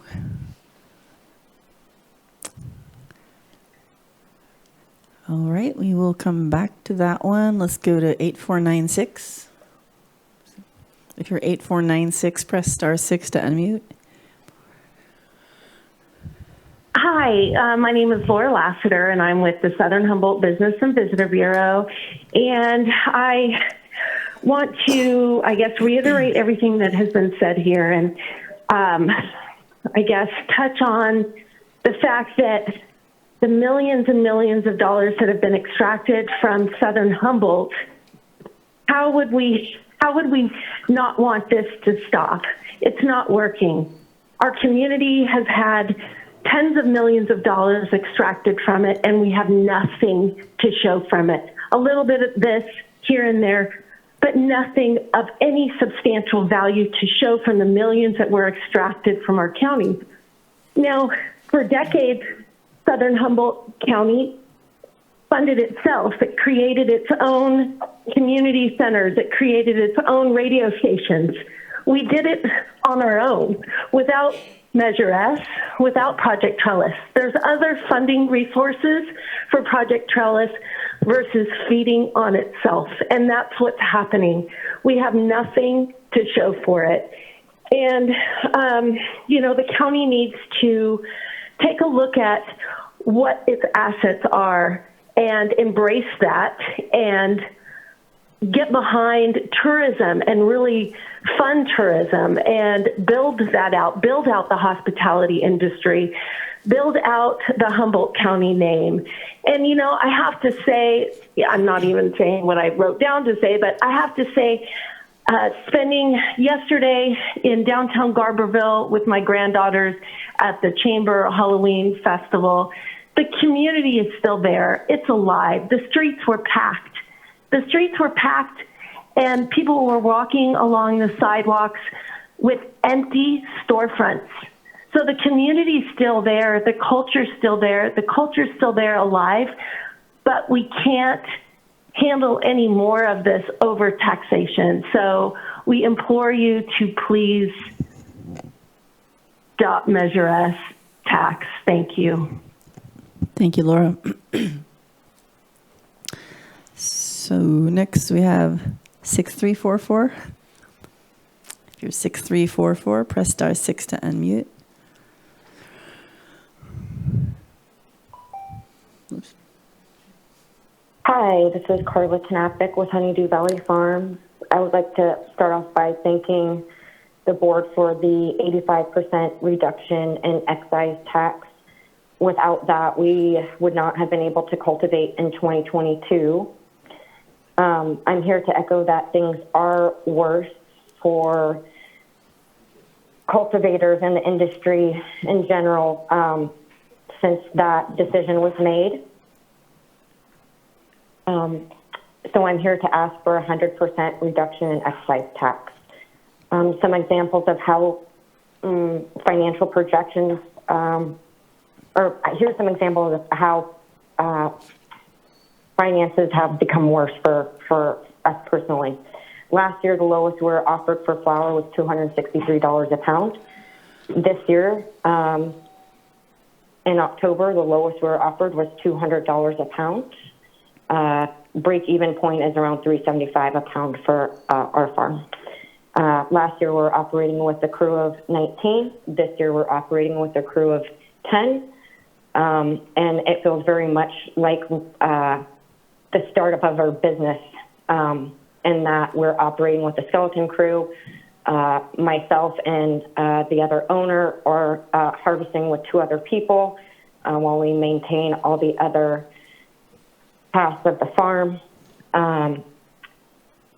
We're asking ourselves, does it even make sense to finish harvest at this point? I need to look for work for fun, but I have limited time to do so, given that I've taken on so many other people's tasks. And the stigma of being a cannabis farmer is still alive and well in this county, despite being a Humboldt State graduate. I graduated valedictorian of my class as an environmental science major. Also, how things have gotten worse. We were able to pay the first 15% reduction bill, not the second that was currently due on October 15th. We still have our deferred excise tax bills that are due as well for our 3-acre farm, which is currently down to 2 acres. We requested early in the year from the water board to be able to fallow.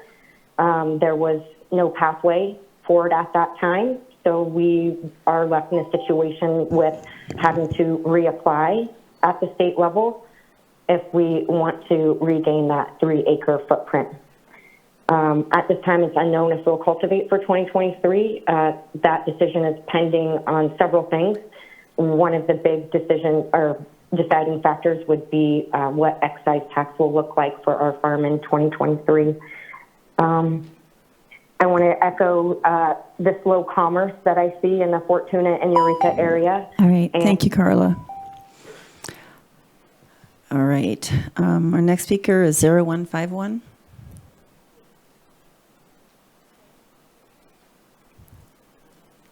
And if you're 0151, press *6 to unmute. Hello, this is Dottie Russell from Southern Humboldt.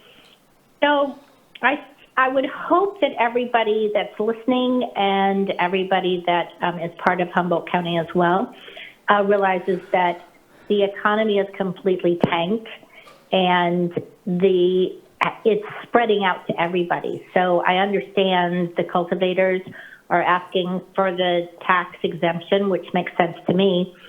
But the other part is we were recently in Oregon, and in Oregon, every single store, every single market, every single hardware store practically had something that was made with CBD or hemp in it.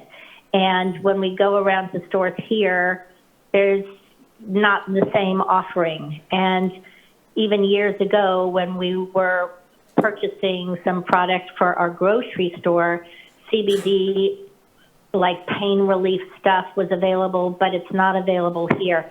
I don't really understand how this could have gotten so completely screwed up.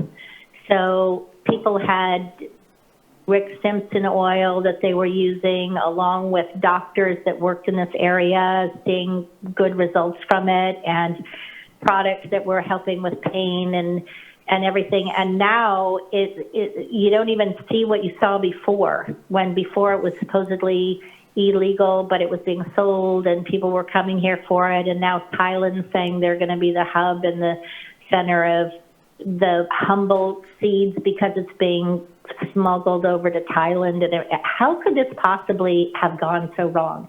And then when you think about how it impacts, there is not a human being, there's not a plant, there's not anything that's not impacted by what's happened with the cannabis industry, because the cannabis industry was such a huge part. I mean, it was a huge part of the community working together, supporting one another. It was a huge part of children having access to things the school wasn't providing. It was a huge part of neighbors working together and protecting one another and helping each other. All of that's changed. So in 20 years, watching to see what has happened, where people are hurting one another, turning people in for these abatement things. I mean, there's nothing about, oh, let's just make this better. How can we make it better? That's what it used to be. It used to be where people really helped each other make things better. So I think it's really important that the supervisors realize each one of you represents each one of us. So I appreciate that you only do something for your area, and you go by what the other area person wants and all that. But really, each one of you represents me, represents my neighbors, represents every child in every school. You're individually responsible for every single one of us, and you need to be talking to us, you need to be asking us, you need to be feeling the pain that All right, thank you, Dottie.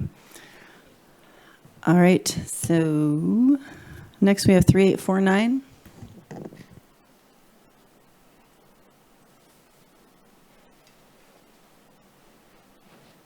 Good afternoon. My name is Polly Kinsinger, and I own Mama Bear Farms on the now snowy mountains of eastern Humboldt County. It's beautiful out here today. I wish you could see it. I was so relieved when you reduced and extended the deadline for paying the second installment of the cultivation tax last fall. I I figured that by the time the delayed bill came due in May, I would have sales from my new harvest to cover it, as well as the first installment of the fees due for 2022. But the reality is that I was able to sell my production from last year far below what it cost me to cultivate it. As a result, I was unable to cover the Measure S fees for most of my cultivation space, and I've made the very difficult decision to cut my cultivation from 25,000 square feet to 4,600 square feet.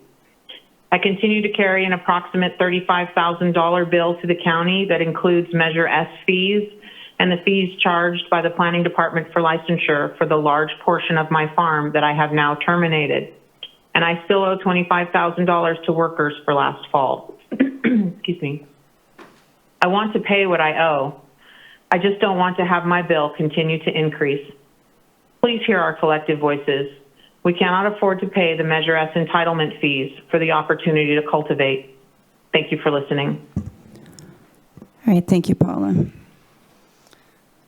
Next, we have 8966.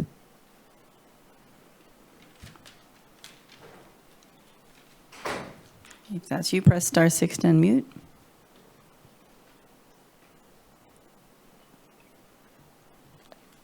Welcome. Hi, I'm Mike Catalano.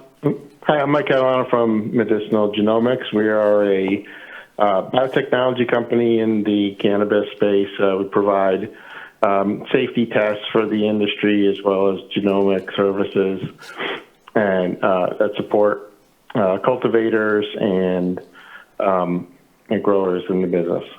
We have been working for the last year and a half with the Humboldt Grace Legacy Foundation and supporting those efforts in order to help build an ecosystem that helps the small farmers in the region compete on a level, on a higher level. And we support the reduction or elimination of the taxes as well as the funding of the Project Trellis initiative in order to invest in the industry in the area. Humboldt County is really home to some of the greatest diversity of cannabis genetics in the world, and it's a shame if that were to dry up over time here. So we just wanted to put our 2 cents in. A lot of the arguments have been made from the last few speakers, but just wanted to kind of put our support behind this effort as well. All right, thank you. 5390. Press *6 to unmute.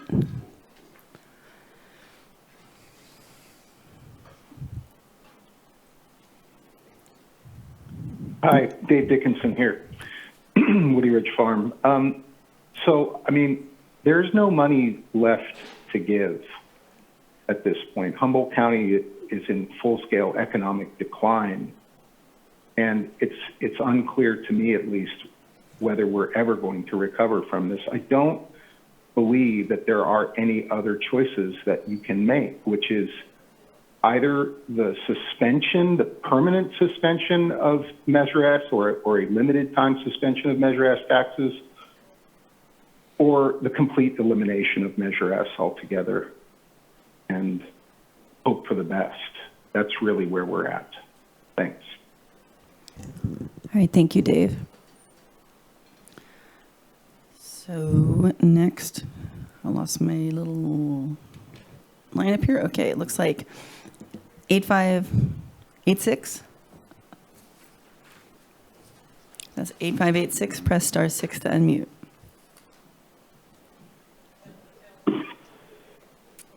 Hi, this is Rio Anderson from Lady Sativa Farms in Bembo. Can you hear me? Yes, welcome. Okay, thanks for letting me comment. I'm a lifelong resident of Humboldt County, used to work up at the county in the Economic Development Department. Went to HSU, studied rural economic development, all with the intention of really understanding the situation in southern Humboldt and Humboldt proper. The prosperity plan claimed that one of the key components was to have a low shipping cost product that we could export to keep that base industry alive. And this was pre-cannabis legalization, and I just kept thinking, you know, cannabis is that product.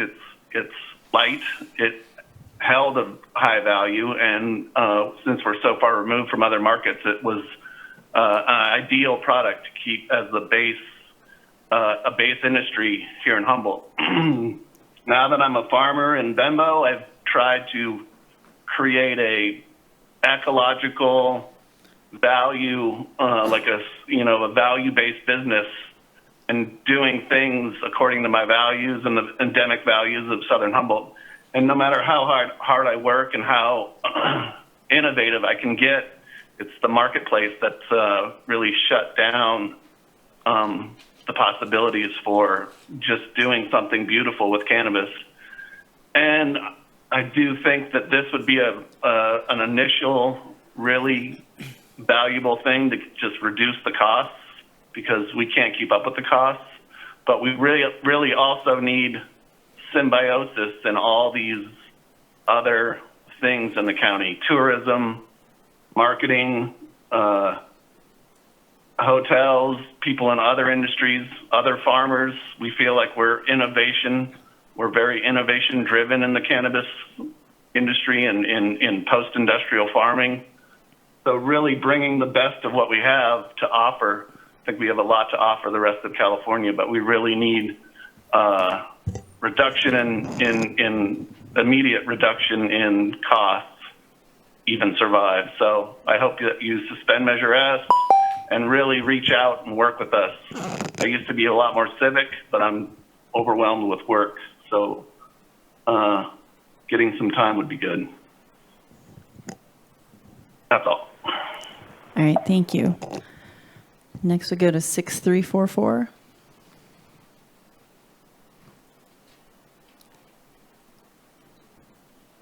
Just press *6 to unmute if you are 6344.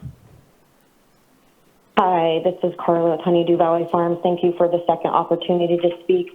I just wanted to comment on the amount of infrastructure that will have to be removed with the amount of farms that will be holding shops.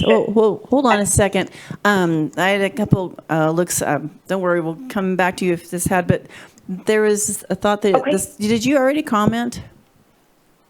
I did, and I'm happy to wait for others to make their first comment. Well, and you don't get to. There's no second comments, but I would suggest to email. That would be the best way for us to approach this. Sorry about that.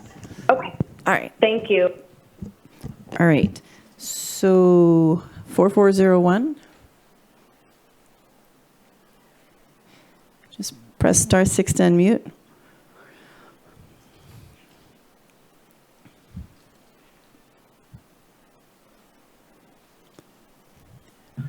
Hi, this is James Oates, owner of Emerald Eagle Farms down in Home Flat area. And we signed up originally in 2006, and we have our final permit. You know, we got that last year, so we're stoked on that. We've been happy working with the county, you know, every step of the way. And we're really thankful for the trellis program, because if it weren't for that, we wouldn't have been able to cultivate this year. Essentially, the costs are just too high these days, and the margins are too low. Unless, you know, you have it really dialed in, which a lot of people don't. So we're going to see a lot of farms failing. So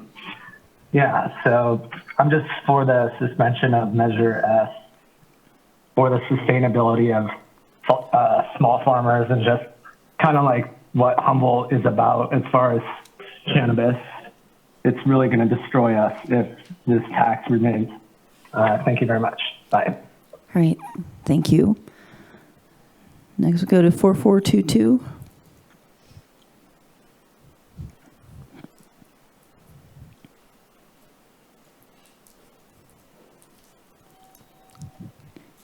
If you're 4422, press *6 to unmute.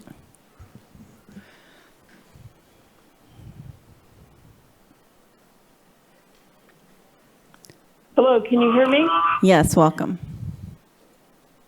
Hi, my name is Pam Lane, co-owner of Soham Oil. And gosh, I don't have my glasses right now. But I wanted to say that this Measure S tax, reducing it 85% was amazing at the time, but the market is not what it was. You've heard from everybody else, and it's all been said at this point, but yeah, we haven't finished paying our employees, our trimmers from last year. Things are so hard right now, and to completely eliminate that tax permanently would be ideal, or at least the next 4 years, so that we have time to recover and continue to help Humboldt County craft cannabis and our county, which is really hurting right now. We want it all to thrive. I've been here for over 40 years, and nearly 50 years now. And I want to see Humboldt County thrive, as well as our own business and other cannabis businesses. And this will help us keep on our feet and be able to move forward. So thank you for your time. All right, thank you. And we have 2401. Just press *6 to unmute.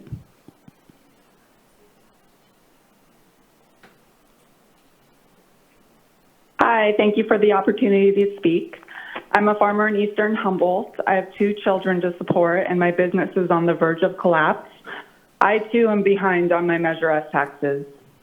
I had to lay off all of my employees, and I'm in the process of following my licenses because it is no longer possible to make any sort of profit as a cultivator. Every single sun-grown cannabis farmer that I know or speak to is operating at a loss. Most of us are owed significant amounts of money, as you've been hearing, that we will probably never receive. And many of us cannot pay our own debts, including those to other businesses and employees in this community. Many employees and trimmers are not getting paid for the work they did because farmers are not getting paid themselves and have to prioritize feeding our families or paying our rent or mortgages so that we don't lose our homes. This has created a trickle-down problem that is affecting a vast majority of our community. Just look at what has happened in southern Humboldt or any corner of rural Humboldt as proof of this. I don't think most people realize the amount of overhead required to function and thrive as a cannabis farmer. Both the state and county vastly overestimated the amount of money they could extract from this industry, and that, coupled with overproduction, has led to statewide collapse. The Measure S tax is a burden that was overreaching and unsustainable and needs to be eliminated, or there will be more dire consequences on the horizon. Thank you. All right, and thank you. See, 7430. If that's you, press *6 to unmute.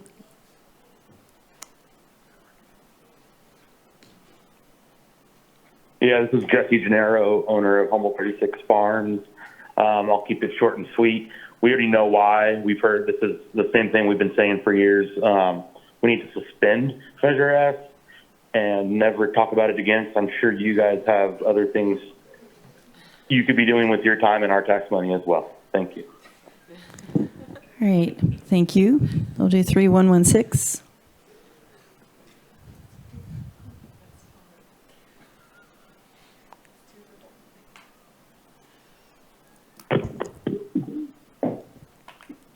Hi, can you hear me? Yes, welcome. Thank you. My name is Shannon Hughes. I am a Willow Creek resident.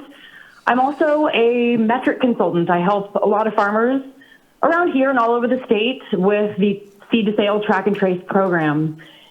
I talk to a lot of farmers, obviously. I've spoken at a few of these meetings before. More now than ever, I just want to demonstrate the urgency. A lot of the farmers that I'm working with now are not going to be cultivating next year. They might cultivate next year if they knew that there was the ability for them to be able to afford it. I sent out invoices this morning, and every time I hit the send button for a $60 invoice, a $100 invoice, I don't know that these farmers have it. I am also a small farmer, so I understand this firsthand. The prices are not going up. They're certainly not going to go up to a point where we would be able to go back to the initial tax rate for Measure S. I think it's pretty clear what needs to happen. Cannabis farmers just simply need to be treated like any other business person. So there's really no need for an extra tax on an industry that is on its way up and struggling and quickly on its way down. So I really would urge the board to eliminate Measure S. Thank you so much. All right, thank you. All right, we'll go to 9072.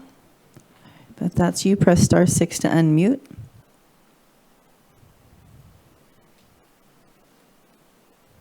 Welcome. Can you hear my audio okay? Yes, thanks. Hi, my name is Riley Morrison. I want to thank you for the opportunity to speak. I am co-owner and farmer for Emerald Queen Farms and a father of 2. I strongly request the Board of Supervisors to completely eliminate Measure F, as well as to support Project Trellis Equity and make the programs more robust and available. Enough is enough. I'm exhausted. It's been a long journey. This tax is an entitlement upon us farmers locally, legitimized by the drug war era mentality. We need a seat at this table to create a more equitable future for all of these communities. Agricultural parity now is my request. Thank you very much. All right, thank you, Bradley. 6447, if that's you, press *6 to unmute. Yeah, hi, can you hear me? Yes, welcome. Yeah, thank you. My name is Johnny Casale. I'm with Huckleberry Hill Farms, and I don't want to repeat everything that everybody's saying, but I'm reflecting back to a year ago when all the supervisors and all the farmers really were at the same table, and we were discussing the ups and downs of the marketplace, and you were gracious enough to allow an 85% reduction in the Measure S tax, and that was amazing. That was great. And I don't even really feel comfortable talking about it because my farm's 5,000 square feet. I think I owe $1,000 a year or something. It's those bigger farms that have to bring their product to market that are really the ones that are going to suffer. But in any case, I just wanted to bring it to your attention that, yes, the marketplace now is even further down and suffering worse than it was a year ago. And eliminating Measure S tax would help us a lot. And I just wanted to also bring to your attention that the excise tax that is really currently from the state of California, the responsibility of the distributor to pay quarterly if the retailers don't pay that will now be transferred to the retailers. So now the retailers that aren't paying the distributors, which in return aren't paying the farmers, now will even furthermore not have any more money to pay the distributors and in return not pay us. So what looks like a really the bottom of an industry right now, I want you to believe me that this is only the beginning of what we're about to see. So whatever you can do to help your farmers that will eventually help this community, I think it's in all of our best interests. So thank you for taking the time to listen. All right, thank you, Johnny. Then we'll go to 4401.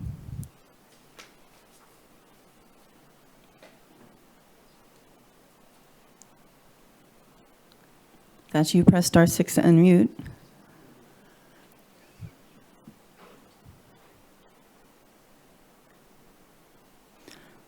All right, we're going to go to 5798.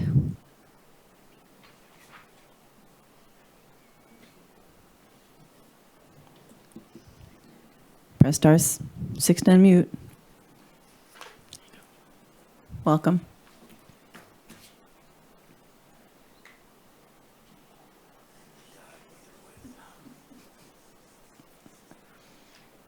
Are you there? 5798?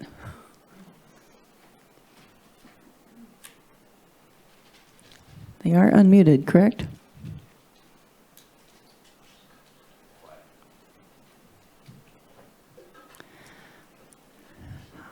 All right, well,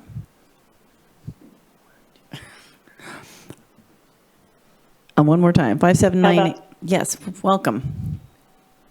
Oh, miracle. Thank you for the opportunity to speak and address your chambers. It's been really challenging listening to everyone's stories this morning about their hardships, and I've got my own. And what I am here to ask for is the elimination of this tax. It is inherently a sin tax, and we are agricultural producers and just want to be treated like other agriculture. Not this board, but previously elected supervisors spent a lot of time in with the planning department developing a land use ordinance that would support small craft farmers. We don't have large farms in this county, almost of any size.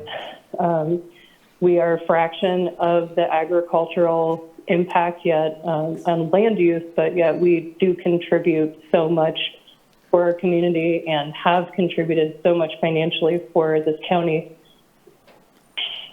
Market conditions are completely outside of this board's purview, but all of the work that we've done to create the opportunities for craft cultivators to exist and thrive here has been done in an open, public, transparent way. Please eliminate this tax, and I do appreciate all the work that Project Trellis has done and provided a lot of opportunities for organizations and water storage and all the things Project Trellis has done, but it was inherently tied to this tax that cultivators were providing. I think we really need to focus staff time in that program to focus on developing the equity program side of Project Trellis, which staff is doing, and thank you so much. And I just ask your board this afternoon to consider how you can help honor the work of all of the planners and the supervisors, yourselves and previous, to keep an arm extended, a hand extended to us craft cultivators and eliminate this tax.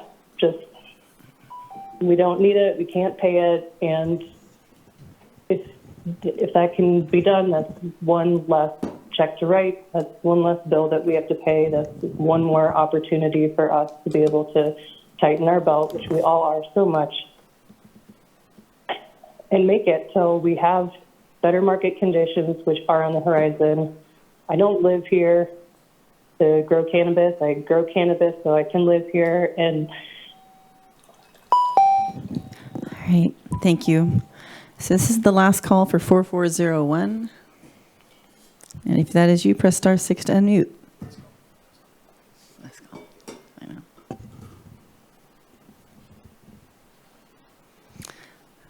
All right, so we're going to go to those who are here in public with us.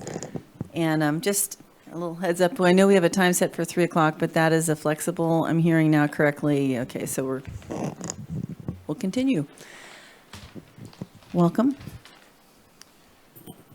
Good afternoon, supervisors and staff. Ross Gordon, I'm Policy Director with Humboldt County Growers Alliance. Really appreciate the consideration today.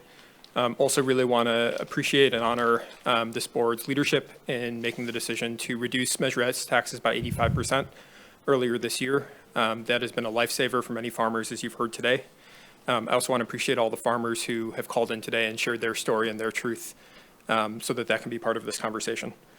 I don't want to reiterate a lot of what's already been said, but maybe want to speak briefly to understanding, I think, what many folks have said about the lack of viability for this tax moving forward and the need to eliminate or have a long-term suspension for Measure S. What is the future? Is the future that we abandon the cannabis industry here, that we believe the cannabis industry here has no future? What is it that we can look forward to? And there's a few things that we wanted to say about that. First, to acknowledge that we are going to lose a number of farms because of these current market conditions. The reality is that it's not sustainable for many folks. We've provided you survey data that 65% of farms are currently selling below the cost of production. Those folks who stay in this market are going to stay here because they have low cost of inputs, because they're efficient, because they're working on their marketing and branding, and because they want to be here, first and foremost. They're not here to make a ton of money.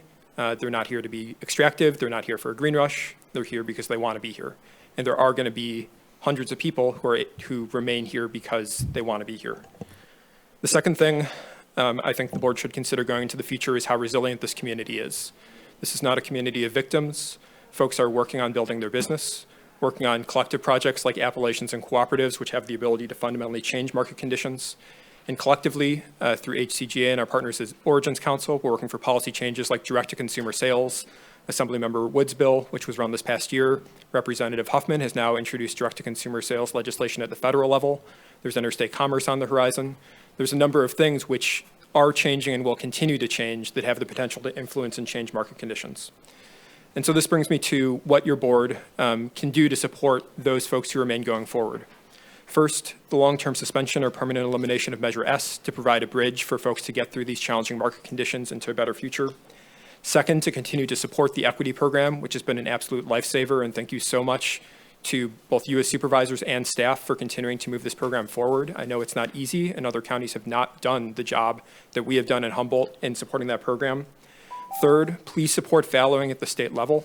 Right now, at the state level, although there is a path to fallowing at the county level, it is very difficult at the state level to fallow without also paying your state licensing fees. This is an urgent change that we need to enable folks to have the resilience to get through these challenging market conditions. And lastly, and you're going to hear it from us over and over again, and you're going to hear it from Origins Council over and over again, direct-to-consumer sales. You've heard a number of folks talking about how they're not being paid by distributors and retailers. The best thing that folks can have is the ability to sell directly to consumer and be able to benefit from that. Thank you, Ross. Welcome, Lily. Hello, board. Thank you for today. Long day. First, let me make it clear, I do not support the taxation of the small farmer. Our cannabis community is making that clear, so I'm going to focus on solutions. My name is Lillian Dubois. I grew up on the Humboldt County Trinity line. My mother was a midwife, and I've been in this community since 1977. I'm one of the 3 co-owners of a technology app called Canopy Right and the founder of Humboldt Grace and the Humboldt Grace Legacy Project. We are a dream maker of the ink people. I have worked with cannabis almost in every way imaginable. In 1999, I suffered a spinal cord injury, and it was through that process that I discovered the value of plant medicine. As a patient, I quickly discovered that I needed to look at the scientific profile of plants in order for them to meet my medical needs. And as a medical indoor vertical cultivator at that time, I discovered that I needed to look at my plants' profiles in order to ensure that my plants had the best structure for my process. There used to be no way to validate this knowledge. We have people in our communities who have bred cannabis for their own, for their loved ones' epilepsy, cancer, lupus, PTSD, and so much more. It is this knowledge around the plant that has allowed us to build the diversity in medical applications that cannabis has today. Through the Humboldt Grace Legacy Project, we have been able to see how modern science and technology can protect, validate, authenticate, and empower the value not only of our plants' medicine, but the value of our unique microclimates and the passed on knowledge around other processes our farmers used. Through this project, we can see that our communities are producing unique DNA mutations, unique terpene and cannabinoid profiles that are rare and almost extinct in our industry. These cultivars are already seeing an increase in market value. I have had the pleasure of recently speaking with the emeritus president of a world-famous auction house. Auctions were created to educate on fine art. They educated on the value of a Renoir. Events like these can help us educate on the value of our unique genetics, our unique processes, and our unique microclimates. Well-orchestrated auctions can allow us to see the brushstrokes of our farmers. Auctions and events can help put Humboldt back on the map as the only place to get the first of the best in cannabis, like Fashion Week, Nouveau Beaujolais. I'm not here to support the taxation of farmers. I'm asking you to support the staff's recommendations and find outside funding for more diverse programs for this community. Thank you. Thank you. Welcome. Hello again, Dylan Mattoll from Honeydew, owner of Mattoll Valley Sungrown and a board member of HCGA. Today we've heard about extreme challenges with PG&E that directly affect so many of our rural residents in the county. Many of these residents are also, as we know, cannabis farms. We've also seen in the agenda and heard about the challenges facing our dairy industry. I appreciate the support your board has extended in the letter of approval earlier. Cost of goods are up in all industries. We're actually all connected here as farmers. I personally use dairy manure in my farm operations for composting, and I'm currently having a challenge finding someone to deliver it to me because my neighbor who normally delivers it has had to shut down his trucking business due to lack of business, largely due to losing cannabis customers for deliveries. These economic woes are rippling throughout all of the businesses in Humboldt. Times are tough, our infrastructure is tapped out, and so are our citizens. I'm commenting today for the third week in a row in the middle of harvest to advocate for a cannabis industry and a working rural lifestyle. We presented a real and clear picture of the state of the industry last February. You reacted, and we appreciate it, with the 85% reduction. That action likely has kept doors open for many of our small businesses. Now we are once again talking about if we should re-levy an unprecedented special land tax on our last remaining cannabis farms. I'm here again to say that this just is not sustainable, as is evident by the current delinquencies presented by staff. The cannabis farmers cannot afford any special tax. We, like the dairy farmers, are cutting all costs and looking for new efficiencies and opportunities to stay in business. We still do see a bright future ahead, but in the face of this new voter initiative we heard about last week, rising costs, falling prices for our products, it's becoming very hard to stay positive. What we need is our support from you, our local government, anywhere we can get it. I would encourage you to permanently eliminate Measure S. It is the right thing to do. I keep hearing about conversations in past meetings about tax breaks is for the good farms and not the bad farms, incentives, this and that. Let me say, the farms that have been through this process and are still here should all be considered by you and your staff as good farms. These are the folks who have made the decisions to play by the rules and regulations and become compliant. Many are still making improvements that will cost many more thousands of dollars. Regarding Project Trellis and the grant programs associated with Measure S, I would encourage you to focus instead on state funding through the equity programs and other opportunities. But don't look to us farmers to fund our own grants. As the commenter said earlier, grant programs have been funded through equity. I'm actually one of the Sun and Earth farms that was inspected. As the commenter talked about earlier, that was only a $400 savings. That's not enough to justify this tax. Right. Thank you, Dylan.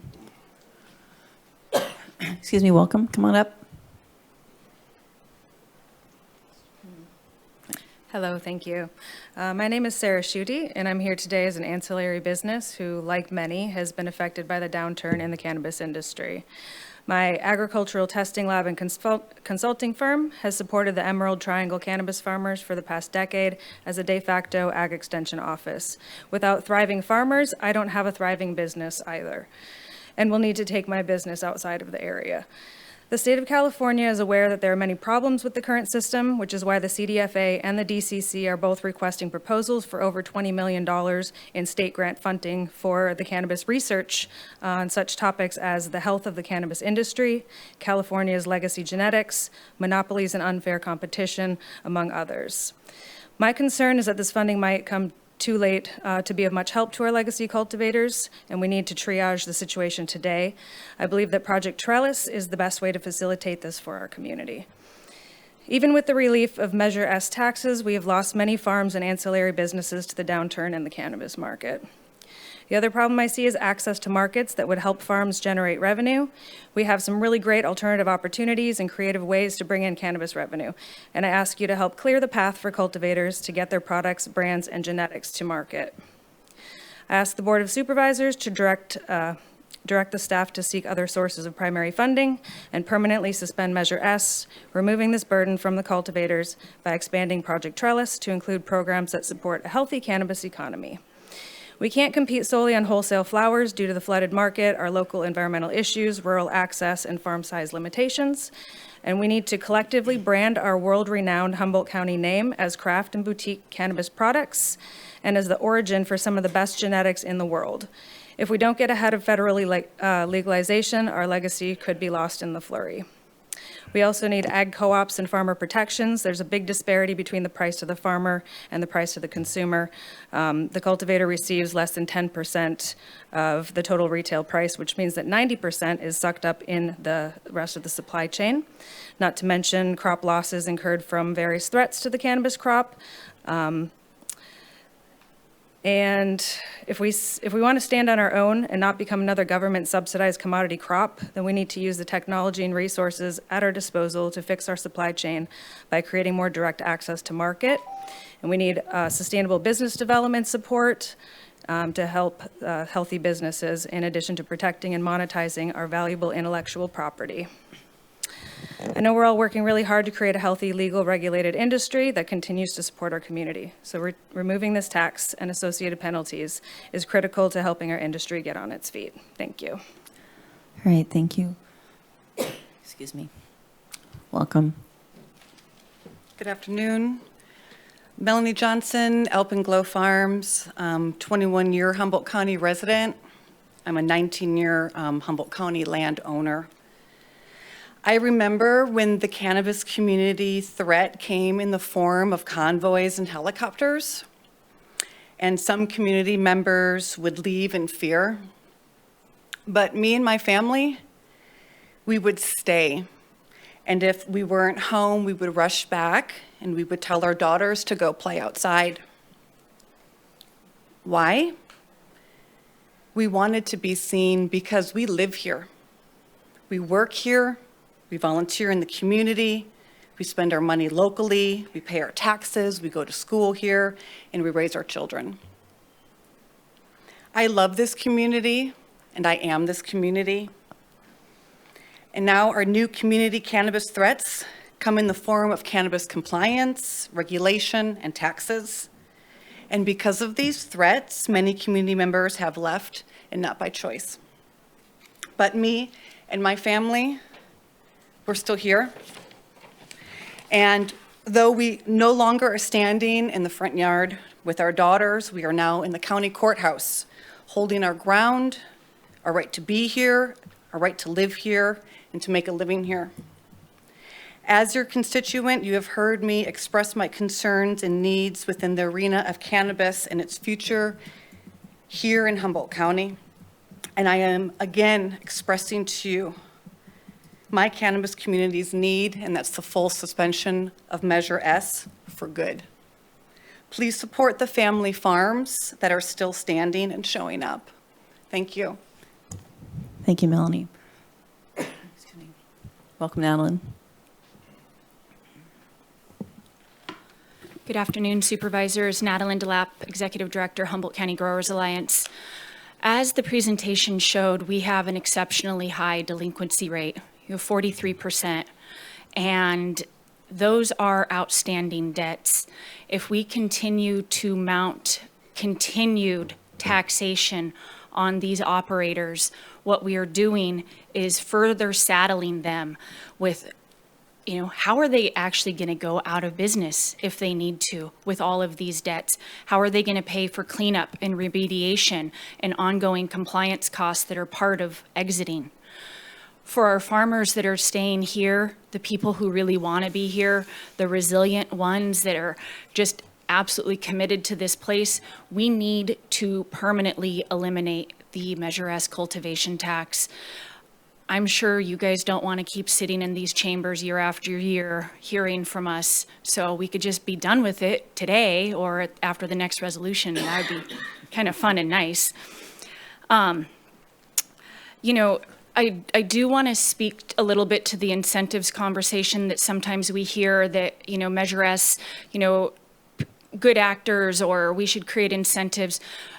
My request is for our County Board of Supervisors to support statewide incentives that remove the infrastructure penalties for water storage. That is something that can benefit all rural landowners. We are in a collective statewide drought, and that water storage infrastructure is taxed. And so instead of talking about developing incentive programs around our local tax, let's focus on statewide taxes. Something else I would have liked to see in this staff report would have been a report from Planning and Building about the number of farms that have chosen to fallow all or a percentage of their farms. That would have been really useful. And to the Project Trellis component that's been brought into this conversation, I really do think it conflates the issue. On one hand, we're standing here asking for a complete elimination, and on another hand, we're asking you to find more monies to support us, and which effectively is you guys, like, back in March, you made the decision to disband the Project Trellis Committee, and so is it coming back? Yes or no? I really think that if we want to have a conversation around Project Trellis, that should be a separate agenda item. Look at the pros and cons and what its tasks are to do. Thank you very much. Great. Thank you, Natalie. Welcome, Craig. Good afternoon, I think it is now. Craig Johnson, co-owner of Alpenglow Farms from Southern Humboldt County. You've heard it from all sides. You heard presentations last week that greatly affect us and our livelihoods and our place here. PG&E delivered a pretty interesting perspective as well as to what we're looking at in the future. So how I take all this on for me, and I look at a 4-year scope, the Betsy Watson freeze on my farm, or that initiative, that would be on the ballot in 2024. So 2022, 23, and 24, I'm at a standstill. I'm not going to be able to make plans, look at expansion in the sense of just permitting, not actually square foot, and make even crop planning for nursery, et cetera, during even going into 2024. So 2025 is when we'll come out of that what if. And then we have the PG&E situation. So there's a lot of constraints on farmers at the moment.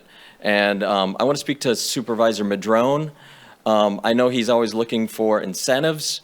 All of us that have come through this process are good actors, and we've had to answer to all the agencies to get to this place in time. And Supervisor Wilson, I know you're a numbers person, and the cultivation tax that went away, and so did more of our price per unit. I was able to negotiate with one of my retail partners to only have a $50 reduction in this year's price per unit, even with the cultivation tax going away.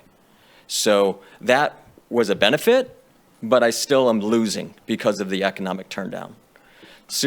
Madam Chair Bass, I know you're in your final hour here. Not quite. We're going to miss you. But if you could leave us one thing, we will still be here and we will still be coming back. And if you could leave us with supporting the full suspension of Measure S, that would be amazing.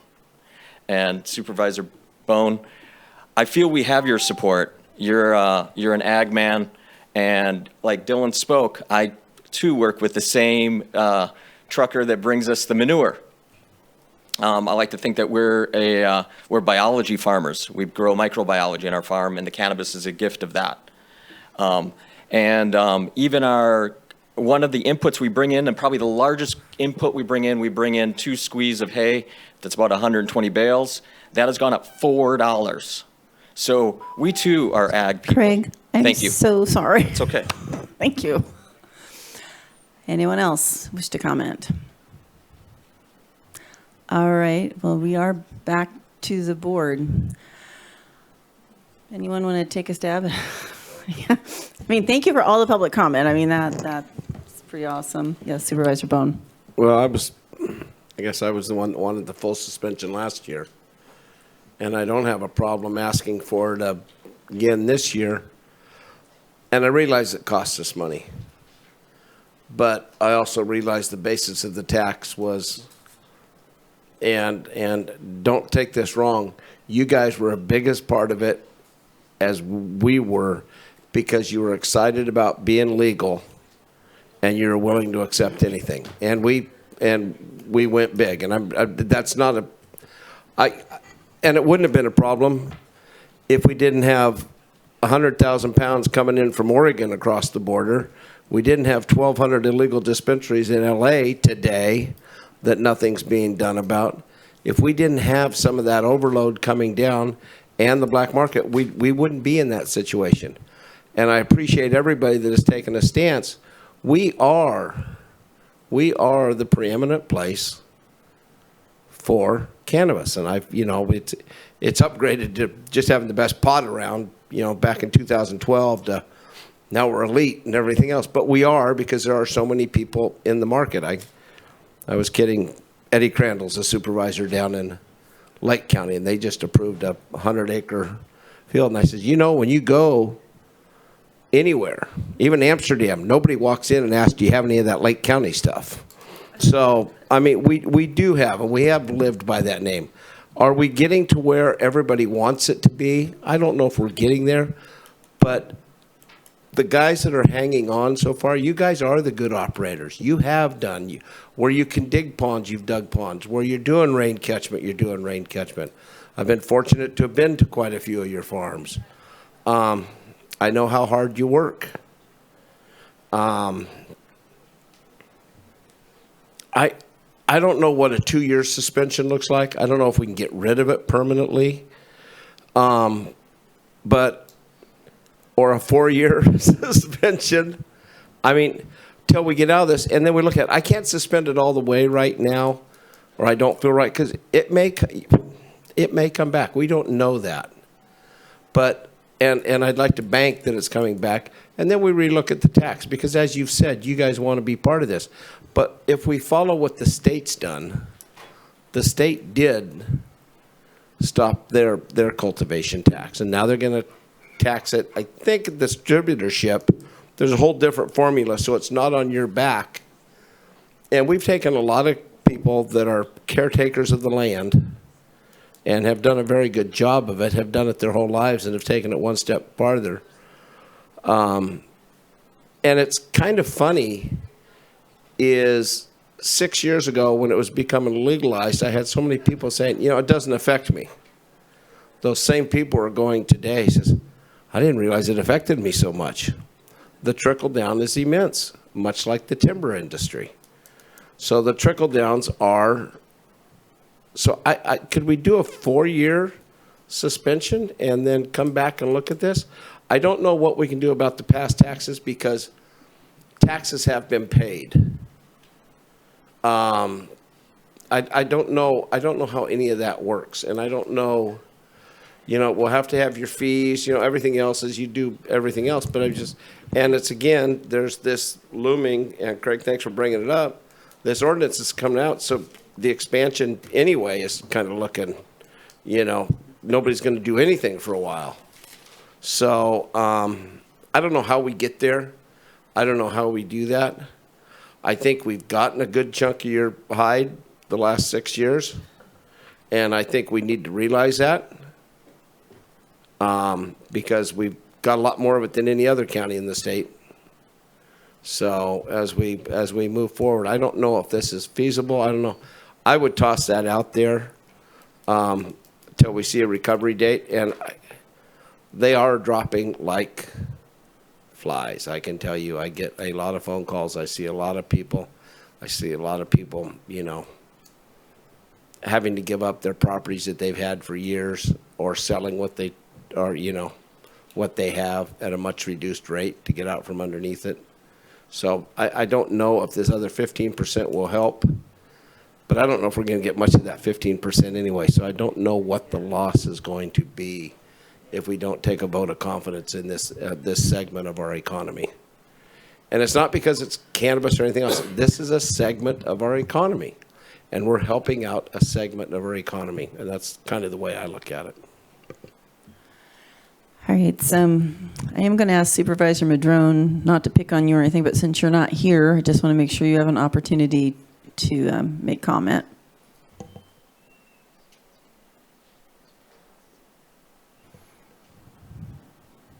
Is that no? All right, I'm taking that as a no for the moment. Supervisor Wilson, any thoughts or questions? Or I have a couple thoughts, and then we can kind of get into the meat of it. I mean, so, yeah, I've been here a while as well and lived through some of this. I want to say that, you know, the economy that people are harking back to with relationship to cannabis was based on prohibition. And it had impacts outside our community. I know we like to speak about the helicopters, which I lived through. I was there. And the paramilitaries and the abuse by, frankly, some local enforcement and others, which I was there. And I saw that all. But I have to say the pricing that it was allowed people to grow this industry was based on prohibition that impacted communities across the United States. And so we have to be cognizant of that. And I think that some of the disappointment and where we're at with relationship to this too is the expectation of different forms of prohibition, whether it be a 1 acre cap or whether it be product moving in from Oregon or these other things. It's like it's still all forms of gradations of regulation, which is ultimately some forms of prohibition, and we're losing that battle, I guess you'd say, in terms of being able to hold on to some of those things for pricing. And so we've hit it's brutal for folks trying to grow plants in these environments under these conditions, whether regulatory issues associated with impacted watersheds and all these other things that we have here, but then the regulations around testing and all those other things. It's just very complicated and moving faster than people's ability to adjust to some of those things. When we're going in speaking about Measure S, Measure S, Supervisor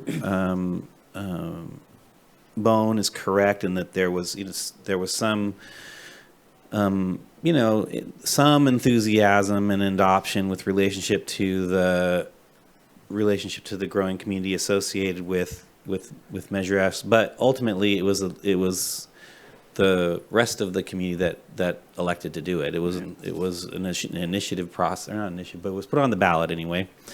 And so I have to say, it's like I haven't heard. I've heard mostly from the growing community and a few ancillary folks, but in general, I just haven't heard like the body politic that elected to put this on the ballot or elected to have it move forward. I'm not hearing from them necessarily like we need to remove this. This is really important, and yet that's the constituency ultimately that we are answering to. That being said, if they don't feel like it affects them directly, are they calling me? No, that's just not how it works. So I think the people who are feeling the most pain with relationship to the ones here that we're hearing from today. I have a few issues around the sort of the disparity of who's paying these taxes and who's not paying the taxes. And I hear that 50% of the, more or less, are just not paying it and don't have the ability to pay, under the assumption they don't have the ability to pay. Then there's 50% who are paying the tax, and we've heard that 18 paid in full without even taking the 85% reduction by mistake, which makes one wonder. There must be a few folks doing well enough to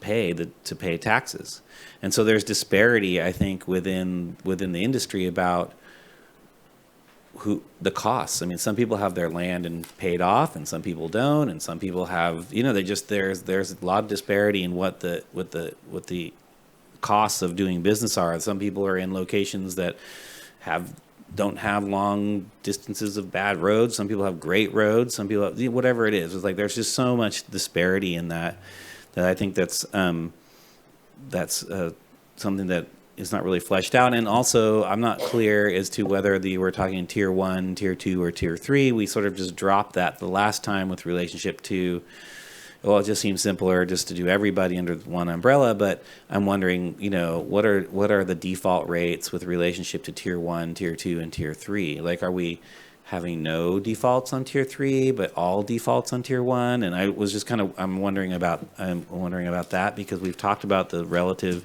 impacts or not impacts associated with that's why we created the tier system. We're not going to talk a lot about, I think their suggestion of separating out the trellis stuff, I don't think we have the bandwidth today to kind of get into trellis. It just seems to me, although there's a lot of things I really like about trellis, and I think we can improve upon, and some of the ideas with relationship to the microgrants and the marketing and the tourism and the genetics auction is intriguing to me, and I think that would be pretty. I think there's something there. I've actually experienced Beaujolais Nouveau in France, and I've been to some of these events, and they are draws, and they do have and actually Fashion Week in Paris, and so they have their own thing, but and I think Humboldt can really leverage that, but we have to have people actually here, producing to do that, and I think that we're having we're having a cataclysmic event around that. So those are my thoughts on this. I guess the other part I want to get back to is with regards to Measure S. There was a thought, there was a lot of requests about, the money going back to the growers in particular. And again, the language around it when it was put in, when we had an election about it, wasn't about it going back to the growers. It was about it going to the entire community without that, except for maybe something like the Trellis project. And then also, we can't get rid of Measure S because it was voted in by the voters. We can lower the tax down to zero, but any vote of the board in the future can then raise it back up to whatever those full amounts are. We just can't. It is still, Measure S will still exist. We don't have the power to remove it. So, with that, I'm interested to hear what Supervisor Madrone has to say. I think. Yeah. Did you have more? No, that's good for now. Okay. Yeah, I heard Supervisor Bohn mentioning suspended. You're saying we could go down to zero. I think that, yeah, we can. We could. That's if that is what we choose. That's not my intention right at this moment. And I did once again want to give an opportunity for Supervisor Madrone. I want to make sure we have 4 of us. I'm not sure. Just let me know you are there. I am here. Okay, good. So let us know, did you want to add anything yet, or are you still just listening? No, I think we've had a lot of good listening, a lot of good comments, stories, and other presentations about real life impacts. Change brings adaptation, right? We know that, and drought is certainly causing us to shift a lot of things. Market supply, plenty of talk about that. PG&E's presentation this morning, even if you want it, your electricity may not be there unless you produce it yourself through solar, wind, or small hydro.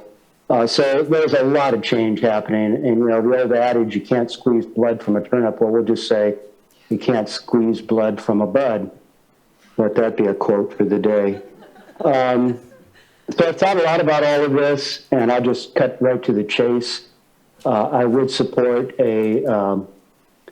what I like to call 100% tax reduction rather than 0% payment. Let's call it 100%. I could support that in this situation. I believe that Supervisor Wilson is right. We don't have the authority to get rid of Measure S.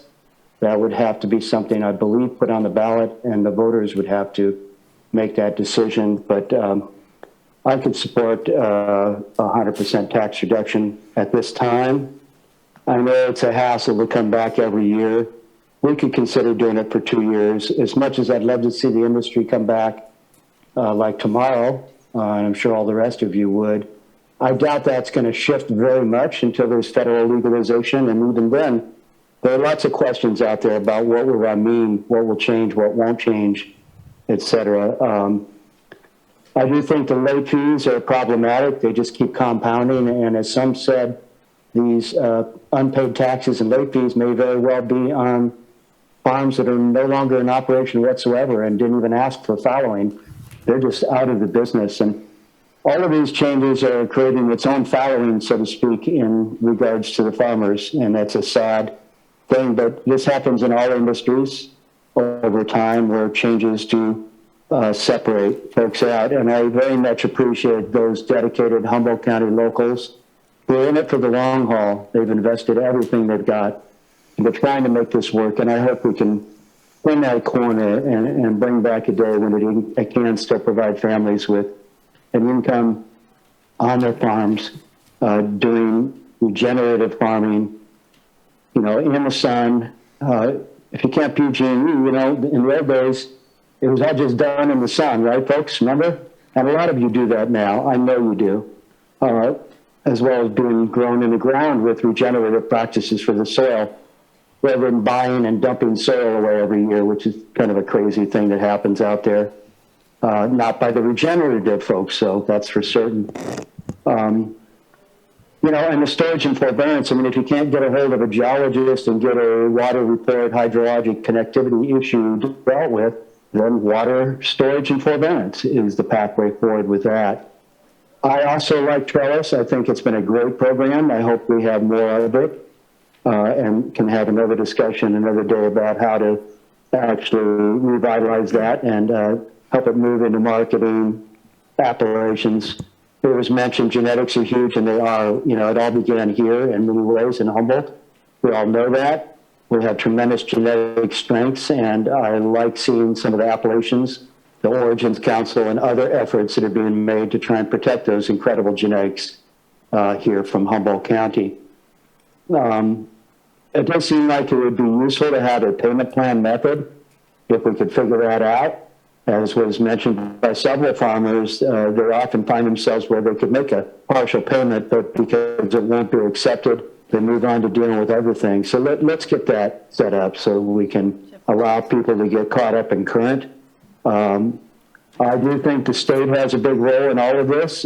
Following, we've been asking for it. I'm going to keep asking for it. It is absolutely an important piece to this. But also, as was mentioned, tax waivers for water storage. And it should be for anybody that wants to store water, because we're all going to be doing it sooner than later, collecting rainwater off our roofs. And why shouldn't we provide tax waivers for those property improvements, as well as grants, not just for cannabis, but for organic food, growing, and all kinds of other things. So I think we've got a lot of work to do at the state level, the local level. And then, of course, as I mentioned, with federal legalization and some changes at the state, I think we all are looking forward to the day when there's going to be able to be direct sales for farmers at farmers markets, along with canna tourism, like Johnny Casale has been able to do out there on the Westland Road. Congrats to you, Johnny, for all your hard work. But it wasn't easy dealing with ADA and all kinds of other restrictions, so we need to make that more durable. And with federal comes cost-effective banking and writing off your expenses, like when you have smoke damage to your crop or a fire or mites or any number of other crop dilemmas. Would it be wonderful if you could write those expenses off and actually have insurance like every other ag commodity in the country. So a lot of work to do in all these arenas, both locally, state, and federally. And I appreciate our comments today, and I would support 100% tax reduction, at least for 1 year, if not 2. Thank you. Okay, thank you, Supervisor Madrone. Supervisor Wilson, you said you had some more questions. Yeah, I was just wondering, there was a comparison with relationship to other counties, and with relation to tax structures. If we were to suspend this tax temporarily, even would we be the only county in California to completely suspend a cannabis tax at this point? As far as I'm aware, yes, but we can confirm that if you want us to look a little bit deeper at it. But at this point, at least in this area, that those counties that have put in place a cultivation tax, yes. Mm-hmm. And a payment plan is that something that staff can deal with in terms of? It has been talked about several times. Okay. Yeah, the treasurer tax collector and I have been working with CSAC Finance Corp., who brought us Easy Smart Pay to offer payment plans on our property taxes. They're not quite prepared yet to offer that to cultivators, but we are pressing them to try to put a program together. Humboldt would be the trailblazers in that, and there are some intricacies to it, but we're definitely working on that. And let's see, it sounds like Scott Adair, and we might be bringing back trellis, it sounds like, and I'm not feeling like, are you guys feeling like we're going to get any direction today from? Do you think we have much brain space left, is what you're trying to say? We have some other stuff to do, and I was just kind of wondering about, like, whether, it just seems like I think I'm hearing him ask if maybe you would be willing. We can bring something back. Okay. It sounded like maybe marketing, tourism, genetics. Yeah. We can bring some ideas as to how trellis could evolve to support that. Okay, I appreciate that. Thanks. And then the last thing is maybe this is a time, if depending on, it seems like, again, I personally am not excited about the idea of the complete elimination or the suspension of this tax, but I also want to recognize that the tax structure is awkward and clunky, and it was, maybe we just weren't doing it in a way that makes it, because what I was saying, there's disparity on who can pay these taxes, but the structure itself isn't very good at accommodating with relationship, because it's more so I think we should be looking to other counties maybe for a structure that works better, so that if there's success, the county gets some success, and where there's not success, we're not like extracting blood from a bud, as Mr. Madrone said. So it may be incumbent upon us to write something or put forward an alternative initiative, or not initiative, an alternative ballot measure that would actually just redo this so that it's just more functional. I'm finding the one that we have now it just doesn't work very well. It doesn't seem fair, I guess is what I'm trying to say. So. And I think that has come up before too, that conversation about revising the current tax structure, but it would, as I understand it, would have to go back to the voters. Yeah, I mean, and our board could put something forth to the voters as an alternative, as opposed to what we have here, because the taxation in and of itself of this industry, albeit not very popular in this room, was overall popular with the the county and its population, at least at that time. And so I want to be recognized that is true, and somehow maybe we can, as a board, take responsibility to adjust to make something that works, that brings those two things closer together. Thanks. Supervisor Bohn? Well, I understand what Supervisor Wilson's doing, but the reason is we're taxing a business.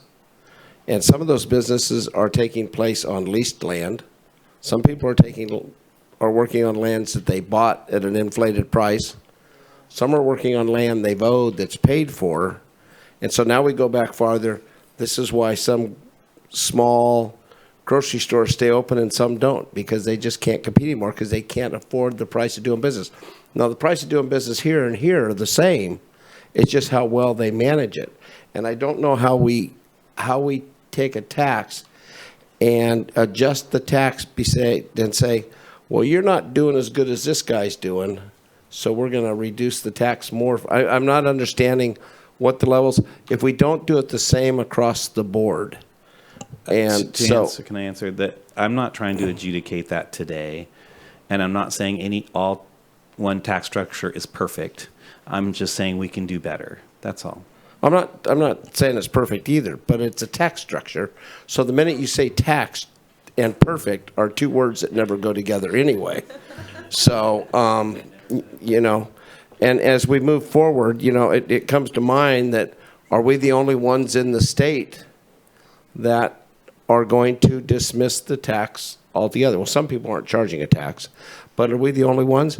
Well, I think if we sit here approximately 6 years ago, we can sit here and say, we're the only county in the state that imposed a tax. Nobody else had imposed a tax, but Humboldt was first. So maybe Humboldt is leading, and they led the charge, and a lot of people followed. A lot of people followed. Maybe this will help the California cultivators across the board. And it's at the same time, we talk about incentivizing, we talk about all this stuff we've got to do at the state level. We got to quit bringing stuff in, illegal dispensaries. We have to make, if you want to make the market fair, then the ones that are still, they're still going to pay taxes. They're going to pay taxes at the distributor. They're going to pay taxes at the dispensary. So it's not like anybody's getting a free ride. So as we look at this, and if we're going to be industry leaders, as you know, and we're the only county in the state doing this, again, we were the only county in the state that imposed a tax, and everybody followed. So I'd like to make a motion that we, and if we can, and I'm not sure if, are we going to bring the penalties back penalties and late fees back? Is that what you're That was talking my about question. doing? I wanted to ask before you made a motion. I'd like to know That's what I'm asking before I make a what motion. happens to what we've already have outstanding is what I have written down that I'd like to know about. And what were you saying? Well, what I'm saying, if we're going to come back and do that, I will still take the motion to suspend, because there's a certain measure of sanity for some of the operators out there that want to know. We've already got the ordinance that the Neyland folks have brought, but there's a certain amount of relief of pressure saying, okay, I've got 2 years to operate better, to get stronger, to market my product better, and with the help of the trellis coming back later, we can use that marketing monies and things like that, with the caveat that you come back and figure out a payment plan for penalties. And it's going to be hard to suspend the penalties or relieve them, because a lot of people have paid them. So it's really going to create a situation. We're moving from here. We can't. It's hard to go backwards, I've been told. I did ask that. So we'll see what they can do on the penalties and that. But from here going forward, I'd like to suspend. I've said 4 years, but it sounds like it's going to be 2 years is what the consensus is, and I'm not going to buck the trend. But we suspend the Measure S tax for 2 years. Is there a second to the motion? Supervisor Madrone? Sounds like you kind of were, I wasn't thinking there was a consensus on 2 years. I know there was discussed with two of you, and I was thinking one, but anyway. Steve, did you want to second the motion? I'll second the motion. Thank you. So now we can talk about it more. Supervisor Wilson, you know? It's your turn. Yeah. No, I can see suspending. I was thinking a year, just from the standpoint, you know, I have to admit, yes, I hear from all of you. My district certainly overwhelmingly supported it because there's no cultivators, except for someone in the audience who lives near me might be in this audience. So, but for the overall, overwhelming majority, is not a popular thing, because last time we did this, my phone went crazy. Everyone else has got good calls, and I was getting the angry calls. You too? Okay. But I do understand there's extraordinary circumstances. I'd be more comfortable with consideration about 1 year, but I would like to know about the past, what hasn't been paid, what's going to come back to us, and I don't know if we're really ready. And one of the other reasons I'm not really hot on doing 2 years is I recognize that my time here is short, even though some days feel longer. And but at that same thing, I'm only here for a short period of time now, so I don't want to make big decisions for others who come behind me to have to go and kind of clean up, if you know what I mean. So I would just be more comfortable with 1 year, but I'm happy to have the conversation, because I'll probably be the one that has to be in the middle again. I'm used to that. Yes, sir. Supervisor Bohn. It's not that I wouldn't be happy with one. I'd be happier with two, for the basic reason we're looking at people, and it's not just the cannabis growers. We just heard, I know the truck driver he's talking about. He just doesn't have enough business to keep him going. He will next year because he'll go find something else to do. But he was, planned on doing something else, and everybody's. So 2 years gives them time, gives them next year to get going, and make the investments that they, instead of paying us, that they would be doing. Gives us time and gives us 2 years to come back and look at. Hell, in 2 years we may not have anybody here that cares. In all honesty, we may not have. So I think.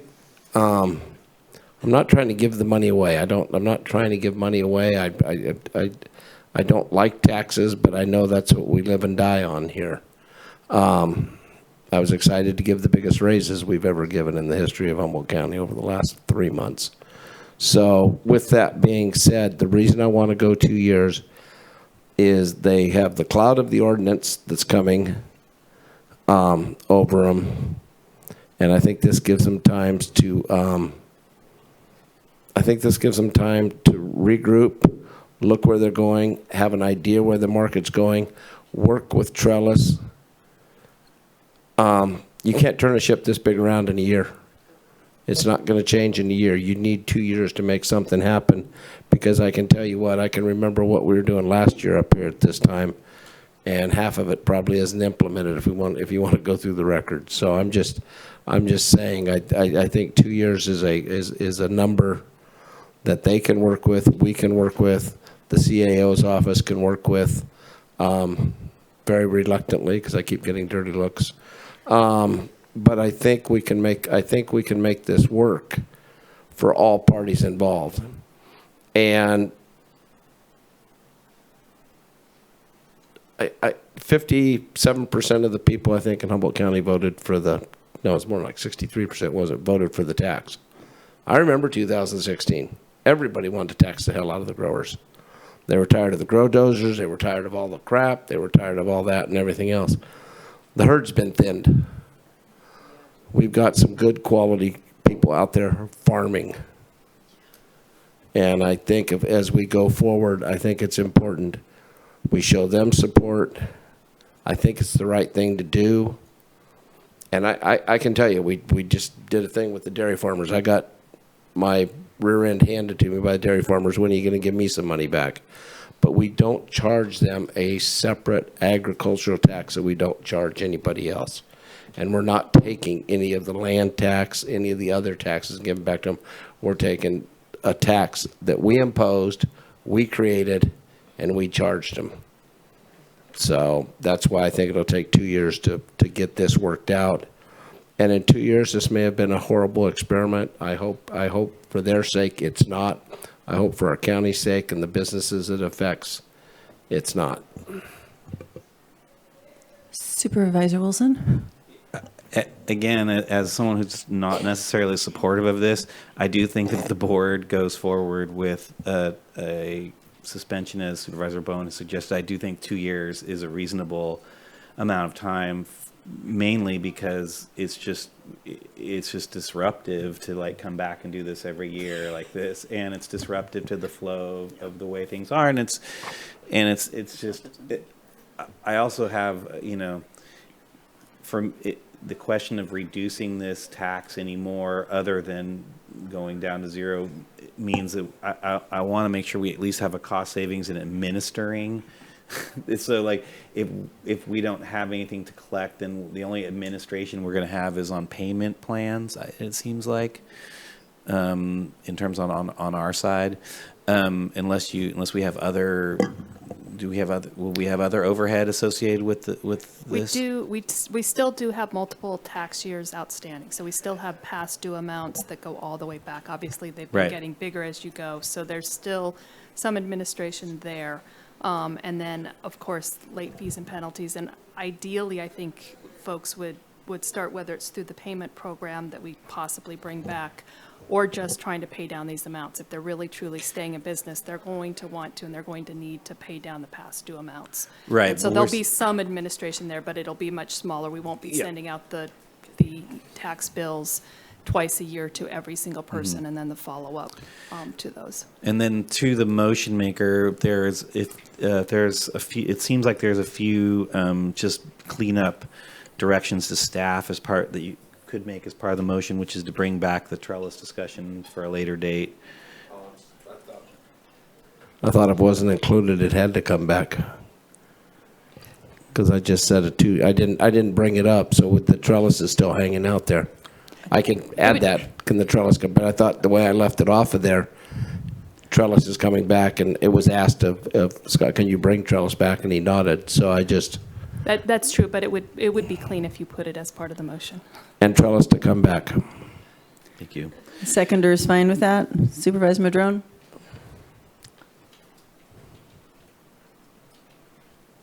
Yes. Thank you. There must be that time delay. Is that good? And is there any interest in giving direction to staff about potentially coming back with a new ordinance, not, or excuse me, a new, yeah, it's not an initiative, what do I, Thing to approve the ballot? What do you want? ballot language for a future change to the structure of Measure S? Is that something we want to entertain in the next year or two? I think it's, and can we look at Measure S in the next year or two? Okay, good enough. Understood. And Supervisor Madrone, unless you say you're not happy with that, I assume you're happy with that? Yes. Happy use clams. Good, all right.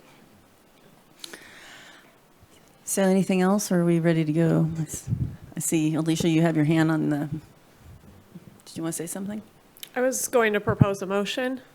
One that actually encompasses it all? Yeah. Lovely. I would propose a motion to suspend tax payments for cultivation years 2022, billed in 2023, and cultivation year 2023, billed in 2024, to defer all outstanding payments until October 2023, with a waiver of penalties on installments that were due October of 2022, and with enforcement occurring following the payment in October of 2023 for any outside taxes owed, and return with recommendations to modify Project Trellis, which would address the penalty situation that you all were chewing on. And the ballot language, go ahead. And it would be just those ones that were due October 15th, 2022. So people haven't already paid those, correct? Yes, and I confirmed with the tax collector that they have not yet assessed any penalties for the October payment because they were pending the outcome of today. So that would be equitable for anybody who might have paid and those who have not yet paid. I thought that's what I said. Anyway, yeah. That's fine Okay. with that. And to look at in the next 24 months, maybe Measure S wording. And to return for discussions on potential modifications to Measure S through a ballot initiative. Second. No, wait, first. All right. I'm not hearing Supervisor Madrone say he's not okay with that, so. And bring back trellis. And bring back trellis. All right. Everyone clear? Okay. I think we're ready, Nikki. Okay. Let's see, Supervisor Bohn.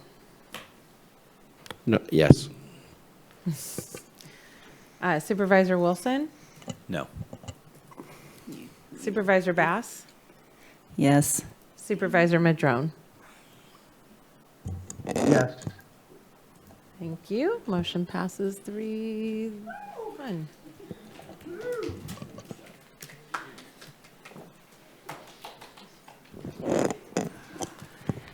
All right, so can we take like a short break until around, 10 minutes? Around 10 minutes, 4:15, come back.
All right, so we are a little delayed for our 3 o'clock time set for closed session.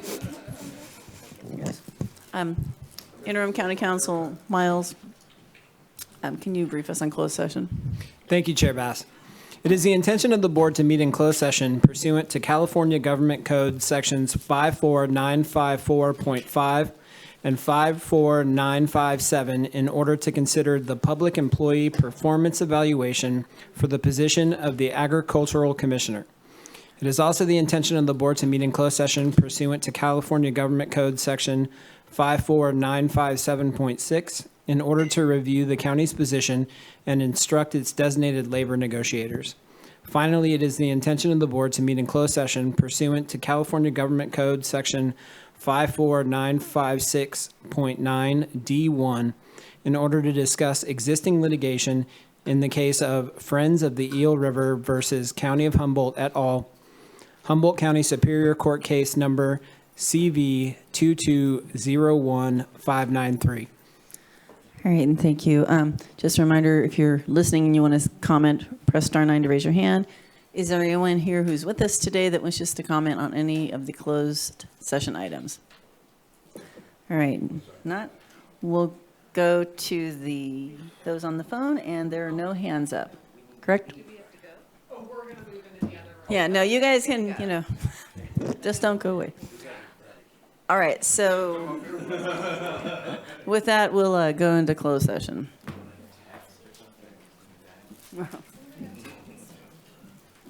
Do you have Paul's?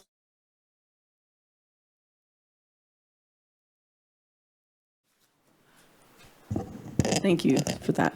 So, Interim County Counsel Miles, can we have a report out of closed session? Thank you, Chair Bass. There was no reportable action taken with regard to items L2 and L3. With regard to item L4, the board voted unanimously to authorize the risk manager to enter into an agreement with Downey Brand LLP for defense of the case of Friends of the Eel River versus County of Humboldt et al., Humboldt County Superior Court Case Number CV 2201593. All right, thank you. So at this point, we will start this next item. It's the public hearing on the Wireless Telecommunications Facilities Ordinance. I'll go to Director Ford first for clarification, then to County Counsel to introduce or say whatever it is you need to say. Thank you, Chair Bass. As you mentioned, this is a request being brought forward to adopt an ordinance to regulate wireless telecommunications facilities. Normally, since we have an inland and a coastal zones, we adopt two ordinances. Today, we received comments from the Coastal Commission staff, which has caused us to pull back the coastal ordinance. And so we are only bringing forward the inland ordinance for your consideration today. So with that, I'm going to ask Mr. Miles to read the title. And then Supervisor Wilson may have a question for you on that one. Did you? Are we going to be able to see those comments? Our plan is to modify the coastal provisions to address those comments before bringing it forward to the board. We will. Oh, sorry. How, I mean, unless I see them, how would I not know that they might be good suggestions for the inland? And could you maybe even summarize what those might be? If that is the desire of the board, then we would ask for a continuance of this item. Okay. Are they significant? They were significant enough that we didn't feel like we could address them in the time frame that we had. We received the comments after this was already advertised. Yeah, I saw that in the communication that you guys had asked for, I mean, we'll just clarify that you guys asked for comment, didn't receive, asked for comment again, didn't receive, and then you just did now. So I want to, that's clear about that, and that's a different subject. Mm-hmm.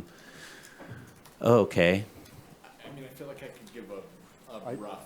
I don't want to be rough. You don't want to be rough, okay. Nope. If the board wants to see them, we will bring everything back. We have been here since whenever, but yeah, I mean,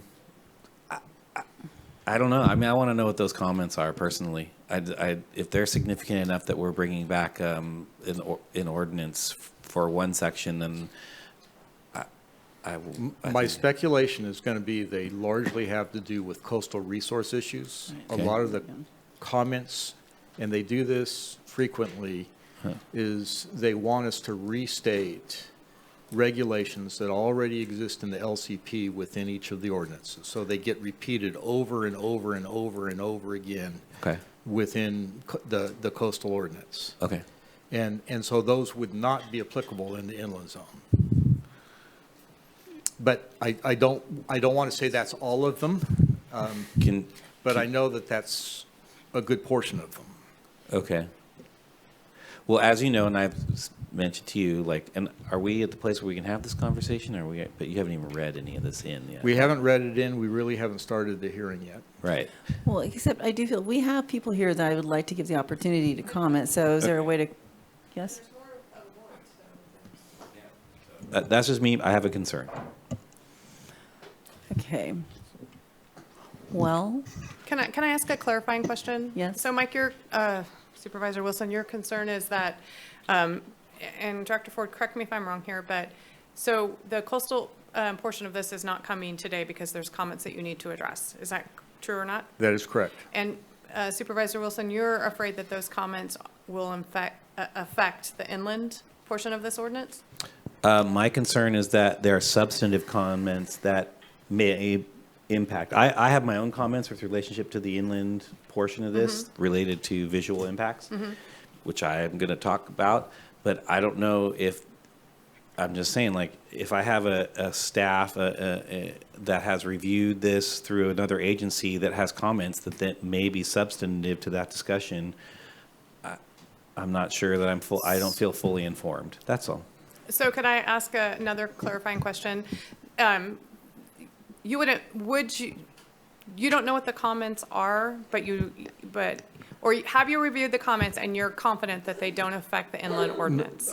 That's why I'm asking for a continuance. I am not confident that they don't affect. I got feedback from the long-range planning manager that they were largely related to local coastal plan policies that they wanted incorporated into the ordinance. That was my understanding of what they are. So I'm asking now for a continuance so that we can go back and evaluate that. Supervisor Bohn? Probably would have loved to have known that at 9:30 this morning. Can they give their public comment? Yeah, can we just? I would like to. Yeah.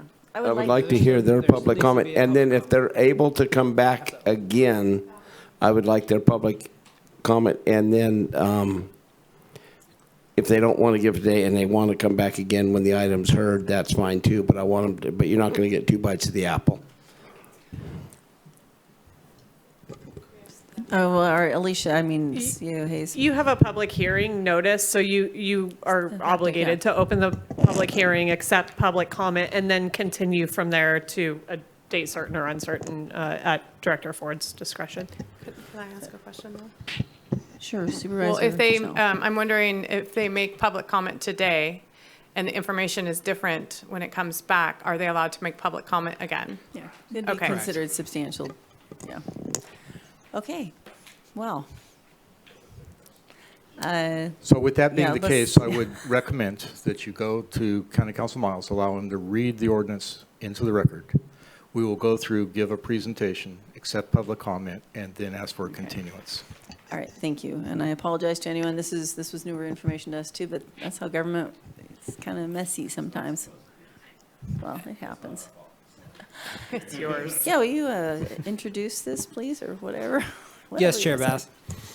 Currently before the board is an ordinance adding section 314-91, amending tables in sections 314-84, 314-138, and 314-171, and amending sections 313-138 and 313-171 of Chapter 4 of Division 1 of Title 3 of the Humboldt County Code, and adding section 411-12 of Chapter 1 of Division 1 of Title 4 of the Humboldt County Code, establishing uniform regulations for wireless communications facilities. All right, thank you. So at this point, I'm opening the public hearing, and we will go to staff. Nikki, could we get the PowerPoint, please?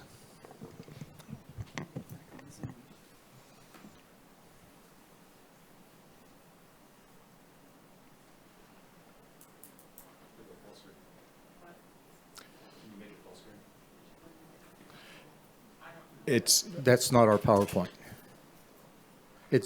I'm sharing screen.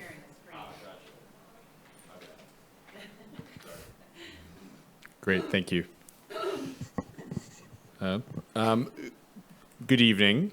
I'm Keenan Hilton. I'm a planner in the Long Range Planning Division, and here to present this evening the Draft Wireless Telecommunications Facilities Ordinance. It's been a collaboration between Planning and Building and Public Works, who I guess I actually don't see in the audience. So maybe it's okay. It'll be fortuitous. I think Sean's hiding back there. Oh, okay, great. I had nothing to do with that. So, as was mentioned, the Planning Commission made a recommendation on both the inland and coastal. However, tonight we're just discussing the inland. Thank you. So here's a look at the presentation. I think it'll be about 12 or 15 minutes. Going to start by getting grounded in the objectives and standards that were established in the general plan. County has already done a lot of work looking at what we want telecommunications facilities to be like. And then after that, I'm going to provide a brief summary of relevant federal and state laws that give shape to our local regulatory power. Then I'm going to provide a brief overview of how the draft ordinance meets the goals of the general plan while following federal and state law. And then highlight some of the public concerns that have been raised that we've heard during the process, and finish with our recommendation. So to begin with the telecommunications element of the general plan, implementation measure 1 is adopting a telecommunications facilities ordinance. And the intent that we have is that it ensures compatibility with nearby land uses, is proactive in design and siting, incentives for unobtrusive and compatible facilities, and clear standards for these facilities.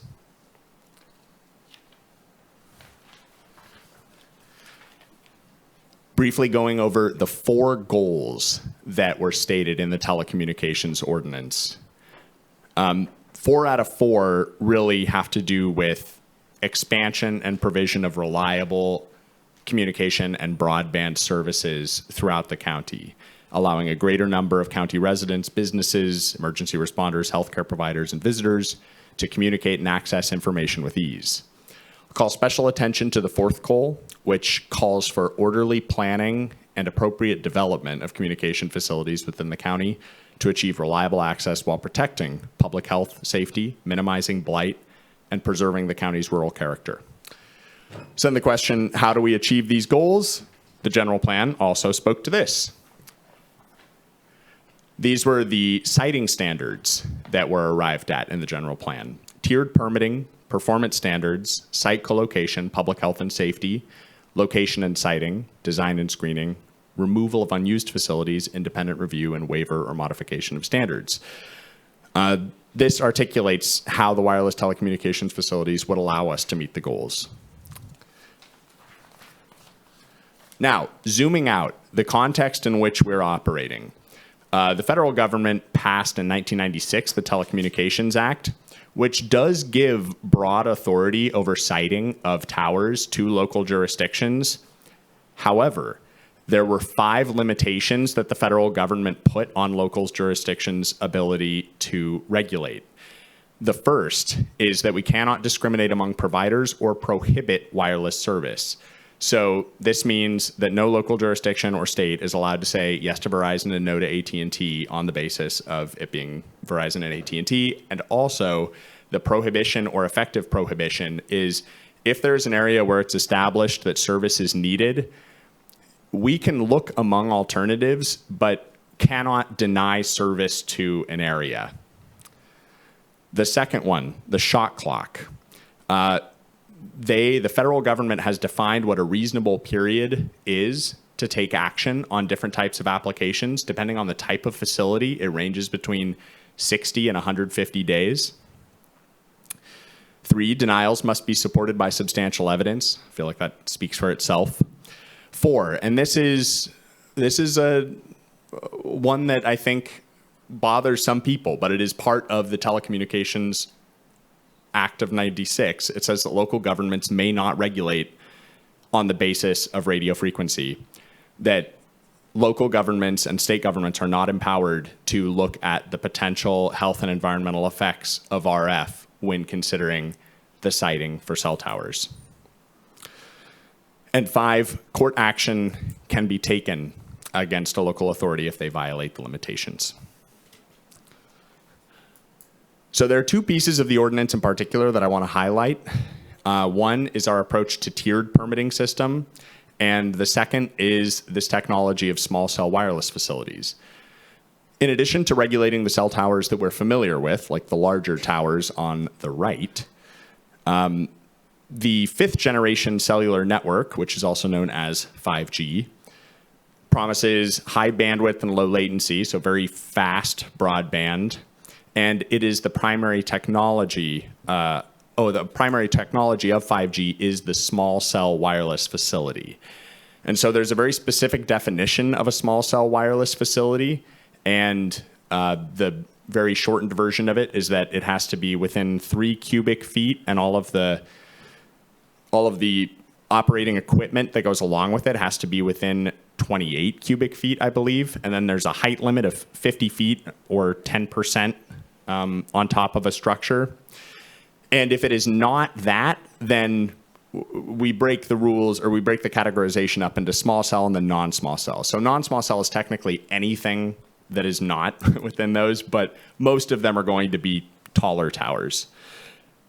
The small cell utilizes higher frequencies than other cell antenna, which allows for the really high bandwidth and low latency. That's what, I mean, it's like going to be more comparable to the speeds that you expect with like Wi-Fi in your house. But they're very low power. So they only go about 500 feet line of sight, and they don't go through buildings very well. So what this means is that to actually have a deployed network of small cells, it's a lot of them.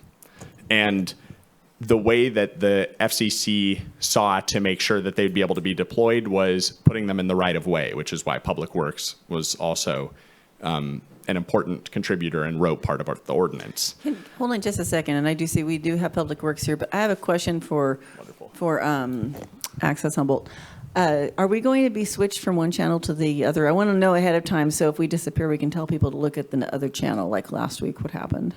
I think so, because there's a city council meeting tonight, but I will check with your ship. Okay, then let me know. All right, so we may, if you're listening to this or watching, we may have to switch you to another channel. Okay, thank you. Mm-hmm.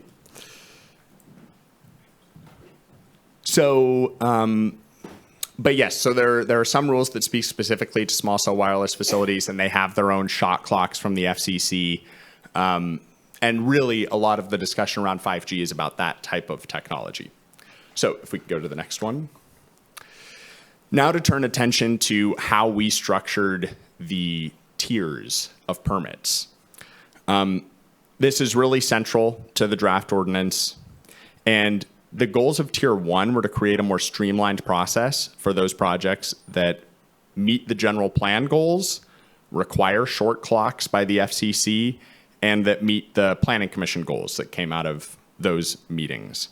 So consistent with general plan goals, we have a streamlined process for co-locations, towers in commercial and industrial zones, and invisible towers. Consistent with FCC shot clocks, we have a streamlined process for the small cell wireless facilities.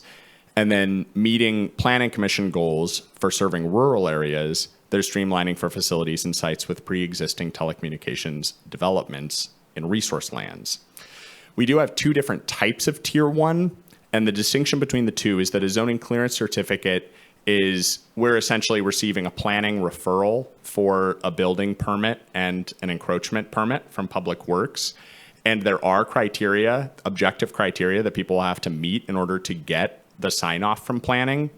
And if they fail to do that, then they will receive a recommendation of denial. But it's just those objective criteria. There's no separate planning permit. Design review is that in addition to getting your building permit and perhaps, depending, your encroachment permit, you'll have to apply for design review with the planning division.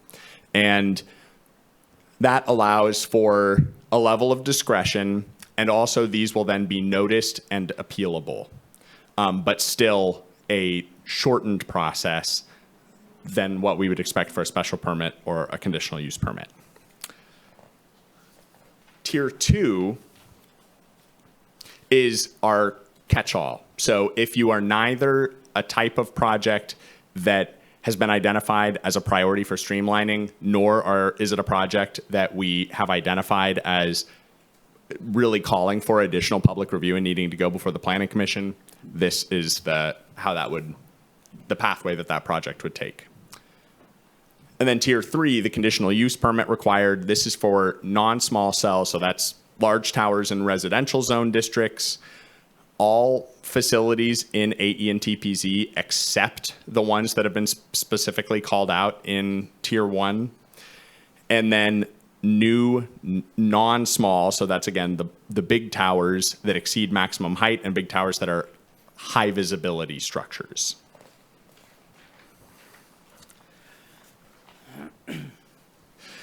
So public input, there are members of the public, some of whom are here today, who have expressed serious concerns about the ordinance, and they've registered their concerns before the Planning Commission, and staff has met with these folks several times to discuss concerns and ideas.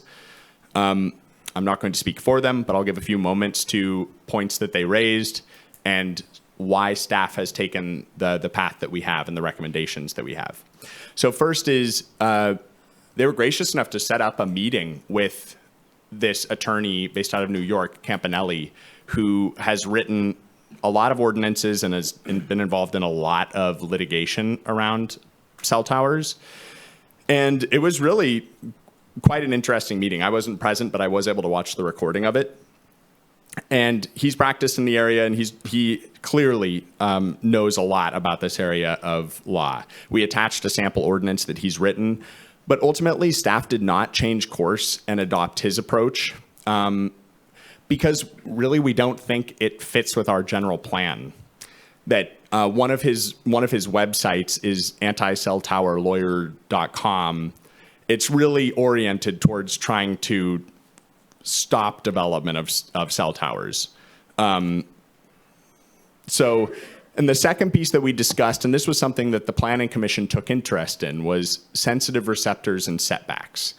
And when they made a recommendation, the Planning Commission, they did not ask for us to come back to them and present sensitive receptors to them. They felt comfortable putting forward the ordinance as it is currently drafted to you, but they did request that staff do a survey of what other jurisdictions have done with regard to sensitive receptors and setbacks, which staff did.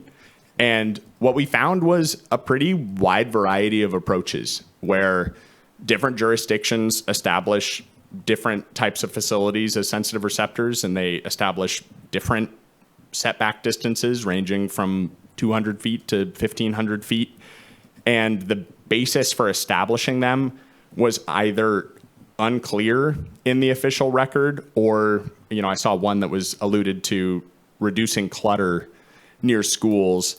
And ultimately, we decided that it felt somewhat arbitrary and didn't feel comfortable adopting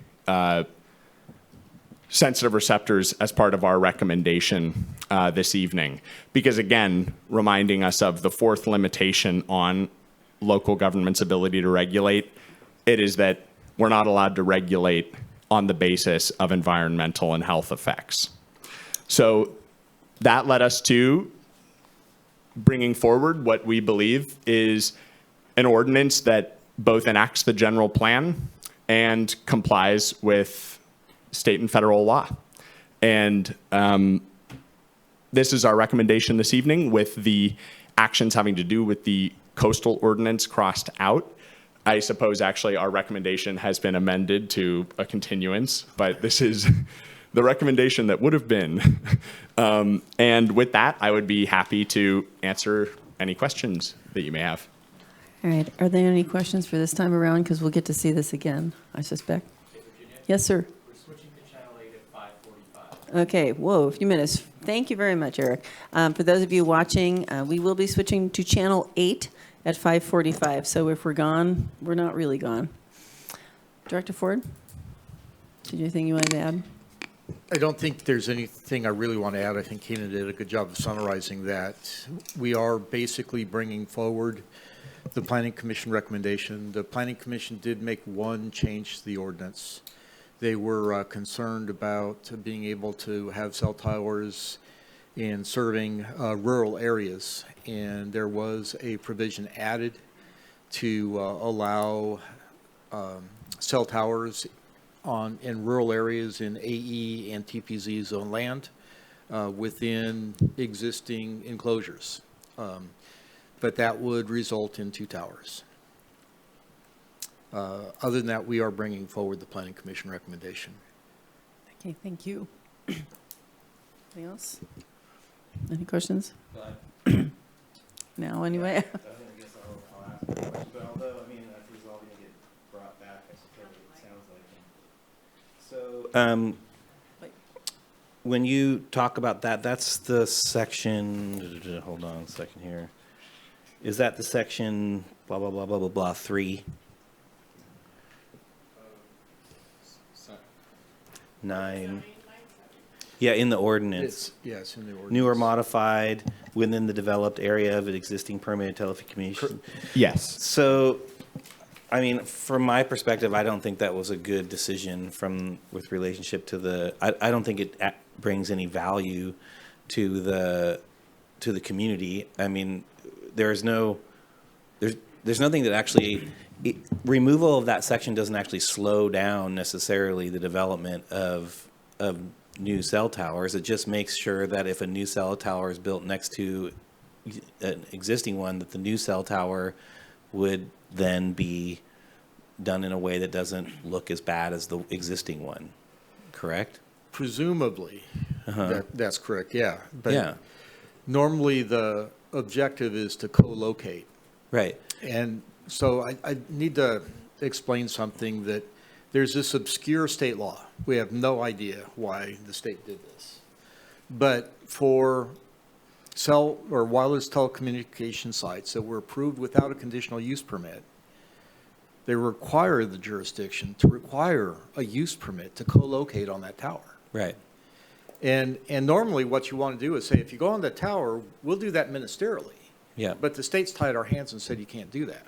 Mm-hmm. So that's the thing that makes that provision that the Planning Commission added really troubling, because it encourages people to build a second tower rather than just to co-locate on the existing tower. Yeah, and from my perspective, it's just cluttering the rural landscape with an extra tower for no benefit to the community. I mean, even if they do the extra tower, there's nothing here that says that the tower is going to be it's ministerial, so the tower doesn't have requirements related to visual impacts. And so I guess that's a real concern. So that's like, okay, we're going to ministerially say a second tower goes next to it. It's just as ugly as the tower that was done ministerially before, and just makes it worse. And again, to no benefit to the community that I can ascertain. We get nothing from that. If there's a little extra cost to the tower, it doesn't reflect in the cost of our bills to, so I'm just saying, like, I don't think there's any value to this provision to the community. And as a matter of fact, I think it's a net loss with relationship to visual impacts. And so from my perspective,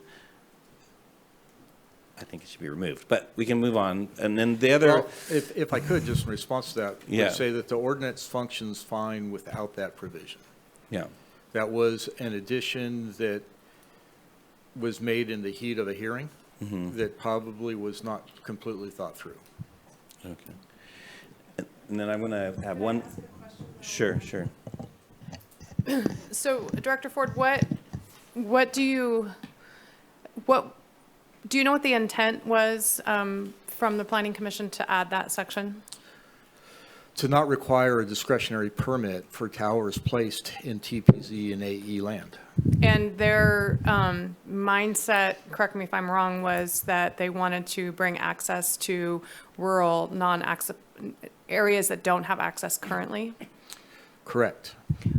So removing that, would the TPZ area, those zones still be, what would it change? It would require a conditional use permit, which would allow us to look at the environmental consequences of not only the tower, but the site development needed to install the tower and the access to get to the location of the tower and the environmental effects of stringing, not to rub salt in the wound, but extending PG&E and telecom to the site. So their intent was to make it easier so access could happen in more rural areas, but, correct? But that would all happen then without CEQA. And we're not doing CEQA on this ordinance, which has been something that we felt a little bit uncomfortable with. And Supervisor Wilson, what is your, like, you don't like it because it takes away from the review process? Well, there's a few things here. One is, because it's ministerial, there's no review of Right. the view shed issues. There's no review of the Right. of the impacts to the resource lands. And going down that line, if there's no CEQA review, we are really, I think, probably, let's just say, vulnerable from a CEQA perspective if this remains in the ordinance. Thank you for that. I have one last follow-up question. So the entire document, though, doesn't have CEQA review, is that correct? We're using an exemption, that is correct. So what is the difference between this area and the rest of the areas? So to go through it, the logic is this. Most of the telecom sites that would be permitted are associated with the existing development. And so developments like that are normally able to be exempted because it's existing development. Where there is one of the big changes of this ordinance, one of the objectives of this ordinance, was to increase the level of review to allow review of environmental effects in sensitive areas. And that was the original purpose, to require a conditional use permit associated with telecom sites in TPZ and also in AE. One of the other reasons for that we've experienced, I'll leave it at that. Okay, thank you. Supervisor Wilson? Yeah, and in this, I thought it was interesting that under sort of the tier 3, which is new facilities except small cell facilities in residential zone districts, and then new facilities at previously undeveloped zones, AE, TPZ. I mean, we principally permitted residential development on all AE and TPZ. And so is that considered in terms of so where can, you see what I'm saying? Like, all of our AE and TPZ is residential. It allows residential, yes, that is true, as a principally permitted use. So, but the neighbor could have a house nearby and not have the same protection as another residential zoned area. Technically, that's true. Okay. But that'd be mitigated a little bit by the size of the parcels, typically on AE and TPZ. Well, you'd hope so, but without review. Correct. How would you know?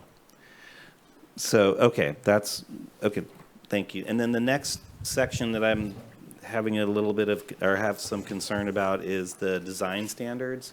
And again, one of the goals was clear standards for design, right? I mean, that was really one of the goals here. And so the first element of that, which is in 9.1.2.7 design standards, under stealth facilities, it seems weak I guess, to me. The stealth facilities shall be designed to visually and operationally blend into surrounding area in a manner that is consistent with current neighborhood. The facility should also be appropriate for the specific site. It should not stand out from its surrounding environment, such as a faux tree standing along the field or anything like that. So I was just kind of wondering, is there a way that we can strengthen that language? Because it seems like it's not clear. Am I in the right? Let me get down to it. Okay. Can you, Supervisor Wilson, can you read it again? Sure. It's under stealth facilities 9.1.2.71. Well, it's trying to be hidden. So one of the things that I think is here is that 9.1.2.7.1 relative to stealth facilities, that's more of a definition of what a stealth facility is. Right. And I would ask you to go down a little bit to visual impact. Okay. And it currently reads that all facilities shall be designed to minimize the visual impact to the greatest extent feasible. Now, okay, that kind of works, I think, where there's a lot of discretion, but we would recommend that could probably be tightened up a little bit because, frankly, that's weasel language. It always allows an out. You could add in language, something to the effect that all facilities shall be designed to visually and operationally blend into the surrounding area in a manner consistent with existing development and the natural environment. And then this may be achieved by means of. So it's very clear that the design, whatever it is, it's not dictating design, but it would require that the design fit within the context of the existing developed or natural environment. Right, and thus make it more stealth. Right. Okay, I got it. Okay. Okay, I appreciate that. You had a lot of words there, but I'll just assume that I will come back and have that discussion at some point because you've answered my question. Okay. Thank you. Those are my two items of concern. Thank you. Anyone? Supervisor Madrone, are you there? Oh, yeah, thank you, Chair Bass. Yeah, those are my two concerns as well, and I appreciate the considered changes for both of those. I do get a lot of calls from people that are very upset with new facilities being placed on AE or TPZ without any community notice whatsoever. I certainly don't want to get in the way of rural people being able to get access to telecommunications and all those things, but this doesn't prevent that. What it does is allows a neighborhood to step forward and be able to be involved in that process via the conditional use permit and a hearing. And I fully support that as well as the other change on the weasel words. Thank you. Thank you.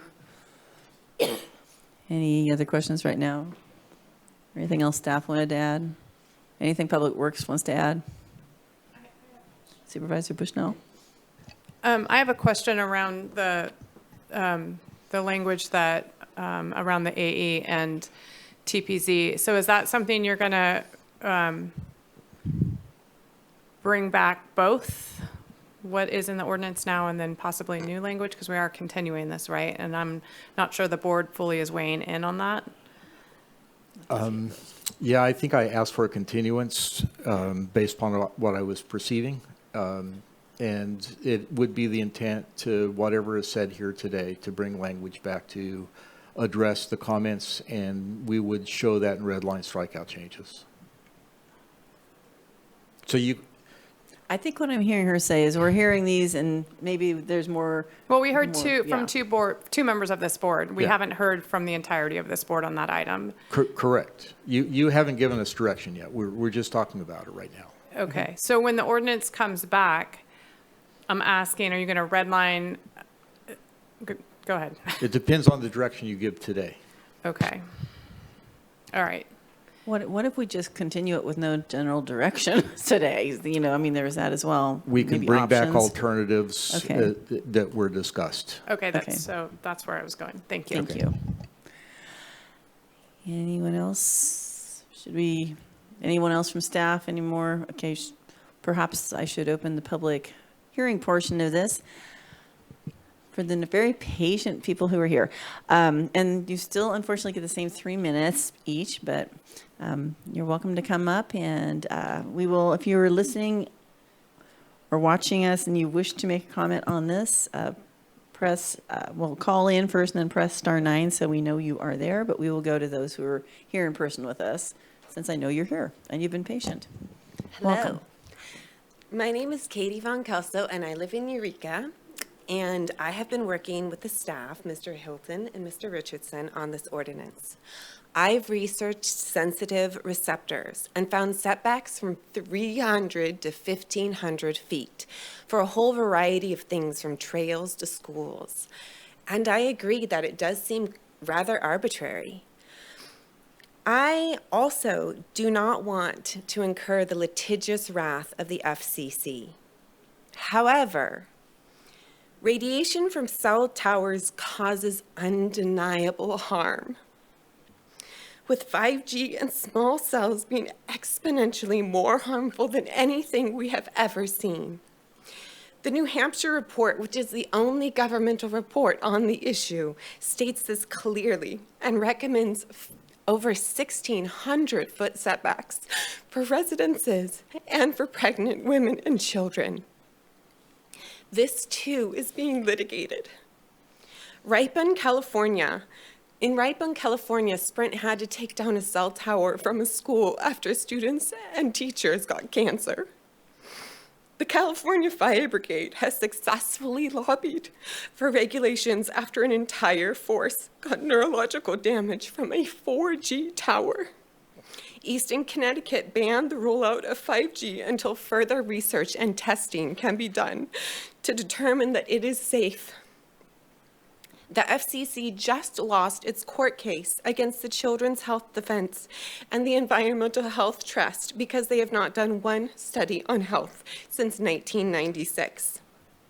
I commend our staff for their thorough work, and I feel they have been given a Herculean task to both please the FCC and keep our community safe. Mr. Campanelli is our nation's top lawyer with 26 years of experience in doing just that. His ordinance gives the power to control the placement of the facilities and exercise that power in a manner that complies with the Telecommunications Act of 1996. Our general plan does encourage cell towers, and Mr. Campanelli's ordinances align with this, in that they both enable carriers to saturate the county with wireless service while minimizing the amount of towers needed to provide that service and avoiding adverse effects to the residents from irresponsible placement of towers. Additionally, they include bonds to restore the site, hard drive test data to identify true gaps in service, random third-party testing, and penalties for over-radiating us. Humboldt County's telecom ordinance is 20 years in the making. Let's get it right. Right. Thank you. Thank you, Katie. And thank you, everyone, for sending in your emails too. That helps us have it on the record. Welcome. My name is Rebecca Owen, and I live in Philbrook. While authorities and industry people say that 5G is not harmful to human life, we've not had enough time to study this responsibly. In the first study of its kind, Swedish researchers found 5G radiation causes typical symptoms indicative of microwave syndrome. The symptoms of microwave syndrome, as well as the symptoms the people in the study suffered, were fatigue, sleeping problems, dizziness, emotional effects such as irritability and depression, nosebleeds, tinnitus, heart symptoms, memory problems, and skin issues, all typically associated with microwave syndrome. Within a few days of exposure, the residents of the apartment adjacent to the 5G installation in this study developed symptoms of the syndrome. After moving to a place with lower radiation, the symptoms quickly decreased or disappeared. Measurements before and after the installations of the 5G installation showed that switching to 5G led to an increased radiation from 9 milliwatts per meter squared to a maximum of 1,690 milliwatts per meter squared, high enough for both acute and long-term health effects.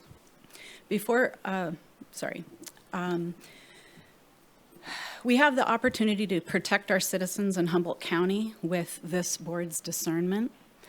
I encourage you to look into this man, regardless of what kind of website he has.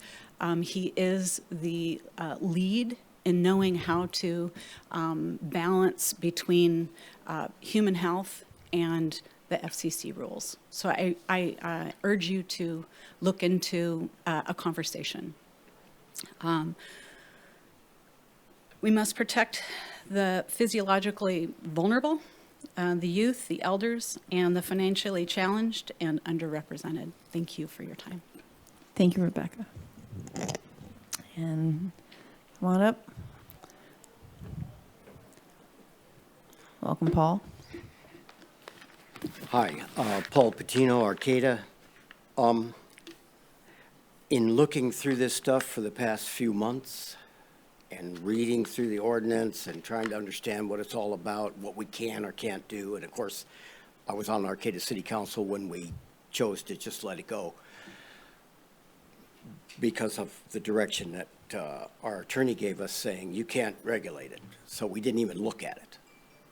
And now that we know things, 3 or 4 years later, I look at the Planning Commission, County Planning Commission, said, you know, what about these sensitive receptors?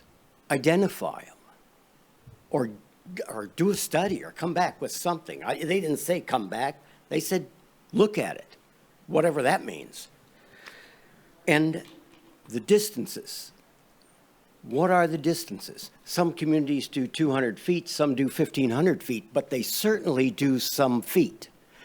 And if we have the Planning Commission saying we're a little confused here about sensitive receptors and setbacks, and then your planning department says, well, it's too arbitrary, we don't want to take a chance and go out on a limb, for me, that says if you don't set a minimum distance, it's 0.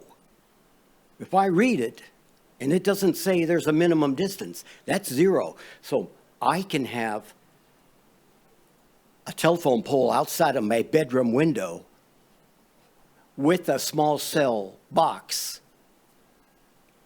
giving it right to me 10 feet away because we didn't say should be 200 or 300 or 1,000 feet.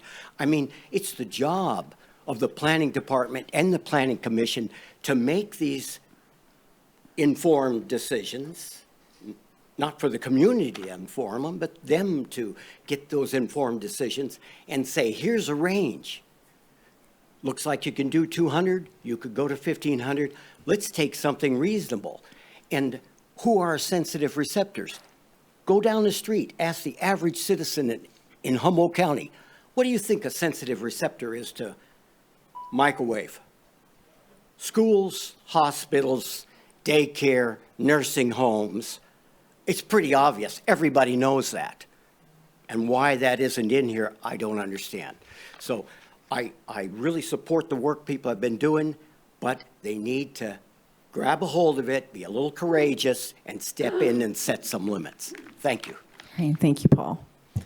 And if either of the other two just come right up one after the other, make it.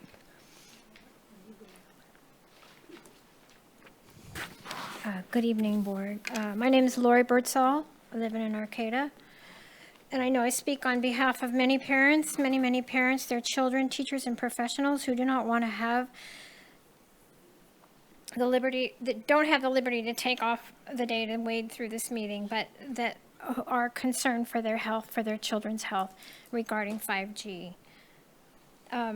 It is obvious that the FCC is a captured agency. They cannot provide a single health study related to 5G wireless technology. I'm immensely grateful for the citizens who have done the research on this topic to present to you today. This is truly a grassroots action, and I strongly encourage the board to avail yourselves to the opportunity being presented to meet with Andrew Campanelli to consider an ordinance that keeps control over telecommunications in the hands of our county. Fiber optics is an option. It's actually faster than 5G. It doesn't have these small cells every 300 feet polluting our landscape, jeopardizing our health. And what about these tiers? Tier 1, to streamline the process, no public hearing. That's pretty streamlined. Just do it to us, you know? No public hearing, that's unconscionable.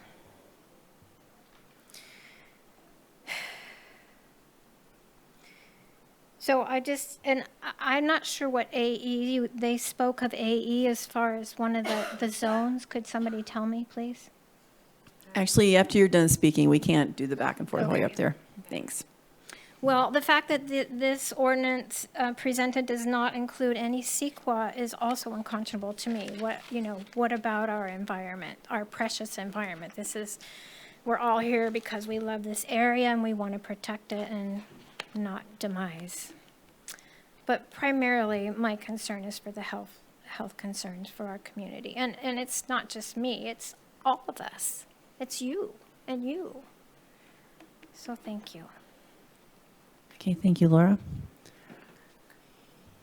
And again, if there's anyone online, I do not see any hands up there, so welcome. Hi, my name's Karen Ferber. It's been quite a unique experience for me to be here today and to see what goes on and the burden of responsibility that you folks have to carry. I wouldn't carry it for all the money in the world. And I'm sorry you have to. And I'm going to ask you to, if you can, my response when my children ask me things and I didn't really understand all the ramifications of saying yes, I'd say no. Not until I find out everything I need to know so I can make a really good decision that's good for you, good for the rest of the family, and good for our community, if it went that far. Yours goes way beyond your family and our community. The things that are happening in this world are affecting everybody, no matter how small a person feels like they are, and I feel pretty darn small. I know that my decisions have an effect, and your decisions have much more of an effect. So I would just ask you to please don't let any of this happen without knowing what you're saying yes to.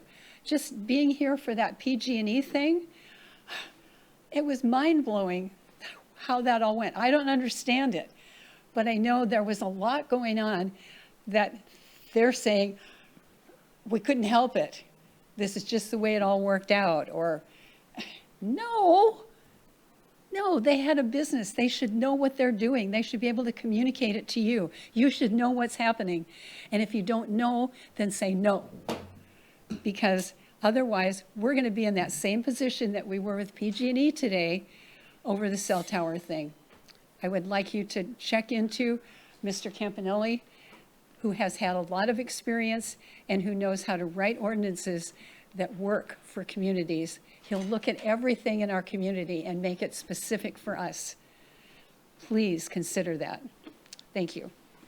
Thank you, Karen. Let's see what else. I will go to those. I have no hands up. All right, we will go back to the board. So Director Ford, I see you writing, and then Supervisor Wilson, I was just going to see if Director Ford had anything you wanted to mention.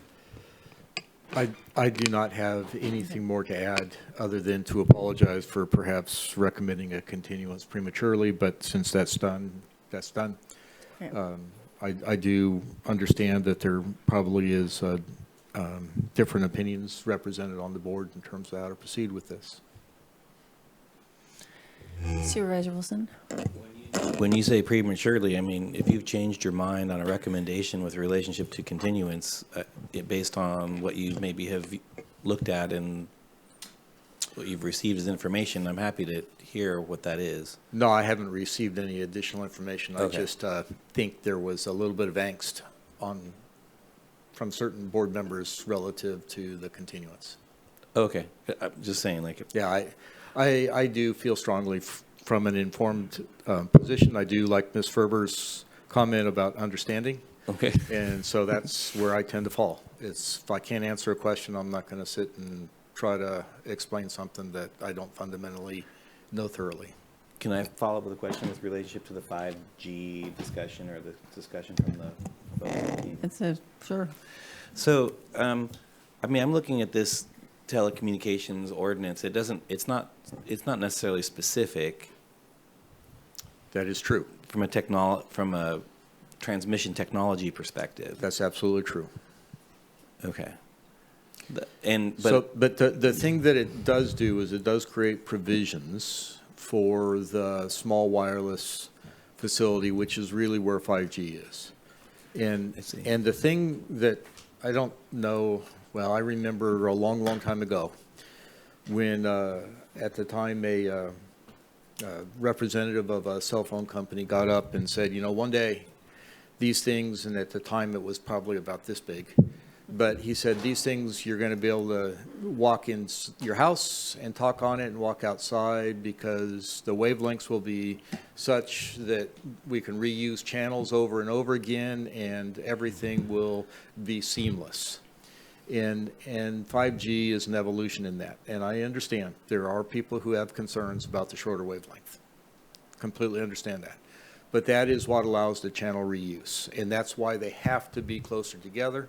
That's why they're mounted on poles. That's why they're in the public right-of-way, because they're reusing those channels over and over again. But ultimately, if a community decides to not have 5G or whatever, wants to, is there really actually the ability to do that from a legal perspective? I do not believe that there is, because at that point, we're regulating based upon RF. Okay, so then this would be another way would do that would be basically to extend setbacks beyond the capacity for that technology to work. Go ahead. So the way that it's helped me to understand it is that when thinking again about those 5 limitations, because the FCC has come out with various orders, the most recent of which was an order from 2018 that was specifically all about small cell. And what they're doing is they're leaning on what Congress did in 1996, and they're offering their new interpretations of it.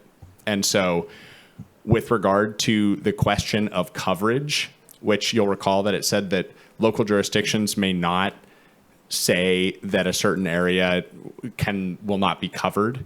They've interpreted that to be both area and also adding density to an area of coverage. So that means, and it's probably easiest to imagine this in an urban place where there are a couple towers, and then 5 years ago, there were X number of people doing things on their phones that was using the available frequencies.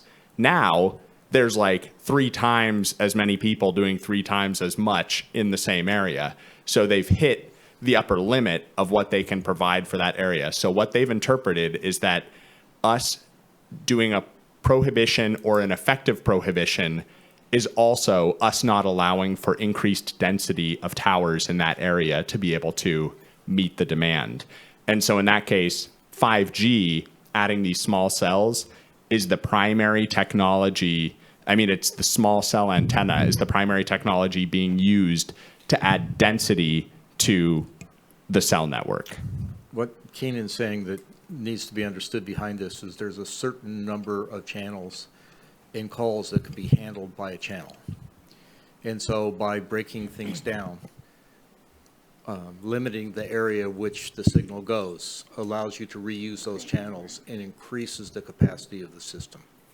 So when a commenter today mentioned an antenna next to an apartment or something like that.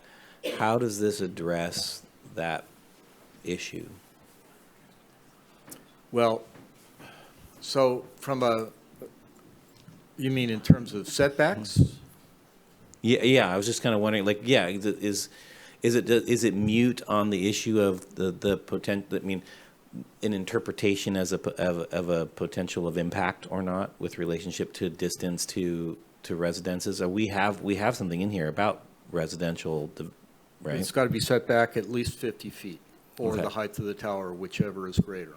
Okay, I appreciate that. Okay, I think that's as deep as I can dive into that, except to ask, did you guys look at the ordinance or an example ordinance that was suggested before, and do you have an analysis of what you think, is it useful to us or not? We did look at it, we did attach it, we did not provide a written analysis of the ordinance itself. One of the things it does is that it's very process heavy. Okay. And so things like Mr. Patino mentioned in terms of requiring somebody to actually drive the area, demonstrate what the actual coverage is, and doing things like that, which currently typically is done in an alternatives analysis by modeling. That ordinance would require that the cell provider actually demonstrate that by actual empirical data and things like that. Are there elements of that could be added to this at a future date? Yes. Okay. That's all. Thanks. Thank you. Supervisor Bushnell. Thank you. There was a question about the acronyms AE and TPZ. Can you just hit on that, please? Sure. Go ahead. Okay. So AE is agriculture exclusive, and as the name suggests, it's a zone that is really geared towards agricultural uses, though it does allow some others, including a residence and an accessory dwelling unit. And TPZ is timberland production zone, and as the name suggests, it is primarily a zone that's geared towards producing timber, though it does allow several other uses, including a residence and an accessory dwelling unit. And is there a clarification for acreage size on those? Also, can you hit on that? As small, as large as, but small would be my. So they range. Their preference is larger. Normally, you've got to have, I'm going to get this wrong, I think it's about 80 acres before anything below that, you're going to end up having to have a timber management plan in order to do anything on the property. Thank you for that. I do want to just hit on what you said earlier. I didn't mean that that maybe there wasn't, that we weren't all in agreement. I just want to make sure that before we're changing this document, that we are in agreement to bring back those changes instead of maybe bringing back suggestions for changes. That's what I was hitting on. And to clarify, do you, I'm ready to make a motion for continuance. And Supervisor Madrone has his hand up too. I wanted Okay. to give him a chance. And then we'll come back to Supervisor Wilson. Okay, Supervisor Madrone? Thank you, Chair Bass. So Director Ford, what was the distance, I think Keenan mentioned, the distance between the small cell units? What's the distance they need to be effective? So, I mean, it does vary. This isn't a law, but the figure that I seem to have read a lot of times was about 500 feet is how the distance that you can get a reliable signal. Though, apparently, again, the things aren't very high power and they don't go through walls terribly well. But that's the distance that I saw the most, was about 500. Okay, great. Thanks for that. I have to say that the 5G issue does concern me. There is a lot of evidence out there that this may be an issue. And I just, as a society, I mean, how fast do we need to go here? There was a time not that long ago that none of us even had cell phones. and yet we survived. We did quite well. In fact, there was a time not that long ago that we actually sat down and cooked dinners and had really good meals. But we've become a fast food and fast information society, and it's never fast enough. Waiting in line for 5 minutes for your fast food somehow is too much, and then we just consume it down. And then, information, if we can't get it immediately, we get upset. It's like, what are we doing to ourselves here? I have to say that it seems to me that we already have relatively good cell coverage in most places. It's certainly true that it's not everywhere, but the small cell stuff isn't going to affect that anywhere or a rural area. It's really going to be where there's concentrations of people that can, help pay for the use of a expensive upgraded system with some sort of a small cell unit every 500 feet or closer. And so if they go 500 feet, that seems to me that should be the setback, not 50 feet from a residential area or apartments, et cetera, that it ought to be at least 500 feet. Otherwise, we are bombarding people with additional shortwave, without their consent. And I mean, in reality, there's so much radio waves shooting around this planet right now with all of the things that we're doing. It's gotten a little crazy. So just from myself and from, information I've researched and looked into, I will say that it does absolutely concern me, the way that it seems like they could just go out there and start popping these things up on poles all over the place. So I would say that 500 feet is what the setback should be from those small cell equipment in residential areas. Thank you. All right, thank you.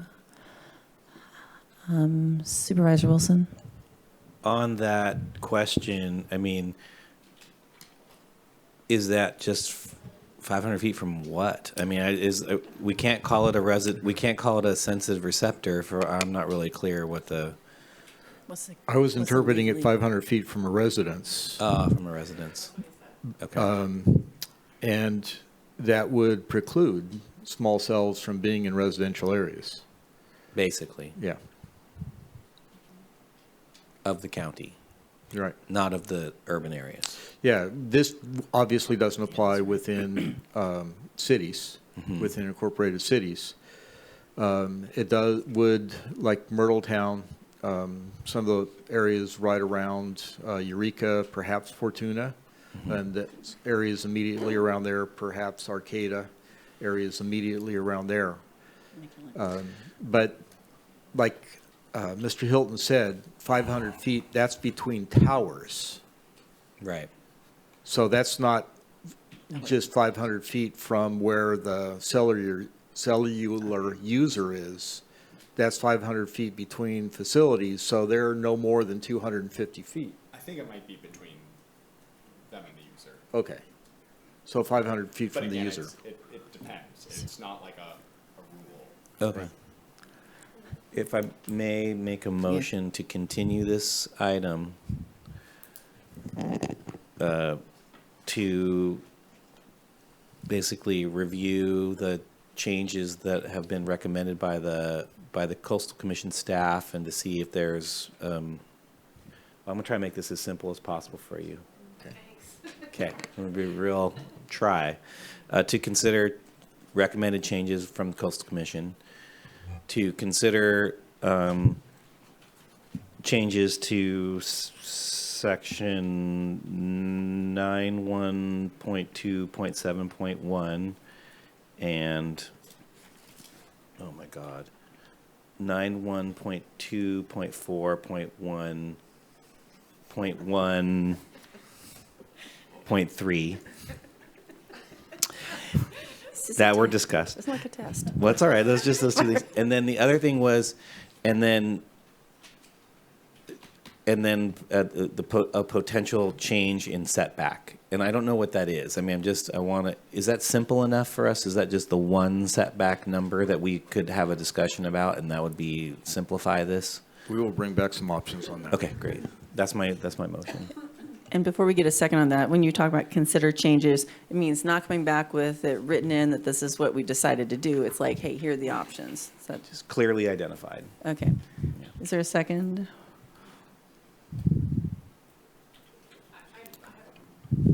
Okay, there's a question before. Supervisor Madrone, did you want to second that? Second. Okay, thank you. Then Supervisor Bushnell. What's your name? Thank you. So I am somewhat a little bit confused because, and I don't have to go very far in this. I just want to have my thoughts in there also when you're doing this. So the TPZ and AE, and I'm going to reference to what Supervisor Madrone said about we have enough service he feels we have enough service. Well, I'm going to advocate for the 2nd District in the rural areas. The phone lines that, the cable phone lines like AT&T or whatever, I think it's Frontier now, are mostly down in a lot of my district. And the cell service, there isn't any in very rural areas of southern Humboldt. And I got a lot of comments about, emergencies and how to be able to get communication for calling the ambulance or such, so forth and so on. And I know in listening to the Planning Commission, I listened to this that evening, and that was where they were going with the AE and TPZ things. And that was a lot of their concerns were, correct me if I'm wrong, but a lot of the concerns were around being able to get out, call 911, and for fire, for ambulance, for what have you. And so while the rest of Humboldt County may be able to pick up a phone and dial, there are large areas that cannot. And so, and I understand the setback, especially for the commenters, I understand the setback issues, but when we're talking about this, that wouldn't necessarily affect the areas of more rural, where the residents are one resident per TPZ zone, one residence per AE zone. Can you hit on that just a little bit? Sure. So number one, it's highly unlikely, as unlikely as it could be, that that's going to be 5G out there. Number one. Okay. Is that what a cellular provider is going to do out there? In fact, well, I won't get it. That's too much history. Really, what they're going to do is put up a tower that has the best vantage point that they can find overlooking the area that they want to cover, that gives them the best coverage, which is going to be on a mountaintop. And they will either cover 360 degrees or they will target an area to give coverage to. And so what the Planning Commission recommendation would do is that if they could find an existing site, a second tower could be built there ministerially within the enclosure. Without that, they would be able to go on the tower with whatever regulation fit that tower to locate there. If that tower was previously approved with the discretionary permit, they could then go there with a ministerial permit, a building permit, on the existing tower. And this is where that screwy state law is that makes no sense to anybody that's ever read it. I can speculate on why they did it, but it's too late. But is that to require a second tower ministerially while an existing tower there is counterintuitive to minimizing the number of towers, the number of intrusions into the skyline. It does not, in any way, it does not facilitate development of cell sites. It gives the illusion of that, but really if there's an existing cell site there, we're going to work with the carrier to get on that tower. So thank you, and I'm sorry to keep beating this to death, but so for instance, on top of Pratt Mountain, there are many towers there, and that is, the highest point there for quite, radius. And still, people don't have service that can see Pratt Mountain. They don't have any service. So are you saying, I'm sorry, you're going to have to give me an example. Are you saying that they could then put another tower next to a tower that's already there to upgrade the service? Or So if it's one of the carriers that's up there, realistically, probably what's happening to them is they're on a shaded side of a hill from the RF that's coming from that tower. So what the carrier really needs to do is go to that side, sorry, Keenan, and build a tower someplace over there to blow RF back that way so that that location can get coverage. Because topography, and depending on the wavelength, the old cellular wavelength that's down around 600, that will kind of conform to mountains. But if they're using higher wavelength around 2500, which was the original PCS wavelength, that won't conform to mountains. Okay. And so, and you're saying 5G out in that area is not a possibility? No. It's only a possibility in the more urban areas? Correct. Okay. All Yeah, right, well. the distance is only about 500 feet that the wavelength goes. Oh, for the small cell 5 facilities. Oh, for the small, so it would be then like, okay. Well, it took me a long time to get that. I'm sorry. Thank you. It's a long day. So Supervisor Wilson? In this tier 1 where it's new facilities, it's basically tier 1 because these projects are not likely to cause significant impact to aesthetics. And then basically it's the projects would qualify for tier 1 permit include new facilities at developed sites, existing TP, and that we were just discussing, right? So, but it could actually, I think it could have impacts. I mean, if you have a site that's already developed with like a one that looks like a tree, and you're like, well, oh, now I have a ministerial permit to build one that doesn't right next to it.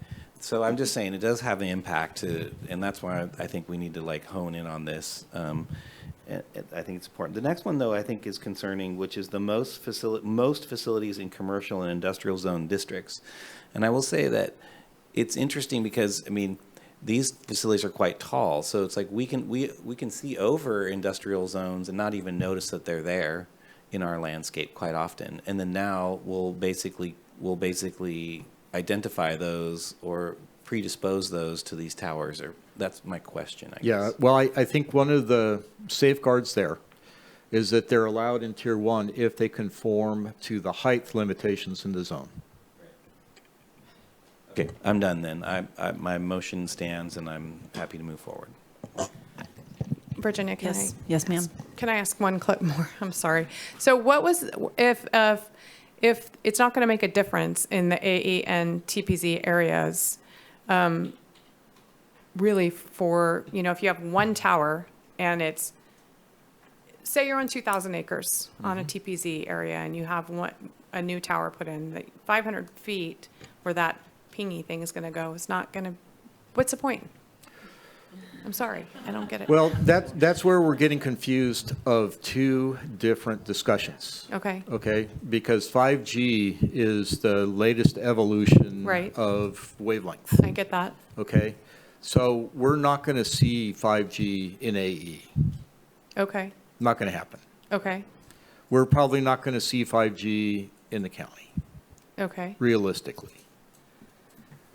I mean, we're going to see 5G if it comes to Humboldt County in Eureka, in Arcata, in Fortuna. So then the purpose of including the AE and TPZs is in case? No. So we are regulating all of the cellular spectrum. Yep. The primary concern that's being addressed today by the public is 5G. Right. Okay, but we're also identifying where cellular towers that service, that's not really a traditional cell phone, but cell phones that operate at a different wavelength get their service from. So when we're out in rural areas, we are going to see a tower that is 100, 150 250 feet tall, that's serving a very large area.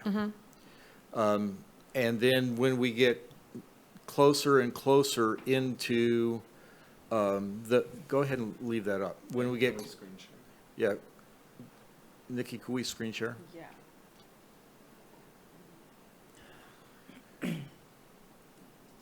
So the image here, the image on the right is a photo rendering that an applicant provided for a new cellular facility in the Arcata Bottoms. And that was approved. That is a more traditional cell site, basically in an AE. So that would be a stealth design. The facility on the left is a small cellular wireless facility, which would serve 5G. And you can see it's really in a kind of enlarged section of the telephone pole, or it's not a telephone pole, but a light standard. And so those get repeated like on every block. Whereas the one on the right, covers, that one is going to be designed to shine back into Arcata, where the towers are there, they shine out. But because of the topography, it creates these shadows that people don't get covered. So what that site will do is shine back into Arcata and get people in the shadow of the existing facilities so that they have adequate, not only cell coverage, indoor coverage, and data coverage. I understand now. Thank you. And I'm sorry, but I had to get my head around it. Yeah, no, it's not easy. Supervisor Bohn? Thank you. And the way that one was, well, you took it off, the one that was set up, that's set up on a piece of AE land which has a farmhouse on it to work the AE land, I take it, right? Right underneath it. Actually, I think that's vacant. Right next to a school. Excuse me, not from the audience, thank you. I'm sure we can.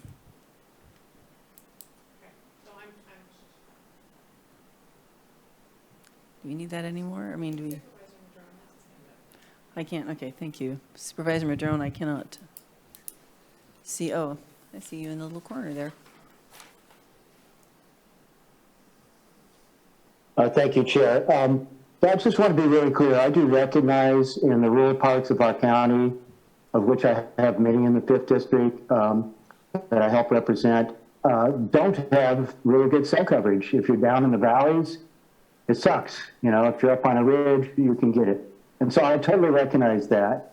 And so my support for the process of being able to site something, new facilities in AE or TPZ, is basically to give that neighborhood that lives in and around that site an opportunity to provide input.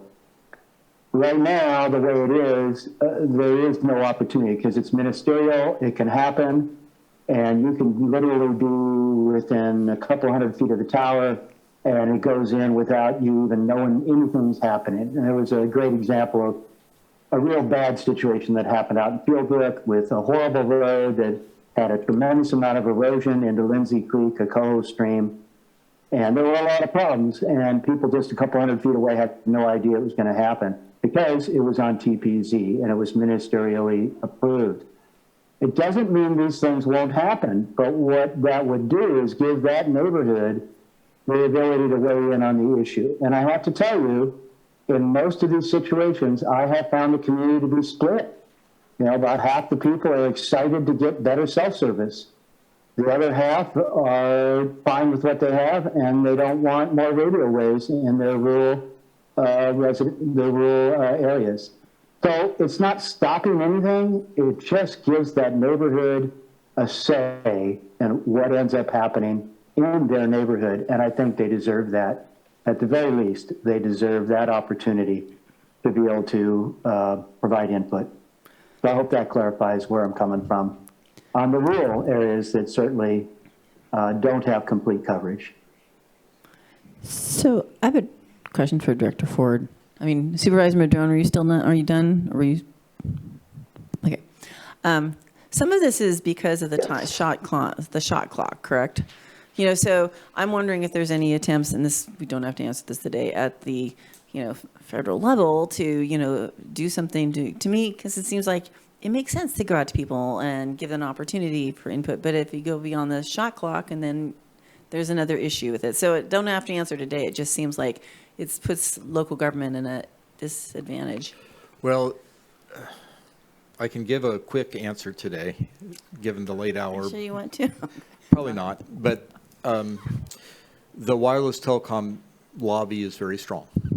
And so they have effectively been able to encourage this kind of legislation to limit the amount of time it takes for a local government to process an application. I'm not surprised. And within the state of California, they made it a law that if the shot clock expires and we haven't taken an appropriate action on it, it's deemed granted. Right. So we need to have and that's, if they came in and applied for a small cell tomorrow, like we would have to process it with the rules that we have right now within the shot clock, which of course we don't currently have rules that really meaningfully address it. But these rules exist and we have to follow them right now. Okay, so when is this coming back? We have a motion, right? We did get a motion, yes, and a second. Could I ask that the motion be amended to include continuance to November 29th?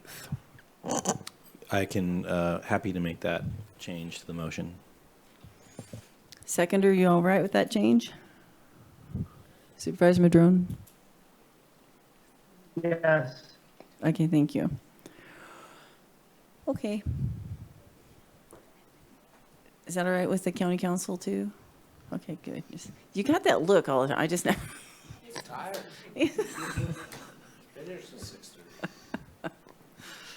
Okay, I think we're ready for a vote. Okay. Thank you. Supervisor Bohn? Yeah. Supervisor Bushnell? Yeah. Supervisor Wilson? Yes. Supervisor Bass? Yes. And Supervisor Madrone? Yes. Okay. Thank you. Motion passes 5-0. Thank you. We're going to close that public hearing. Thank you guys for your patience and being here, and we'll see you again in November. It is November. Oh, wait, later in November. You're right. Hey, I'm still on October. You're right. Towards the real late part of November. It's been a long day. All right, so we have one more item here, right? That's all we have? Okay. So the next item comes to us, it's an introduction of a notice of an intention to purchase real property, the purchase price of which is in excess of $50,000. So we'll open the public hearing and welcome staff to the table when they get the opportunity.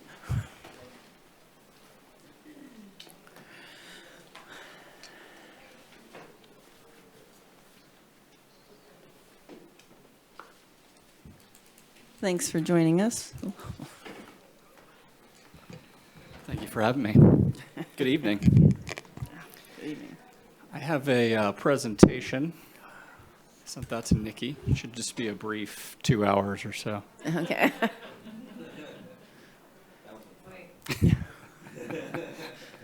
Did you bring the food?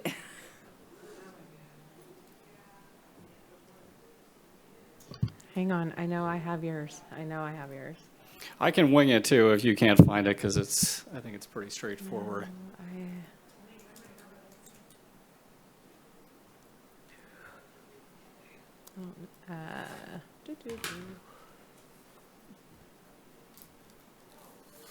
Alicia, can you share your screen? Is it easier?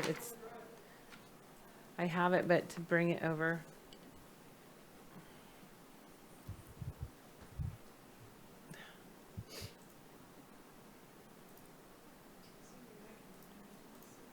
I can forward this to you. Oh, yeah, you're just having trouble sharing. Yeah, it's not loading. It's tired. It's tired.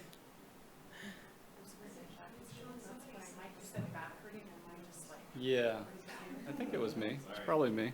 It's the old house. You want to buy it, go ahead and do it. I sent you, I was sent the PowerPoint and a PDF, so I sent you both. Yeah, I mean, if we want, I can just kind of really quickly summarize where we're at. Yeah, I think you can, because I think. Yeah, it's 1017 4th Street. It's a pink house. It's boarded up. It's in poor condition. It was in poor condition in 2017 when it was originally appraised for $212,000. It's strategically valuable to the county. It's adjacent. It supports the master plan concept of creating co-located programs and services. And we don't have a project to connect to this property at this point in time. There's two reasons for that. Number one is that we don't have a location for the public defender to move to. We are currently working on those options. We'll bring those back to your board. And then the other issue is the owner and the owner's agent have really emphasized the importance of timeliness and time being of the essence. So we would like to move forward with the rest of the process for acquisition of this parcel, and I'd be happy to take any questions. I'll make a motion that we move forward staff recommendation. Second. Okay, we have a motion and a second. We'll go to public comment. Well, okay, Supervisor Bohn, I guess we'll go to you first. Did we look on what the cost and tearing it down and all that? Or are we talking about paying for security, fencing it, and hoping nobody bores underneath and lives in it? In an ideal scenario, we're looking at security for not a great period of time. So I hope to be able to bring back other projects before your board that can address the public defender, which is really the key piece of the next step, which ideally would be demolishing both buildings together and going through CEQA with one project. And the only reason I say tear it down as soon as possible, because any other project and get to the time of tearing down the public defender's office is 24 months away at minimum, because we have to relocate them and everything else. And to secure that building for 24 months will not happen unless, unless we're going to rent 24 months. And it's not a big deal just to tear it down, because you're going to bring in one excavator and 2 dump trucks. I mean, that's all it's going to take to mow in, mow out.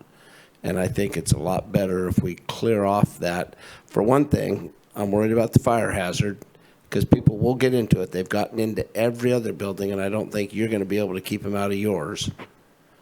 And I think if we do that and they go in there and do a warming fire, that will solve your problem of tearing down the public defender's office, but it will create other issues. So I, for one, would rather you look at coming in and talking to the 2 local contractors that are tearing everything down and can get a price and take it down as soon as possible so that liability goes away immediately. Yes, it is. Well, this is just for the purchase, and I'm not sure how far the discussion can go. I'll look at county council. I mean, I understand what Supervisor Bohn is saying. We're not giving direction to do that, is what, yeah.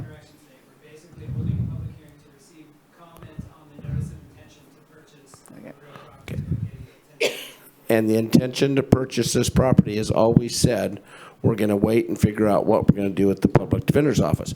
If that's the route we're taking, I will be voting no, because I'm not going to take the people's liability and buy it, because I think the liability is too strong to think a wired together chain link fence is going to keep out the people that have inhabited the building before and will probably try to inhabit it again. Supervisor Wilson?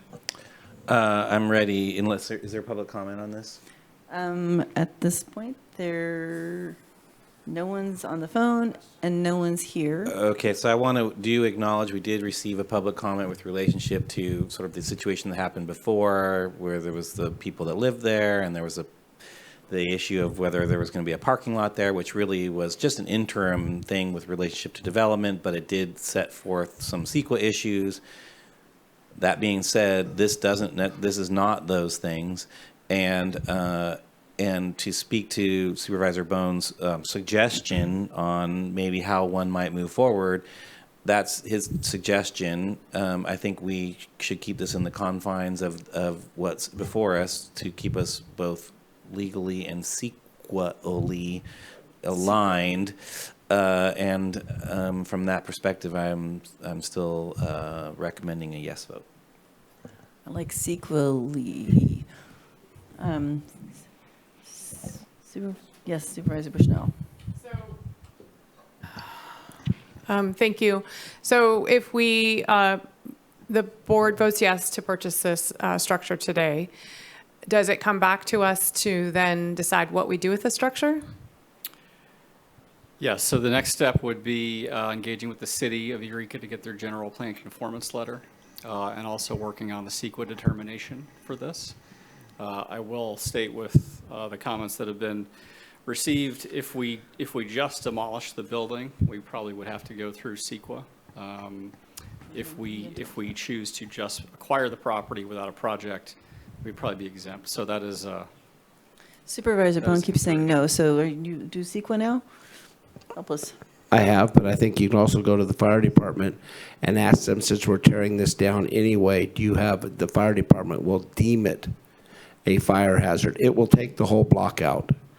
And John, this is the reason I've asked this 3 times about tearing this down, and I get the same answer. Well, if we do that, we might have to go to CEQA. We haven't been to the city. We haven't been to everything else. And all I wanted was an answer if we could tear it down. And I haven't got that answer yet. And it's going to be, it could be an issue. And I can't really, I can't confidently vote on this because I have not got the answer I've asked for repeatedly. So, no offense, it's fine. You've got the votes, but I can't do that. CAO Hayes, CAO Hayes. I think that Mr. Meehan is affirming that the building will come down and that we hear the board's direction that we want the building to come down as soon as possible, but we're not placing it into a project at this point in time to tear it down. We're first focused on acquiring the building. But I think that you have heard loud and clear that we feel like that may be a risk and that we want the building down. It's not a building that serves us any purpose in the condition that it's in right now. It's not a useful building to us if we don't tear it. We want the lot. If I might just speak, I totally share Supervisor Bohn's concerns about this. I think it's a liability. Having said that, I also am concerned about resources and how we can move forward in the most efficient possible way. And so that's the approach. I would also say too, with regards to the cost of demolition, we have recent information on a similar project, the Garberville demolition. So I'm estimating it to be $150,000 to $200,000, roughly speaking. So I think that's a reliable placeholder. But again, I think it would be best if we demolish both buildings together. That's the most ideal scenario. We could go in a different direction if it's possible. Right, so Supervisor Bushnell. So because the motion today is whether to acquire or not, when would the item, to make Supervisor Bohn, kind of answer his question because it kind of skirted around it again. Mm-hmm. When would could the item come back for determination what to do with it? Right, so we would need to work on that CEQA determination of where we're going from here. So that could include multiple scenarios where we could look at what the potential impact is, and that would have to be adopted before the purchase is completed. And you heard possibly that it's a liability fire-wise, and could you investigate that to see what the fire department may say? Absolutely. Okay, thank you. All right, so we still don't have anybody that has their hand up. We don't even have anybody. I didn't want to tell everybody that. They can't find us. They're still on 10. So, all right, and we have a motion and a second. Nobody from the public here or on the phone that we're seeing. Supervisor Madrone, do you have anything you wanted to add before we vote? I see a CAO Hayes. What's the motion on the tables? I'm sorry, could you? Okay, and so just to clarify, we've already received direction to acquire the property. This is intended to be a public hearing to gain public input on that, so that Supervisor Bushnell's aware that that's already in motion. Right. So we did that. Okay. Yes. it's a little late, and there's nobody that wants to comment. And so we're going to close the public comment portion of the hearing, and I think we're ready to vote unless there's anybody has a last minute comment. You can't leave yet. Okay. All right. We'll start with Supervisor Madrone, Yes. Supervisor Bass, Yes. Supervisor Wilson, Yep. Supervisor Bushnell, and Supervisor Bohn. No. Thank you. Motion passes 4-1. All right, so we now close that public hearing, and in fact, we're going to adjourn the meeting, so thanks for sticking around.